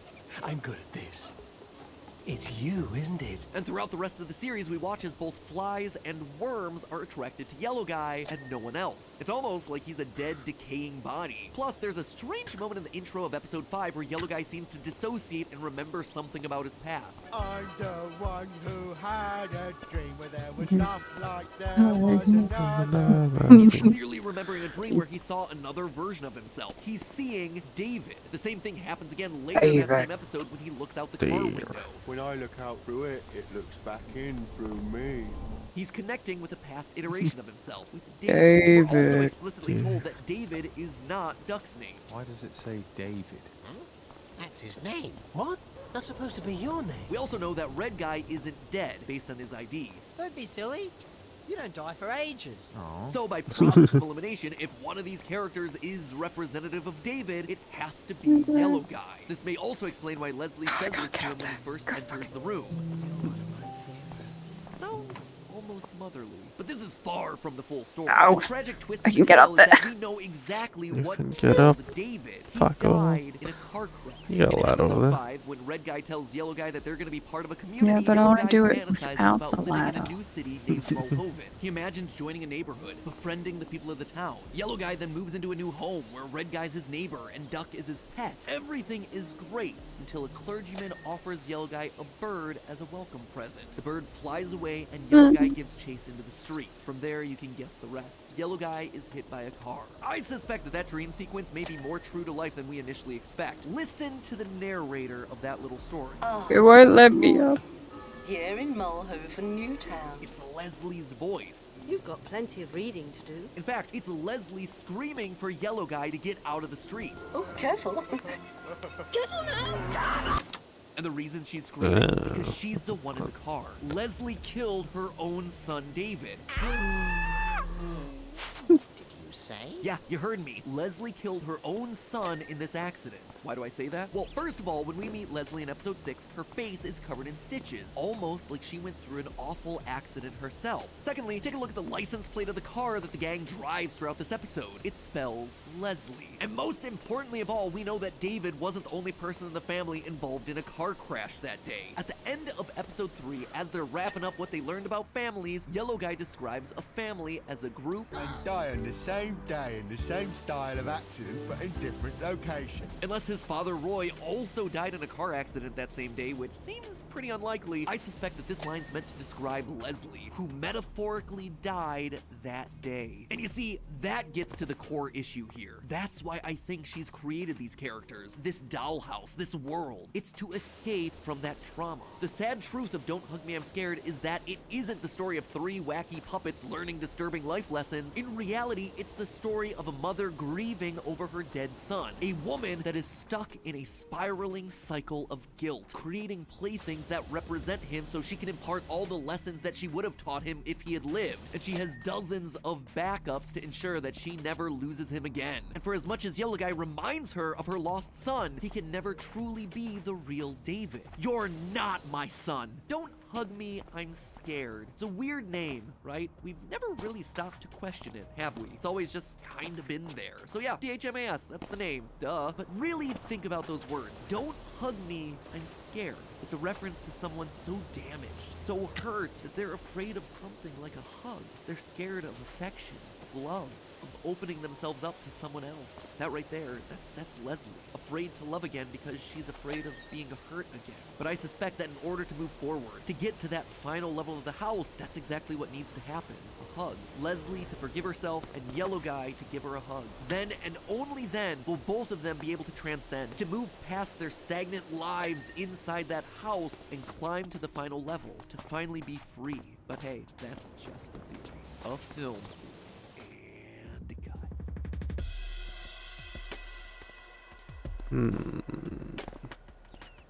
I hate how convincing that is. David. David. It was David all along.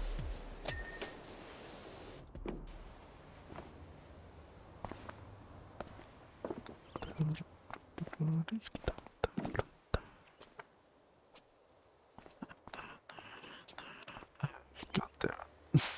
Somewhere on the floor. Mm-hmm.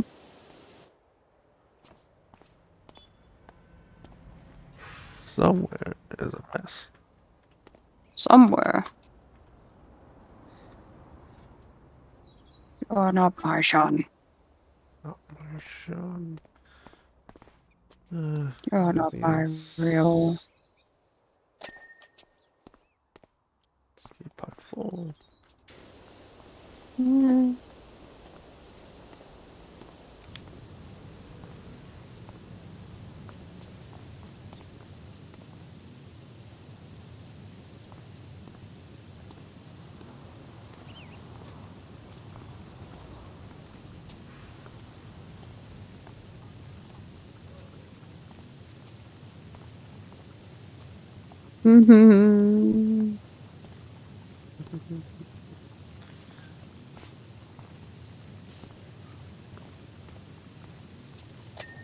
Oh, did it. that's the fault. So missing. Yep. Rails? Rails.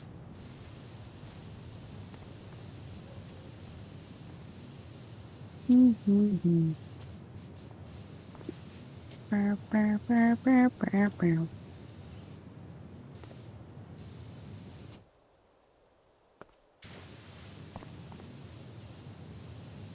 Press 2. What's 2 do again? Oh.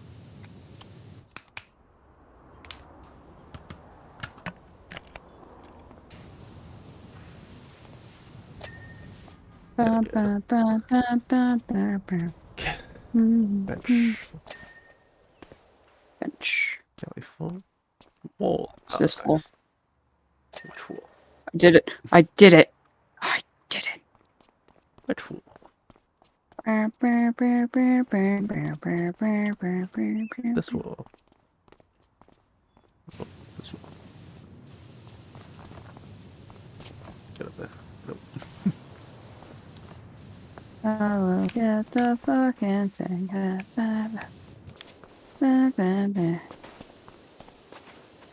Stop! Stop! Oh my god. You're annoying. Yeah. There we go. Did it. Look at this. Yeah, look how fast we did it. It didn't feel that long because of the fucking video. Yeah.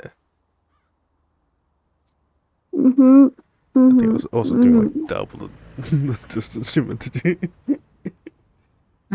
So I was cheating using angle. Yeah. Yeah.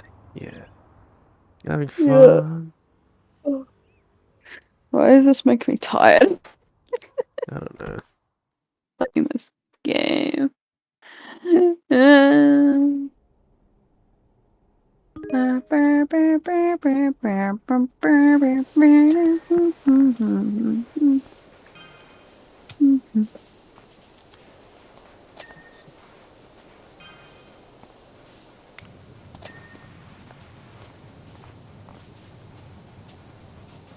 Yeah. Yeah.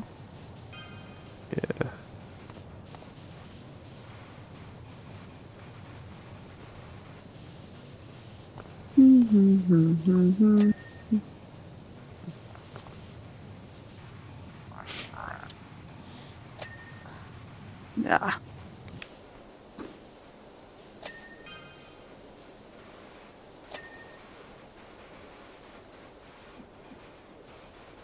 You're not my real son.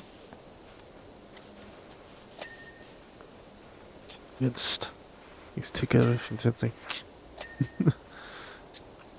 That's just a fear. A good fear.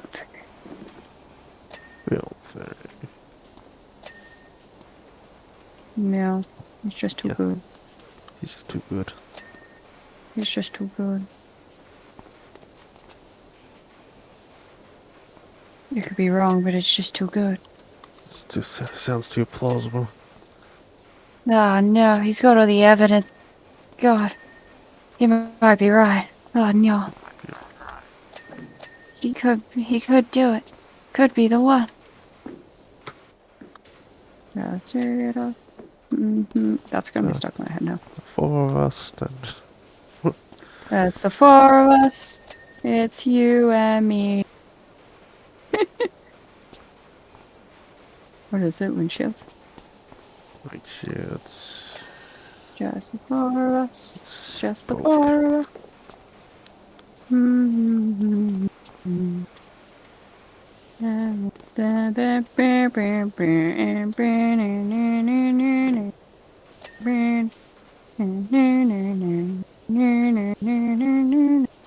Just the four.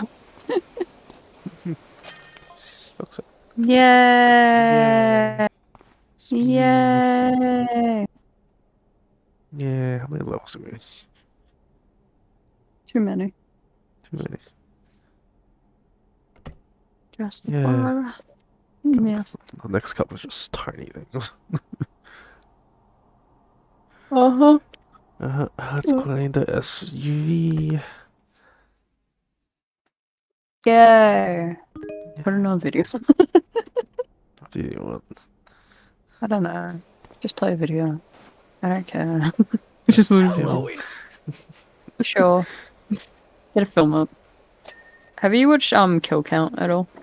Have you ever watched that? I've watched a couple. Yeah. Okay. I don't know, that just came to my head. Thanks to the Google Pixel 7 Pro for sponsoring this video.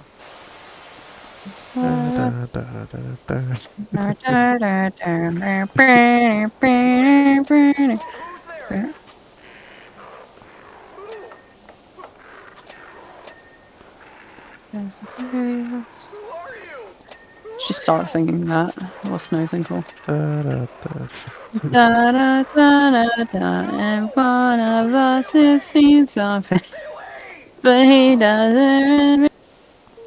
Yeah. He Anyway. won't forget. Just the three of us.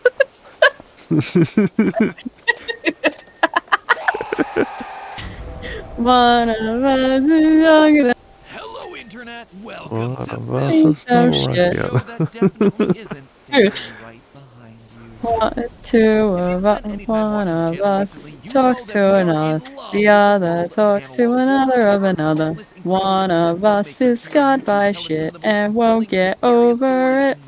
It's three of us. I'm talking stuff like the Walton Files, the Backrooms, the Mandela Catalog, stories that all have an But iconic you feel and because you they're largely and set me. in the 80s, 90s, and early aughts. This was a time when video tech was You like first myself? becoming widely available by its footing. Camcorders were giant boxes that you had to cart around Josh with you. wins. And if you actually wanted to film Yeah. something, well, you also had to bring along a library's worth of physical tapes to record on. No exaggeration, my family had a literal Just three of cooler-sized us. bag just to Just carry three everything of we us. needed to film like Just 30 you minutes of and family you and Christmas. me. Even then, the Oh, footage this we gives got you was $10. rough. When something I don't know how much moved, this gives it you. got blurry. When it was dark, it got grainy. Wait, I want to Most of see the it. time, you just Oh left my what you shot How much god. money recording do you tapes get out of because this? transferring it to an actual VHS tape you could Oh, play just- required a master's just- degree in it's all arranging wires rusty. and cables from the all camcorder to the rusty.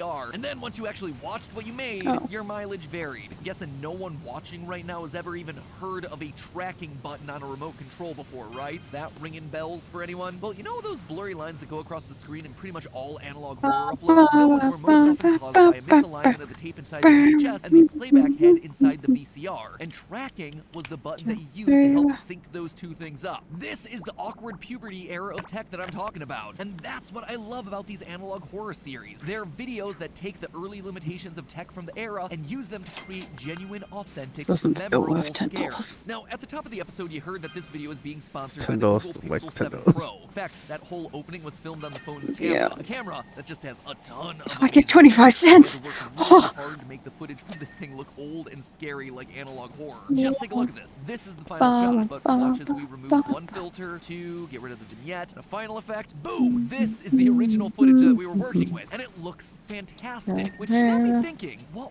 would modern analog horror look like? The aesthetic of analog horror is built off these technological limitations of 80s and 90s home video, motion, no ability to see in the dark, things that are just barely visible off in the distance. But those limitations don't exist today. Just look at the Google Pixel 7 Pro. A Hey! Oh, wait, you have to stand on it for 10 smart seconds. enough to challenge tech 10 times its size. Seconds. Motion blur isn't a problem because it Yeah, has I got an image achievement. stabilization. In fact, the blur is in your control with features like cinematic blur, keeping the subject in focus and blurring the background. Is it too dark? Not a problem. The Google Pixel 7 Pro has night sight, so you can take a picture in almost absolute darkness and still wind up with something to show for it. Oh, is there something off in the distance that's too far to truly make out? Again, That's it's one. not a problem. This itty-bitty piece of tech now has a 5x zoom telephoto lens and records in 4K. So the scary pile of pixels off in the woods is just the Did you get the non-scary achievements? pile of I don't rocks know, that it probably not. always was. I gotta be honest with you, we have Maybe, great I don't know. cameras I here in also the tend studio to to not film keep on, it, but so most of the but- shoots that we do at this point are on Pixel phones as the Okay. cameras are high quality, they're easy to use, and they're smart. The shots look better because the camera is largely doing What a lot is of the work he for us. eating? So this then begs the question, is modern technology too good to make effective analog horror? Could an Helicopter. analog horror series take place in the modern day when everyone and their grandmother has Helicopter. access to a high quality camera sitting in their pocket? Today we're looking at the tropes of analog horror to see what the equivalent would be if it was theater ground today. In 20 to 30 years, when people look back at this era of entertainment, what will the retro tech horror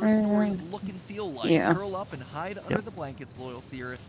We're about to Watch me find start out. singing that in the Before middle. we can really jump into the idea of modern No one's gonna know it. to make analog horror, we should first take a step back to fully understand what makes the 80s and 90s so perfect for this type of storytelling. Like I mentioned in the intro, series like The Walton Files, Yeah. Backrooms, Mandela Catalog, all of them are made You to wanna look come like up they with were your filmed on lyrics? ancient Go, do camcorders. it. They have that iconic Yeah. jittery, Just blurry there. VHS look. This sort of technology became Yeah. cheap enough to mass produce by the 1980s and were fairly common by the 1990s. That's why so many of these series take place in this era of content. It's There's also another where version I want to analog do, but I horror can't do it on analog stream. horror. These early camcorders used analog analog signals to write information onto The one I've just done is already pushing it, but you know. some sort of thing that constantly changes to represent different data points. Yes, It it's could be there. pitches or frequencies of wavelengths, like with radio signals, or even stuff that's simple, like a record where it reads the heights of the hertz on the record and then translates that into an audio output. Because analog recordings are linear waves, there's an infinite amount of detail that can be here, but it also makes it more likely to have interference, like you see with television static. Hence why old TVs had antennas that you could use to fine-tune the signal. By contrast, digital signals are discrete packages that are stored as units of ones and zeros.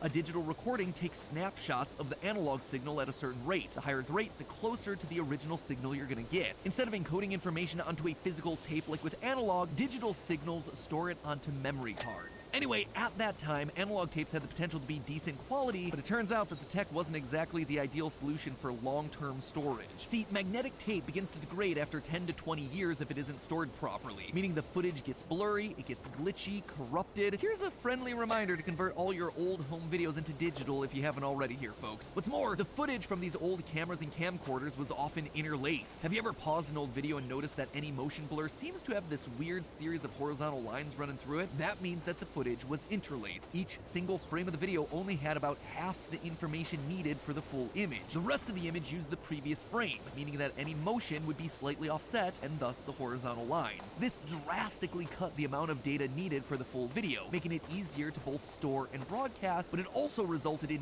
huge losses in quality. The opposite of this is known as progressive scan, where an entire image's worth of video is shown in each individual frame. You ever notice when you select the quality of a YouTube video, it says something like 1080p? Well, the P stands for progressive scan, and almost all video shot today uses that as the standard. Regardless, the lower quality interlaced video being played on a big old CRT screen helped to create the iconic flickering look that we now associate with Yeah. the videos from this era. And you see, that's why it works so well for horror being on a budget. Not only is this sort of technology really cheap nowadays, but the look is easy to create in post-production using modern editing software. Like here, man, one editor just threw a bunch of effects on this to make it look like an old VHS. It's got like 2 layers and half this lets young filmmakers create something that's atmospheric, set in a clear time and place in history. What's more important, though, is that they're also able to use this aesthetic to amplify what makes the series scary. This look creates an intentional lack of clarity. See, when you introduce a scary idea but you don't show that scary thing, what your audience imagines in their head is far more horrifying than anything you could possibly come up with yourself. It doesn't matter what medium you're in. The ideas used to great effect in the Cthulhu mythos books, and a ton of the most iconic horror movies of all time have embraced this exact idea. Is your mechanical shark animatronic not working? Don't worry, just don't show the shark for the majority of the movie, and it's gonna wind up being way more effective and way scarier. And it's this lack of clarity that really intensifies the actual horror that analog horror is based on. That what's familiar can be deadly. Look at the 3 series that I keep using as examples. Mandela Catalog is all about our friends and neighbors being imposters. The Walton Files is about a family-friendly burger restaurant that turns deadly. And The Back Rooms is about the horror of mundane walls and fluorescent lights. These aren't supernatural creatures, these are series that rely on the normal people and places around us, but made unnatural. Scary. This idea that the familiar can hurt you is probably best exemplified by another trend that came out of this era, stranger danger. Though the term dates back all the way to the 1960s, it didn't catch fire until 1979, when a child in Manhattan was tragically kidnapped while walking to school. News media grabbed hold of the story, who spread it nationwide and soon began widely reporting similar cases of missing kids. This culminated in 1982, when it was widely reported that nearly 50,000 American children were being kidnapped by strangers every year. And just so we're crystal clear on this, that number is wildly inflated. But it managed to cement the idea that all strangers can be potentially dangerous in the minds of the nation. And there were PSAs and school assemblies drilling that idea into people throughout the 80s and 90s, even up through the mid-2000s. But these analog horror series also play off another innate human fear, the uncanny valley. This is a phenomenon that many psychologists have noticed, where people have strong negative reactions to things that look almost human, but aren't quite all the way there. Insert any low-budget, poorly poorly executed CGI here. But again, this is where analog horror shines. Without the budget to pay for pristine, photorealistic computer-generated worlds, these stories lean into the unsettling nature of things that are slightly off from reality. The alternates from Mandela Catalog are stretched, deformed human monsters. They're almost human, but not quite. The animatronics of Walton's restaurants exhibit jerky movements and speak in dead, emotionless, pre-recorded phrases. The Backrooms takes a generic office layout, but then twists it into something that's not built by human hands. Something that on the surface looks familiar, but where the nuances don't match up. The layout doesn't quite work with what those spaces would actually look and feel like if it was actually made by humans. Things are just slightly off,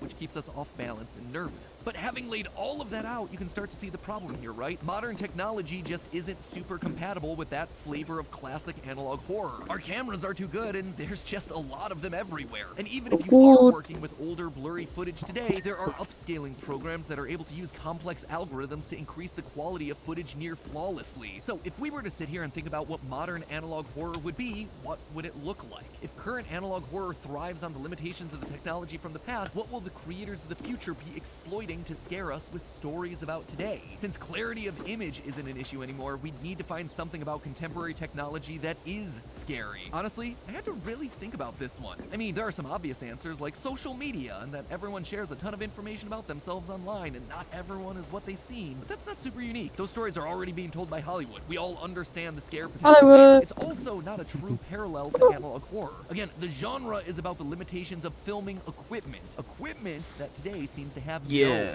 limitation. And therein lies the answer, I think. That right there is the point. Not that the video gets blurry in the dark or that a shaky camera obscures the movement of a monster as it comes toward you. In an ironic twist, where analog horror as we know it's rooted in the limitations of technology from the 80s and 90s, I expect creators of analog horror in the future to lean into the idea that technology became too good in the 2020s. That what we define as photorealism has actually evolved beyond reality, now able to create realities that never even existed in the first place. What made me think of this was actually the Pixel 7. There's this feature in the camera called Magic Eraser, which lets you go into your photos after you take them to remove small objects in the background. It does this using AI, filling in the space left by the object with information about the space around it. It is, without exaggeration, an incredible tool. It helps you to create the perfect moment even if you weren't able to capture it at the time. I cannot tell you the amount of times that Steph and I have woken up at 4 a.m. just to get a picture in front of some landmark without hordes of people lingering in the background. Magic Eraser solves that problem instantly, getting me extra sleep while we're on vacation, which I'm so thankful for. But Magic Eraser also shows how instantaneous this sort of tech is getting. Literally, you rub your finger and stuff in the background disappears. It erases people out of a moment in time. It is literally creating a new reality with just the touch of a finger. And sure, this sort of stuff has always been possible to some extent thanks to photo editing software, but the ease and speed at which it's possible now with the Magic Eraser is incredible. And we're not just talking about correcting photos either. I'm sure you've seen the news about AI with the ability to create artwork from using just a few keywords. My friends over at Corridor Digital have been experimenting with this sort of content creation for a while now. Let me tell you, AI image generation is even getting to a point where you feed it a bunch of pictures of an individual person and you can get it to spit out high-quality artistic interpretations of that person in almost any style you want. No joke, companies are already starting to talk to me about how this sort of technological advancement could be used to automatically generate video thumbnails in the near future. And it's not just stopping at still images either. We've already done 2 episodes dedicated to the ways that Hollywood has taken people's likenesses and putting them onto other bodies. How we're now able to synthesize voices from audio clips, things like that. There are even computer programs that allow you to take the voices of real people and convert them into AI voices, so you can then get those voices to say anything you want. And again, people are contacting me about this exact sort of thing, so that my auto-generated voice can exist forever reading these scripts as the eternal online theorist. And this is no longer a cumbersome process either. It's getting to the point where you can literally deepfake someone in real time on video calls. I mean, can you imagine how frightening it would be if these technologies combined and you could speak with someone's actual voice and face? That's not only terrifying, it's also incredibly believable in the near future. And if I were to make any sort of modern analog horror set in the present day, it would embrace this technology for its storytelling. It would have to be about AIs creating a reality that was never actually real in the first place. So, say we wanted to make something similar to the Mandela Catalog. The alternates and intruders trying to get on Finland as well. faked in real time. On the Yeah, surface, jump on the rail. I thought it was but something about them is just off, or That's how we got don't on. sound quite right.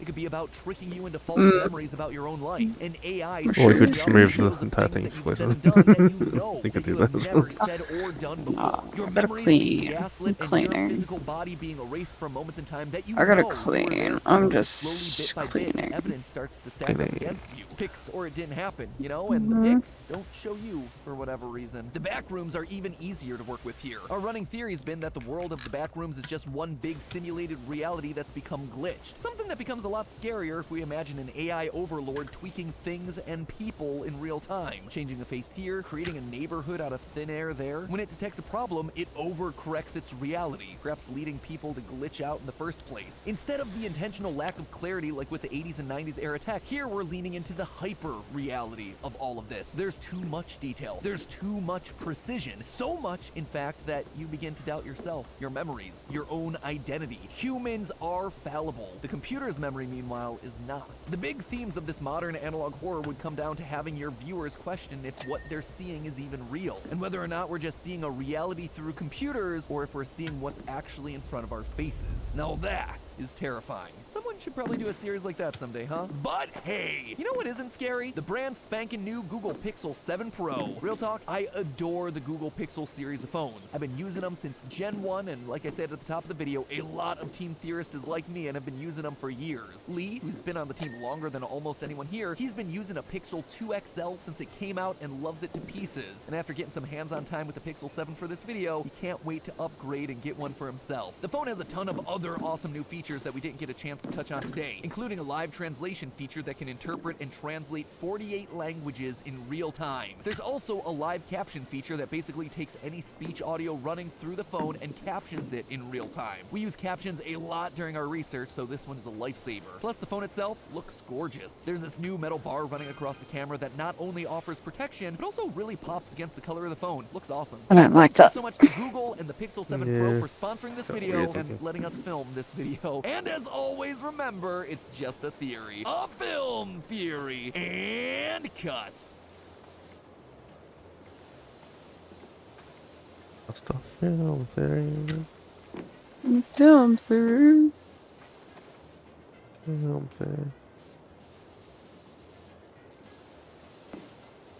Ba, ba, ba, ba, ba, ba.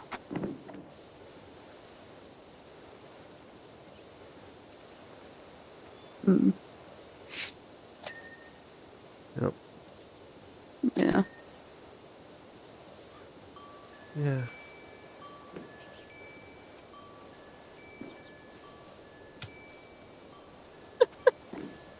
What's up? No way. What's up? No way. What's wrong? Da, da, da, da.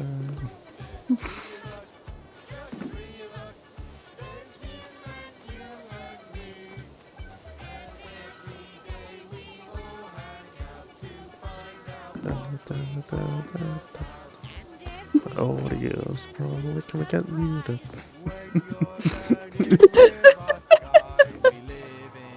No. Yeah. Yeah. Three of us. Yay. Yay. Yeah. Oh my god, this road is doing as fuck. Mhm. Touched.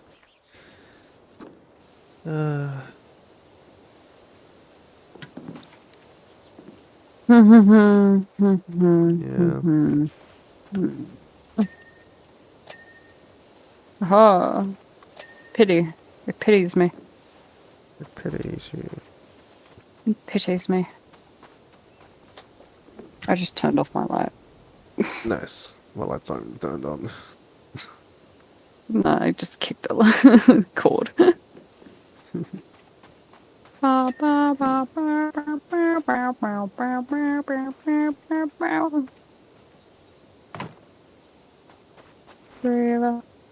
You're so. I'm still so short in this sense. Oh. There's only supposed to be 3 of us. Well, now there's 4 of us. There's 4 of us. 4 of us. There's 4 of us. Mostly you Jesus. Just four of us. There's Spearman, you and me. And every day we all hang out to find out what we talk about.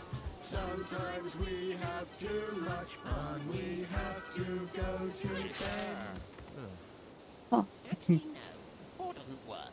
There's three of us. When you meet a businessman, you must shake him by the hand. Businessman. Businessman. Mhm. Yeah. Yeah. Yeah. Yeah. Yeah. What a fun time. Good times, good times. Yay. Yay. What's next? Everything. Can I go in here? Damn it. They don't let me. They don't like it. Back to food theory. Food fear. Food theory. Food fear.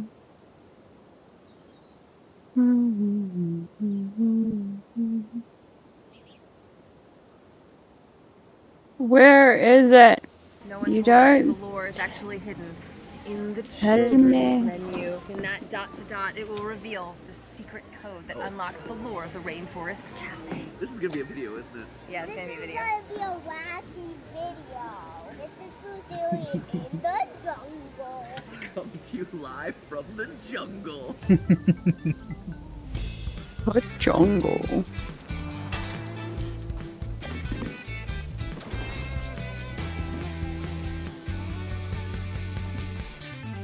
So many lattices. Hello, Internet! Welcome to Food Theory, where today our episode is getting wild. Make no mojo bones about it. Friends, if you follow our sister channels, you know that I have a bit of a history with animatronic-themed pizza restaurants. So today I thought I'd expand our horizons a bit and talk about an animatronic-themed jungle restaurant. I'm talking about the Rainforest Cafe, North America's most well-known dining chain to feature childhood-scarring thunderstorms every 20 minutes.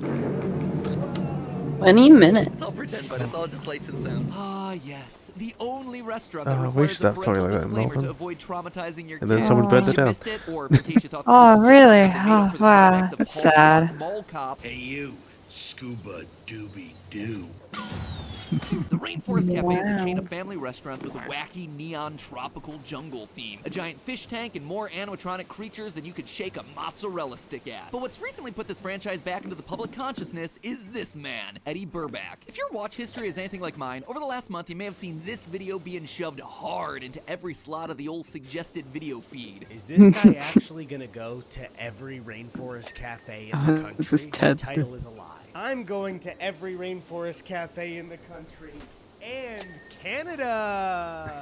And that's exactly what he Canada. does. 36 minutes of road tripping around the U.S. And Canada. with his friend and fellow YouTuber Ted Nivison to experience the minor quality I watched that. That was fun. differences of 18 different locations of this franchise, from the one with the volcano down in Florida like, to the one with how the do you dark be ride in sick of Dallas in Texas. Rainforest One of them Cafe? beaten into submission by It's the Rainforest Check out any of Cafe. these Ah. videos yet, do it. One of One, them's it'll in get YouTube off fucking your back, but two, both guys just the make great Disneyland, so they I've have been to buy watching it Eddie for a Disneyland. while now, but this video introduced me to Ted. Both of their channels are hilarious, so find your new favorite creator today and dull the pain of Yeah. existence with a few hours of watching someone buy tickets to Morbius over and over and over. Anyway, I was so inspired by their heroic Morbius. trip that I made one for Morbius. myself. To continue their Morbius time. glorious mission of eating at every Rainforest Cafe, I decided to check one off the list that they didn't hit. The only Rainforest Cafe in all of Europe and one of only 6 international locations, Rainforest Cafe Paris.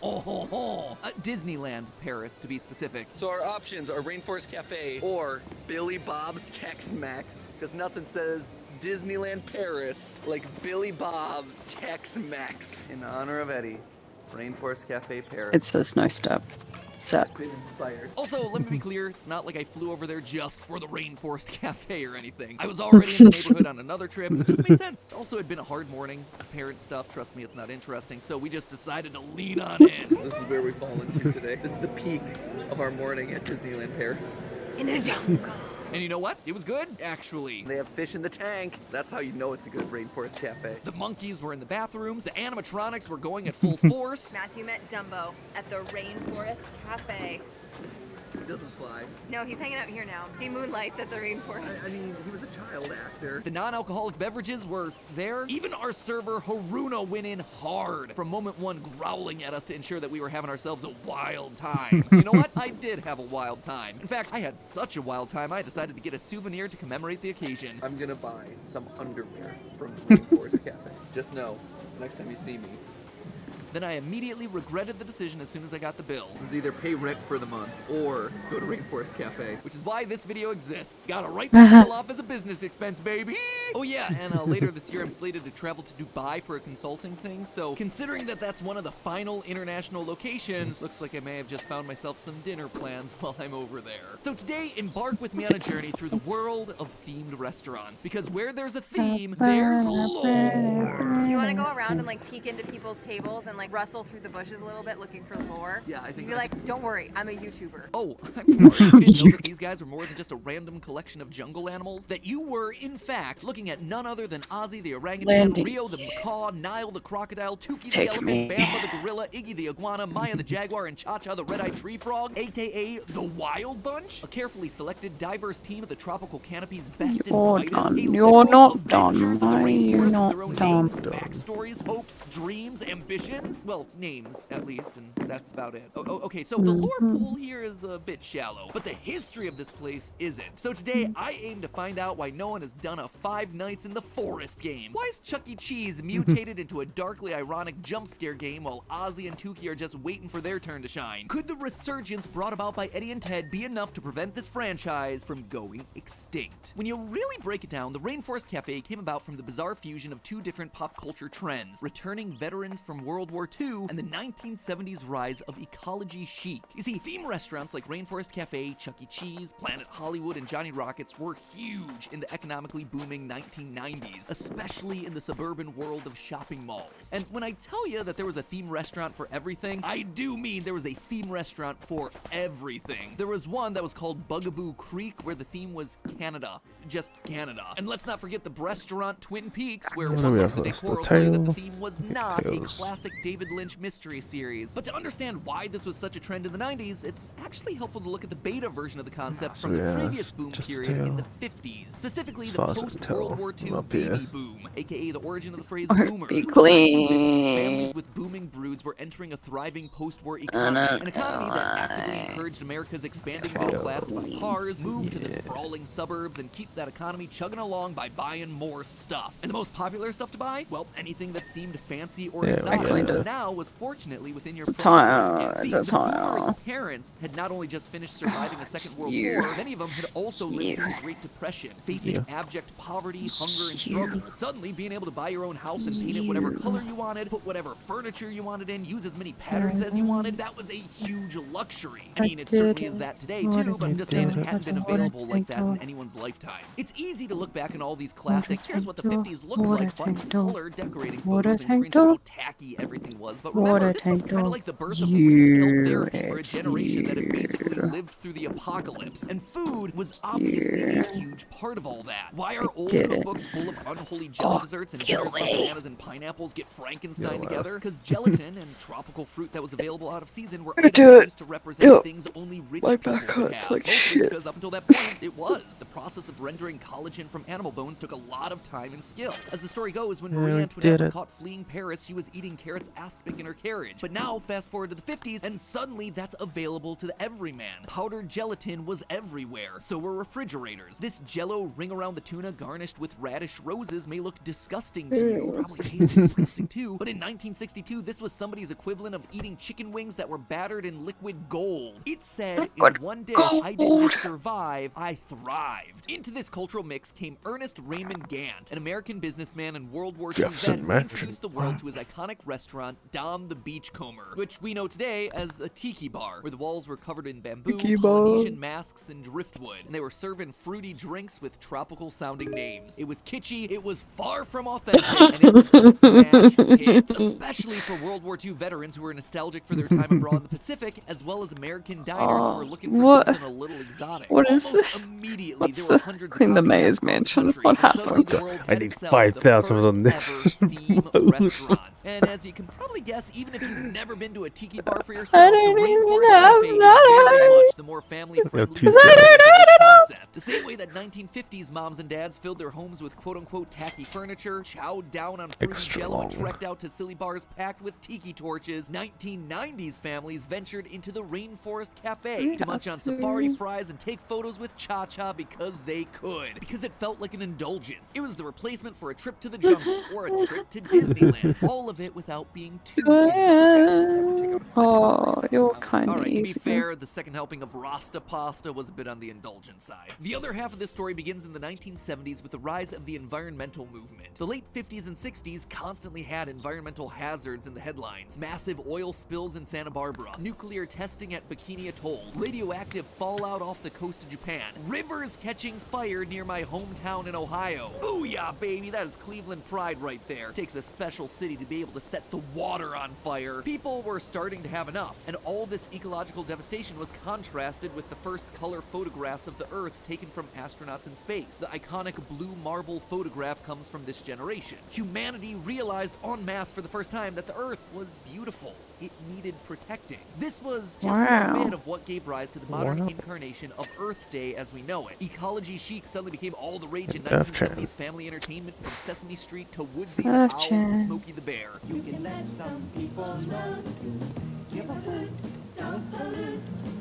Never be a dirty bird. And while it certainly waned a bit in the 80s, it came roaring back in the 90s. Heck, even G.I. Joe was taking time off to fight pollution. To pollute the environment, Cobra unleashes the septic tank at evil eco-warriors. And when hit, they change color to reveal battle damage. Yep, that right there is what I always wanted. Forget the karate chops, give me those figures with the awesome corrosion action. All of it was right in time for Rainforest Cafe to swoop in and mainline the general Save the Rainforest vibe. Nothing says I'm doing my part for the environment quite like ordering a hefty plate of beef lava nachos. And with that context, it starts to make a lot of sense why everyone basically agrees that Chuck E. Cheese is retroactively creepy, while Rainforest Cafe, which has an entire Jumanji's worth of predatory animals, hasn't spawned a single nightmare. The animatronics of Cha-Cha and the rest of the Wild Bunch are almost always realistic animals. In fact, in the original vision for the restaurant, there were supposed to be actual live parrots and other small live exhibits in pens, which kind of seems like a health hazard, but hey, who am I to judge? The reason Chuck E. Cheese morphs into FNAF so easily is that Pascali, Mr. Munch, Charles Entertainment Cheese, all of them exist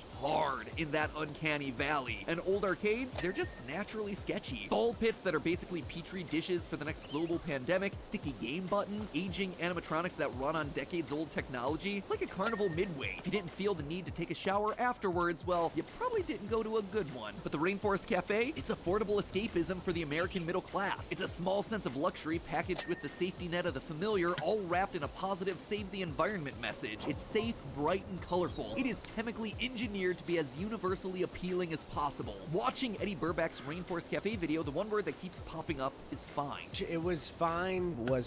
They were fine. The food is fine. The service, fine. Trip is going fine. Most of the things that go wrong are out there on the road, not in the restaurant. You can tell But yeah, it's fucking something to rant about, Ted's something to really dig into, but it board just isn't truck there. or It's a whatever largely you pleasant experience. broke down. Shockingly, Eddie's far from the only person to feel this way. Apparently he had it since he was in high school.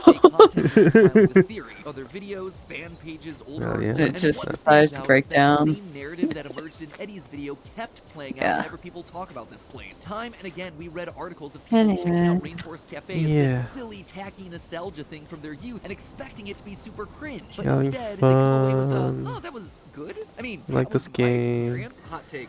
I hate this level.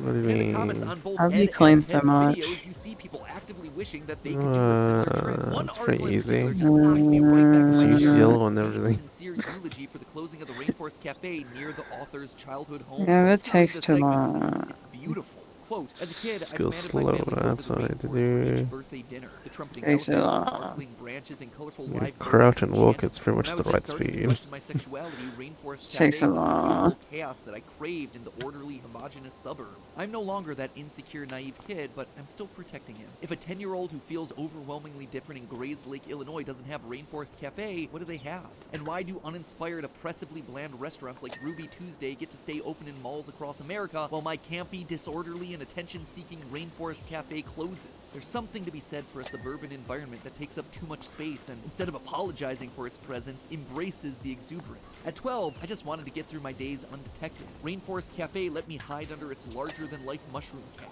until I was ready to come out and fly with the colorful feathered birds. Wow, I mean, that's beautiful. It comes from the heart. And I think the article's author, Joseph Longo, is onto something. In a world where everything's trying to fit you into a box, force you to conform, a restaurant covered in vines where the elephant screams in your ear every 5 minutes, yeah, that's gonna stand out as something unabashedly abnormal. And I can relate to Joseph Longo's feelings here. I didn't have a Rainforest Cafe growing up, but I did have a Johnny Rockets. And being in a place where the waiters would be forced to reluctantly dance to Love Shack at appropriate intervals, it made my musical theater-loving heart sing. I felt at home. Like Eddie, I went into that Rainforest Cafe expecting to meme it to death, and I walked out having had a fun time. Whereas Chuck E. Cheese never got out of the uncanny valley with its awkward theming, the Rainforest Cafe was a success because it committed to the bit. It wasn't ashamed of itself or what it was trying to be. That's an important mentality to remember in today's increasingly serious and ironic world, that sometimes something can just be stupid fun. And you know what? It's okay. It's okay to be charmed by something like this. It's okay to embrace the kitsch. And that is why the Rainforest Cafe continues to persist in the hearts, minds, and malls of America. It also helps that one burger costs the same amount as a liver transplant. That might also be helping keep them alive. But hey, sometimes you don't want to travel cross-country just to eat in a fake jungle. Sometimes you don't even want to put on pants to eat. If that's the case for you, then check out our sponsor for today's episode, HelloFresh. HelloFresh delivers high-quality produce from the farm to your door in less than a week, so you can enjoy the delicious flavors of the season right from the comfort of your own private jungle. Their recipes include pre-portioned ingredients, which means less prep time for you and less wasted food overall. 25% less wasted food, in fact, according to a global food waste study. And because HelloFresh is the first carbon-neutral meal kit company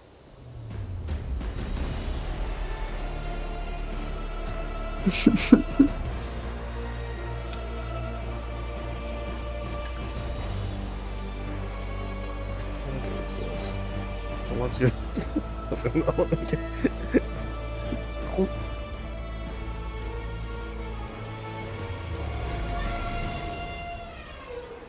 So, you clicked on the video thinking, is this guy actually gonna go to every Rainforest Cafe in the country? Technically, that title is a lie. I'm going to every Rainforest Cafe in the country and Canada! The Rainforest Cafe. Home of a lot of weird animatronic animals and monkey noises. The Rainforest Cafe is self-described as a jungle-themed restaurant that was originally created in 1994 at the Mall of America by Steven Schussler. If you know of the Rainforest Cafe, you probably know of it because there was one in your mall near your hometown that has probably since closed. But there are 18 locations left currently in the US and Canada. But you're probably asking yourself, why would I do this? My friend Ted, also a YouTuber, Ted asked me if I would be willing to go on a 3-week road trip to hit every single Rainforest Cafe in the country and Canada. So obviously, my response was, Ted, that is quite possibly the stupidest idea for a trip I have ever heard in my life, and I am in. So it is currently Wednesday, May 25th, 2022, and I am about to embark on the greatest journey of my entire life. I should also mention there are a couple of challenges to this road trip. One, we can only travel depending on when Rainforest Cafes open and close at that specific location. And two, I have only been to a Rainforest Cafe maybe once in my life. And to extra challenge myself, I have not looked at the menu for Rainforest Cafe before starting this trip. So today I will find out what my options are looking like for the next 3 weeks of my life. This is so stupid. This is so stupid. This is so stupid. So the first Rainforest Cafe we thought was in Los Angeles, but it's actually right here in Ontario, California. And just like that, with a group of friends, we were off. And as we got closer, my excitement grew. Walking up to that mall and seeing that beautiful sign with running water. The Rainforest Cafe. Don't zoom out. Don't zoom out, because then you can just see most of it's a blank wall. And they just made a little tiny sign in a big, big wall. So we got everybody together. We walked in, and there it was. The first Rainforest Cafe out of 18.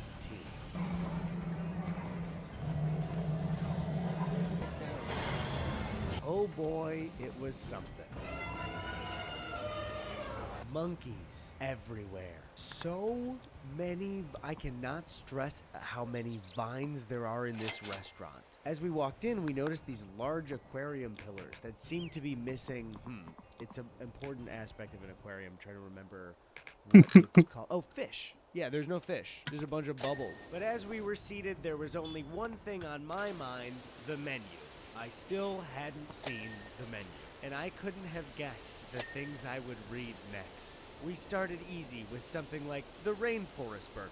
Okay, I understand that. Rasta Pasta. All right. And then we get stuff like Iggy's Piggy Sandwich or Mojo Bones. And it really started to hit me that these were some of my only meal options for the next 21 days. Whether I liked it or not, Mojo Bones were on the menu. So we ordered some drinks and had some fun. I got the fried fish tacos.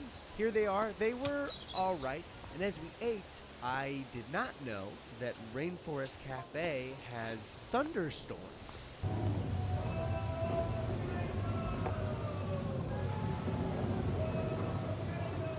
Yep, those thunderstorms, I believe, happen every 20 minutes. And I will be at Rainforest Cafe a lot. So I will experience these every 20 minutes, most days. And finally, I made a stop in the bathroom. And I could not have guessed what would happen when I walked through that little King of the Jungle door. A full safari surrounding the urinals and urinal cakes. Birds staring at me pee, watching, judging. I couldn't escape the rainforest even if I tried. I was like Robin Williams in Jumanji. Now, if the only Jumanji you've seen is the one with The Rock and Kevin Hart, I totally understand. It's sort of a similar scenario, but in the Robin Williams one, he's a boy, and his dad owns a shoe factory, and he accidentally gets one of the best workers fired, and then that night he plays Jumanji and gets trapped in the board game in the jungle for so long that that boy grows into a wild Robin Williams. So that's the reference I'm making if you didn't understand. Anyways, sorry, that was it for day one, and we drove home. Classic On Jumanji. that drive, I started to mentally prep for the journey that was about to begin. Jumanji. So it's the morning of Yeah, where all the bats came out of the fucking fireplace. Yeah. Yeah, the spiders and the giant spiders, the giant realistic spiders. Yeah, and then the Venus and all the plants crocodiles, And the spiders and and the monkeys, and the giant mosquitoes, and how that lady was totally not just passed out in her car after being attacked by giant mosquitoes. Yeah, totally passed out. Yeah. Yeah, you know. Plan for the day is LA to Phoenix, where we eat at our first Rainforest Cafe. Then we drive a little bit more to Tucson to stay for the night, but on the road, Yeah. tragedy struck. Yeah. I like to hydrate, maybe a little too much, and my body wasn't exactly in road trip mode yet. So I had a little bit of an emergency. So we stopped because I needed to emergency pee, or I was gonna piss myself. In layman's terms, I was gonna piss my little pants like a little baby boy. So we got to the gas station here. They don't have a bathroom. There's a Jack in the Box, luckily for me, right next to it, locked. So I went in that bar and grill. After almost wetting my pants like a little baby boy, we continued to Phoenix and made it just on time. There it was, in the beautiful Phoenix sun, our second Rainforest Cafe. But very quickly, a word from our sponsor, SeatGeek. If you don't already know, SeatGeek is a ticketing app that allows you to Do we have to tickets clean to major those? events on your Yep. phone. It's an Yep. app. How hard is an app to figure out? You buy tickets Oh. on your phone. This shouldn't be complicated for you by now. And it is now the summer, so if you're not busy going to every Rainforest Cafe in America and Canada, you can go to all of the Yeah, concerts that are okay. happening right now. Kendrick's about to be on tour. SeatGeek also wanted me to tell you that they want to make sure you get a good deal. So when you're on the app, look for green dots. Green dots mean good deal. Red means bad. So use code Eddie for $20 off your tickets on SeatGeek. That's $20 off your first purchase using code Eddie. You can click the link in the description below to download the app. Now back to the video. It was again in a mall that looked identical to the one before. The last one was in Ontario Mills, and this was Arizona Mills. A lot of the Rainforest Cafes are in identical malls that are a place and then mills after it. Walked in, still no fish, just a bunch of bubbles again, and we were seated next A to funny thing. Apparently, if they were to keep the fish, it was like 1 million a day to keep them alive. So yeah, you can see what that happened. I guess that too many tropical fish. It's tropical food, yeah. They're just a bit expensive. Just a bit. I forgot to mention that yesterday there were 4 thunderstorms while we ate. I'm going to keep a total Rainforest Cafe thunderstorm counter just to make sure we don't miss any. So there were 4 yesterday and 3 during this meal. So we're at a total of 7 thunderstorms already. I ordered the Rainforest Burger, and it was a chain burger, like getting a burger at Applebee's. It was about a 5 out of 10. And the fries were actually pretty good. Ted got an appetizer that was a mozzarella flatbread with arugula, and for Rainforest Cafe, this was awesome. If I got this at a nicer restaurant, I would not think so. But for Rainforest Cafe, this is the best thing I've had so far. You know, it was really nice to enjoy a quiet meal at the Rainforest. So we paid and left and made it over to Tucson to sleep for the night, exhausted after a first day. So after the Phoenix Rainforest Cafe, there is not a Rainforest Cafe until Texas, where there are 4: Dallas, San Antonio, Houston, and Galveston, or Galveston. I don't know how to pronounce your place. So we split the drive up into 2 days, first driving to camp near White Sands National Park in New Mexico. We showed up and got this camping spot. I could not believe how beautiful this place was. It was so cool to camp here. Then the next morning, we headed on a 10-hour drive all the way to Dallas. But first, we stopped at White Sands National Park. Look how pretty it is. Okay, that's enough. But more importantly, we stopped at the world's largest pistachio. Look at how big this nut is. Big nut. Big. Yeah. As we moved into Dallas, I hate this. I hate the railing. Yeah, railing the worst. With the quality of Rainforest Cafes in this state. Because getting to Grapevine Mills, yes, it was in another mall similar to the ones before. I was shocked to find that there were people there, and they were enjoying themselves. They also had fish. Something mysterious and possibly illegal was going on here, and I was sure of it. Ish. Yes. I got a Rainforest burger Is that a no again, winner? so There's I a could no directly winner. compare it to the one No. in Phoenix. No. The Phoenix one was just No. okay, and this Oh, one okay, pick it was up. pretty good. What is My going on? The game next day, we moved through to has San frozen. Antonio to eat at a Rainforest You've frozen my Cafe game. with some friends, and this one was cool. It was on a river walk in the middle of the city. I don't understand. So this Rainforest Cafe is like actually a cool spot. It doesn't really make sense to me. I'm supposed to be in a mall and depressed. I got the Turkey Club there, and after multiple days of Rainforest Cafe and camping food, it was really good and fresh, and I liked it. That's all on the So our sides. plan of moving through Texas was going great. We were on our way to Houston until the truck started to make this noise. Yeah. Yay. So So the next morning, I got some well-needed rest as Ted waited at 8 a.m. in a Midas. Yay, I see it. I can't reach In it. that Midas, Yay. they decided Gotta to use the play extender. Saving Private I Ryan am. full volume. I am. I can't reach And it. after the movie, Ted went outside to make a phone call and also update me. And when he came back in, they were playing Saving Private Ryan again. Saving But the car got Private fixed in a Ryan. timely manner, and we were on our way to Katy Mm. Mills in Katy, Texas, just Where is it? outside of There's the last Houston. one. Oh, I also forgot to mention that we went to the Alveus Sanctuary. Maya showed us around. This place is so cool. I got to hold a snake. I got to hold a bird. I got to pet an emu.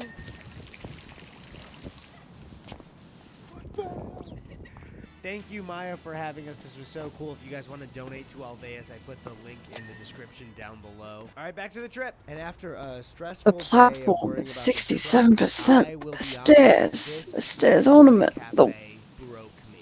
I was wall exhausted basis. after 5 days of travel, and this It's was the probably walls. the most depressing rainforest cafe we've Fuck. been to. Look at the mouth on this elephant. The fuck Look did at I it. just Don't look see? away. That was Don't full skip. bars. Look at it. I got the Creole mac and cheese, and while it looks pretty good, it was so rich and filling and creamy that I could only get through a couple of bites, and I felt terrible about wasting this food. Right now, I am at a low energy-wise, Oh shit. mental health-wise.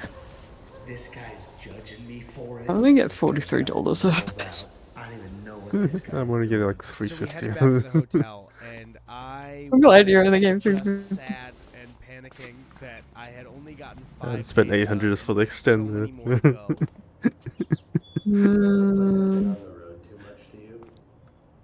Where So is my it? Katy There's Mills the last one. experience was a bit depressing. That's but a I fence had cap. no idea what was in store for On the me fucking tomorrow. floor, I see. Okay, day 6. Oh, I'm timing this right. We are about 26 minutes away from Austin, Texas, which I believe It's a fence cap. What's a fence cap? Ted and I were very excited on the way to Galveston A because wall we had heard base. that it You was wall the base? best What's a wall base? rainforest cafe.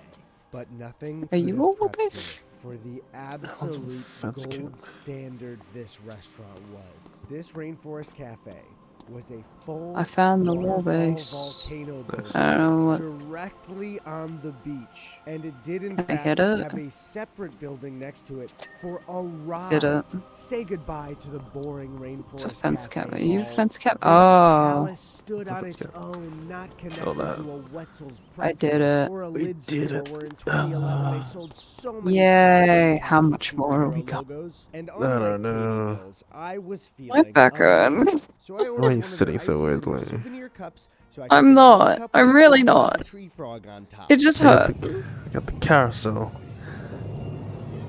Ted and I started having the best I time say of we our stop. lives. They had better You say stop? mozzarella sticks as Okay. an appetizer. I say I stop. Everyone in there was We can happy, stop. and I was happy enough. No, that I you can keep ordered the going. most No, embarrassing no, we thing can to stop. say on the menu, and I No, you did can say keep all of going. this out Oh, I loud. love how I'm So up to hello, I would cleaning the like shoe house and piggies cleaning Oh, the it's yours. stage. Servitude No, made we are profit not. little pig nose We like are a bird not. while I scarfed it Shut down up. like a What do you hog. mean? The No. sandwich was pretty damn good. I think there was a No. little too much meat. Iggy's sandwich was just a tad too much piggy, but other than the turkey club, We're it was probably the good. best thing. You go have. This has been the highest Yeah, you high can of the do it. entire You trip. do it. Ted and I were having the best time of I know our how much you want to lives. do it. You can do that. Did you just love?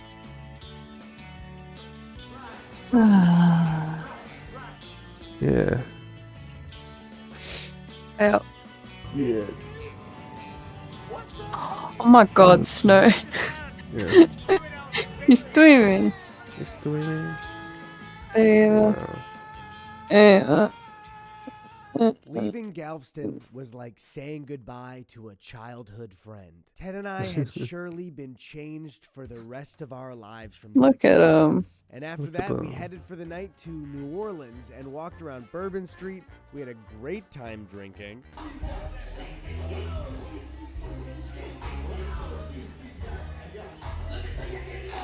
Yeah, what do I do now? Everything about this place was so much fun. Some days I'm Yeah, go do your work.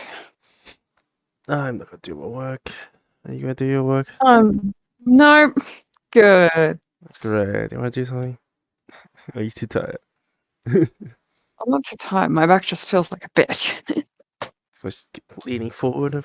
Can you punch my back? Come here. Come here. Let me punch it. I'm never gonna recover after it. Time to go annoy Snow. Yeah, let's do it. Yeah. Yeah. Yeah. Go.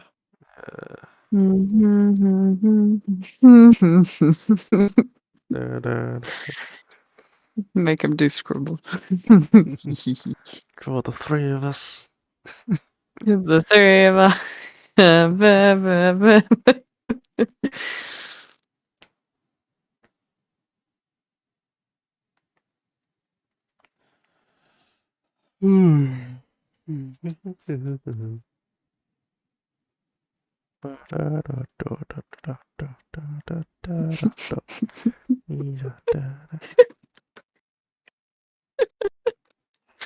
Alright, well, let's go to mod view real quick.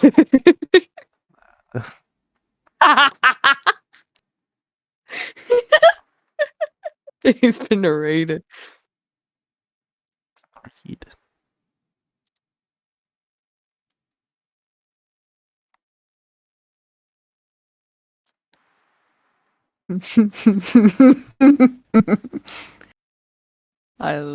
loves me. He loves me so much. And I'm gonna get my points back. Yeah, get your points back. Yeah. Nice. Because he loves me so much.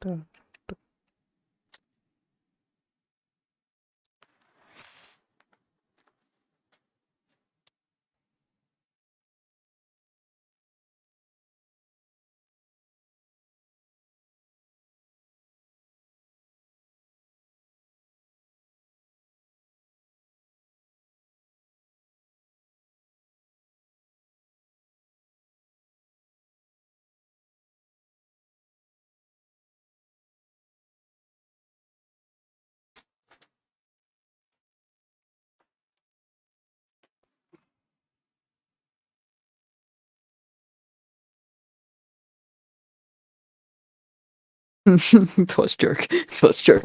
Twas stroke.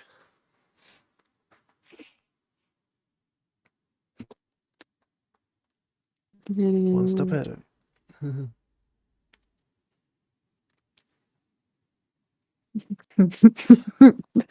The three of us. Three of us. Dun, dun, dun, dun, dun, dun, dun.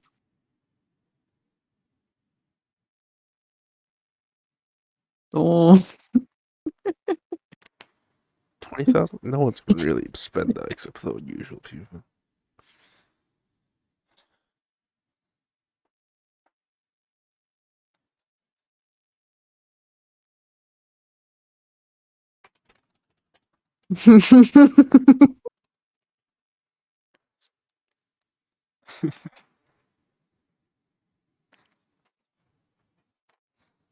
Three of us.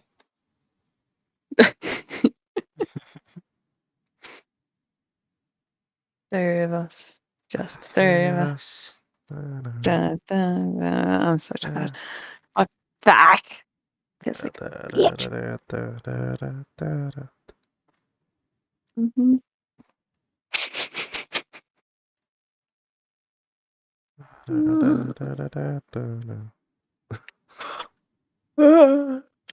Yeah. Yeah. I just changed. I just changed. Die. No. What to do there?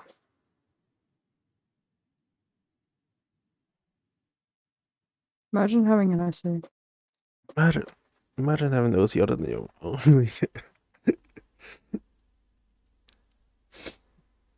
And they'll see out of V2s rather than D2. Yeah, how's your power washing? Non-existent. Yeah. Okay. Yeah, because you want to stop. Yeah. You could have kept going. No, that's Mm-hmm. you stop, I stop. What do you want to do? I don't know. Go to whatever. Whatever you want. I don't know. What do you want to do? What did you want? I don't want to draw. Do you want to draw? Did you want to draw? No. Did you want anything?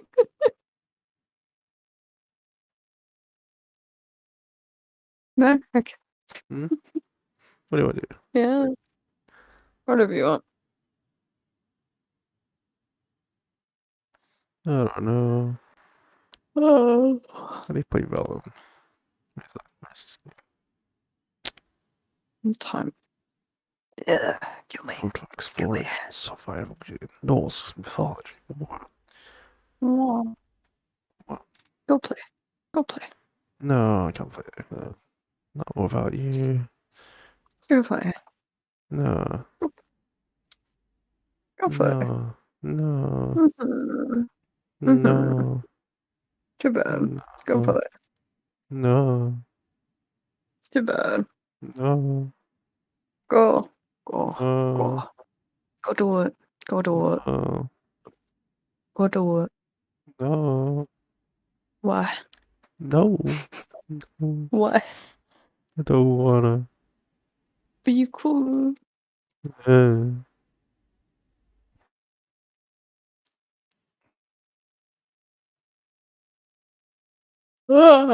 Ah. Mm. Yeah. What do you want to do? I don't know. Whatever you want.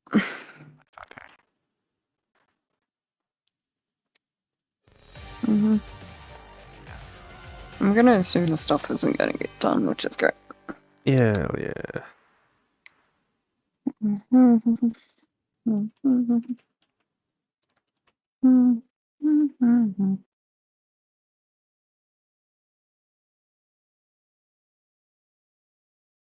Meow. Yeah. Meow. Yeah. Yeah. Yeah. Yeah. Yeah. Yeah. Does you want anything? I don't know. Whatever you want. Okay. What do you want?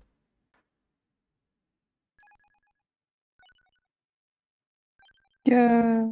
Yeah.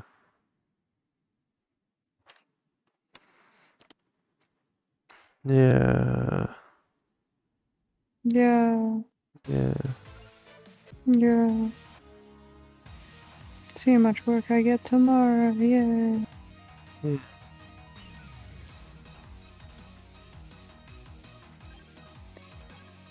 Yeah. Back hurts so much. No, don't put. Yeah. Yeah. Okay. Yeah. Okay. Yeah. What do you want to do? I don't know. Is he seriously listening? Who's still listening to? Bitch lasagna?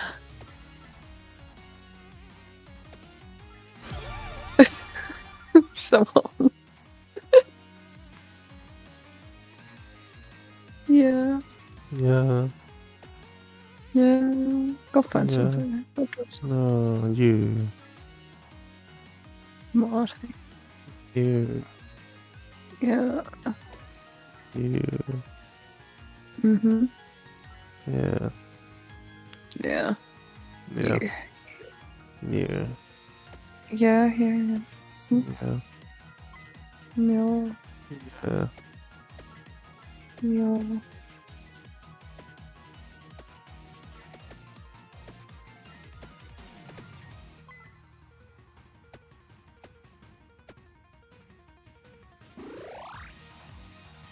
Yeah. Mm. Mm-hmm. Yeah. Yeah.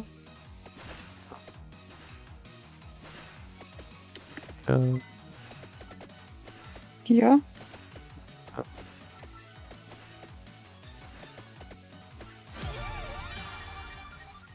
Yeah. Yeah. Yeah. Yeah. Yeah. What? What do you want? Nothing.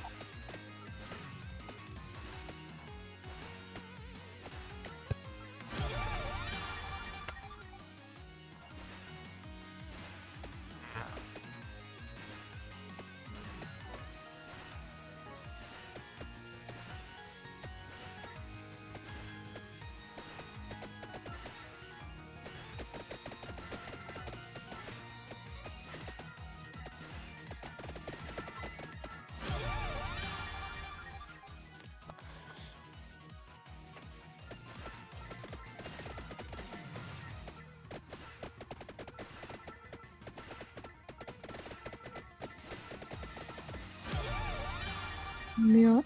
Yeah. Mm-hmm.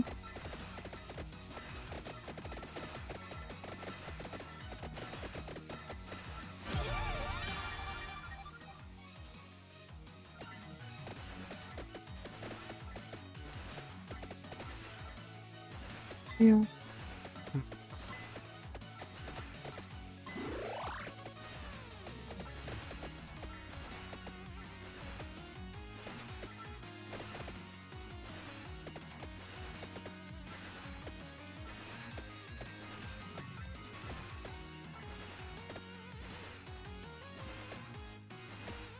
Yeah. Yeah, what do you want? You want? You can pick.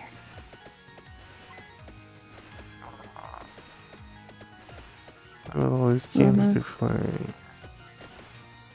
Mm-hmm.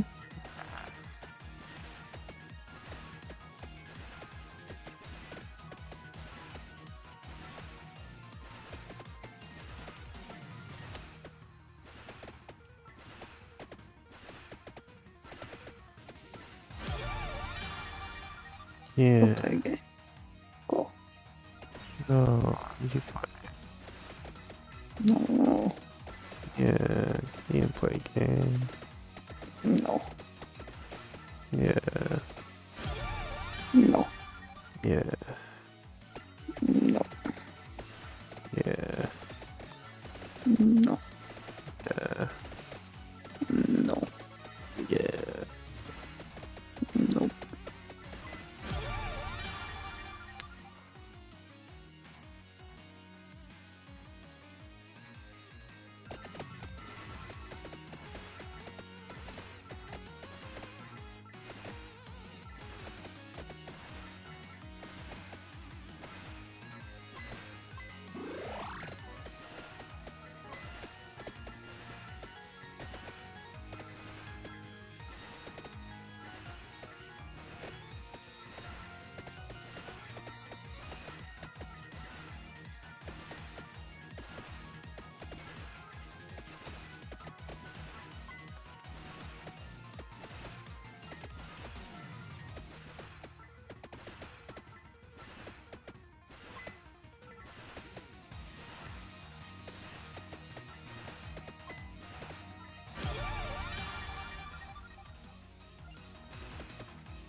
Yeah. Mm. Mhm. Mhm. Mhm. Yeah. Yeah. Yeah. What?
Yeah.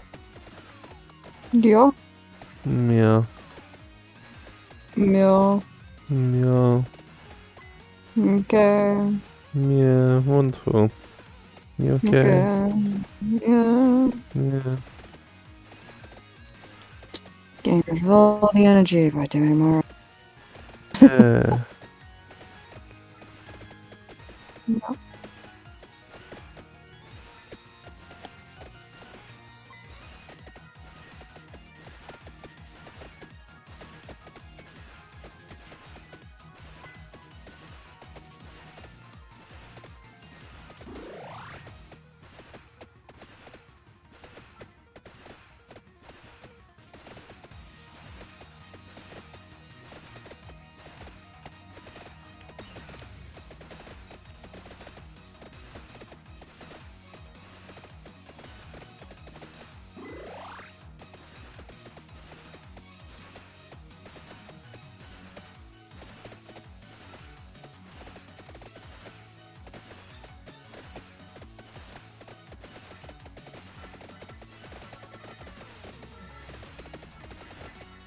Oh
my god, 6 hours. 6 hours, yeah. Have fun doing your 24-hour stream. Are you leaving me?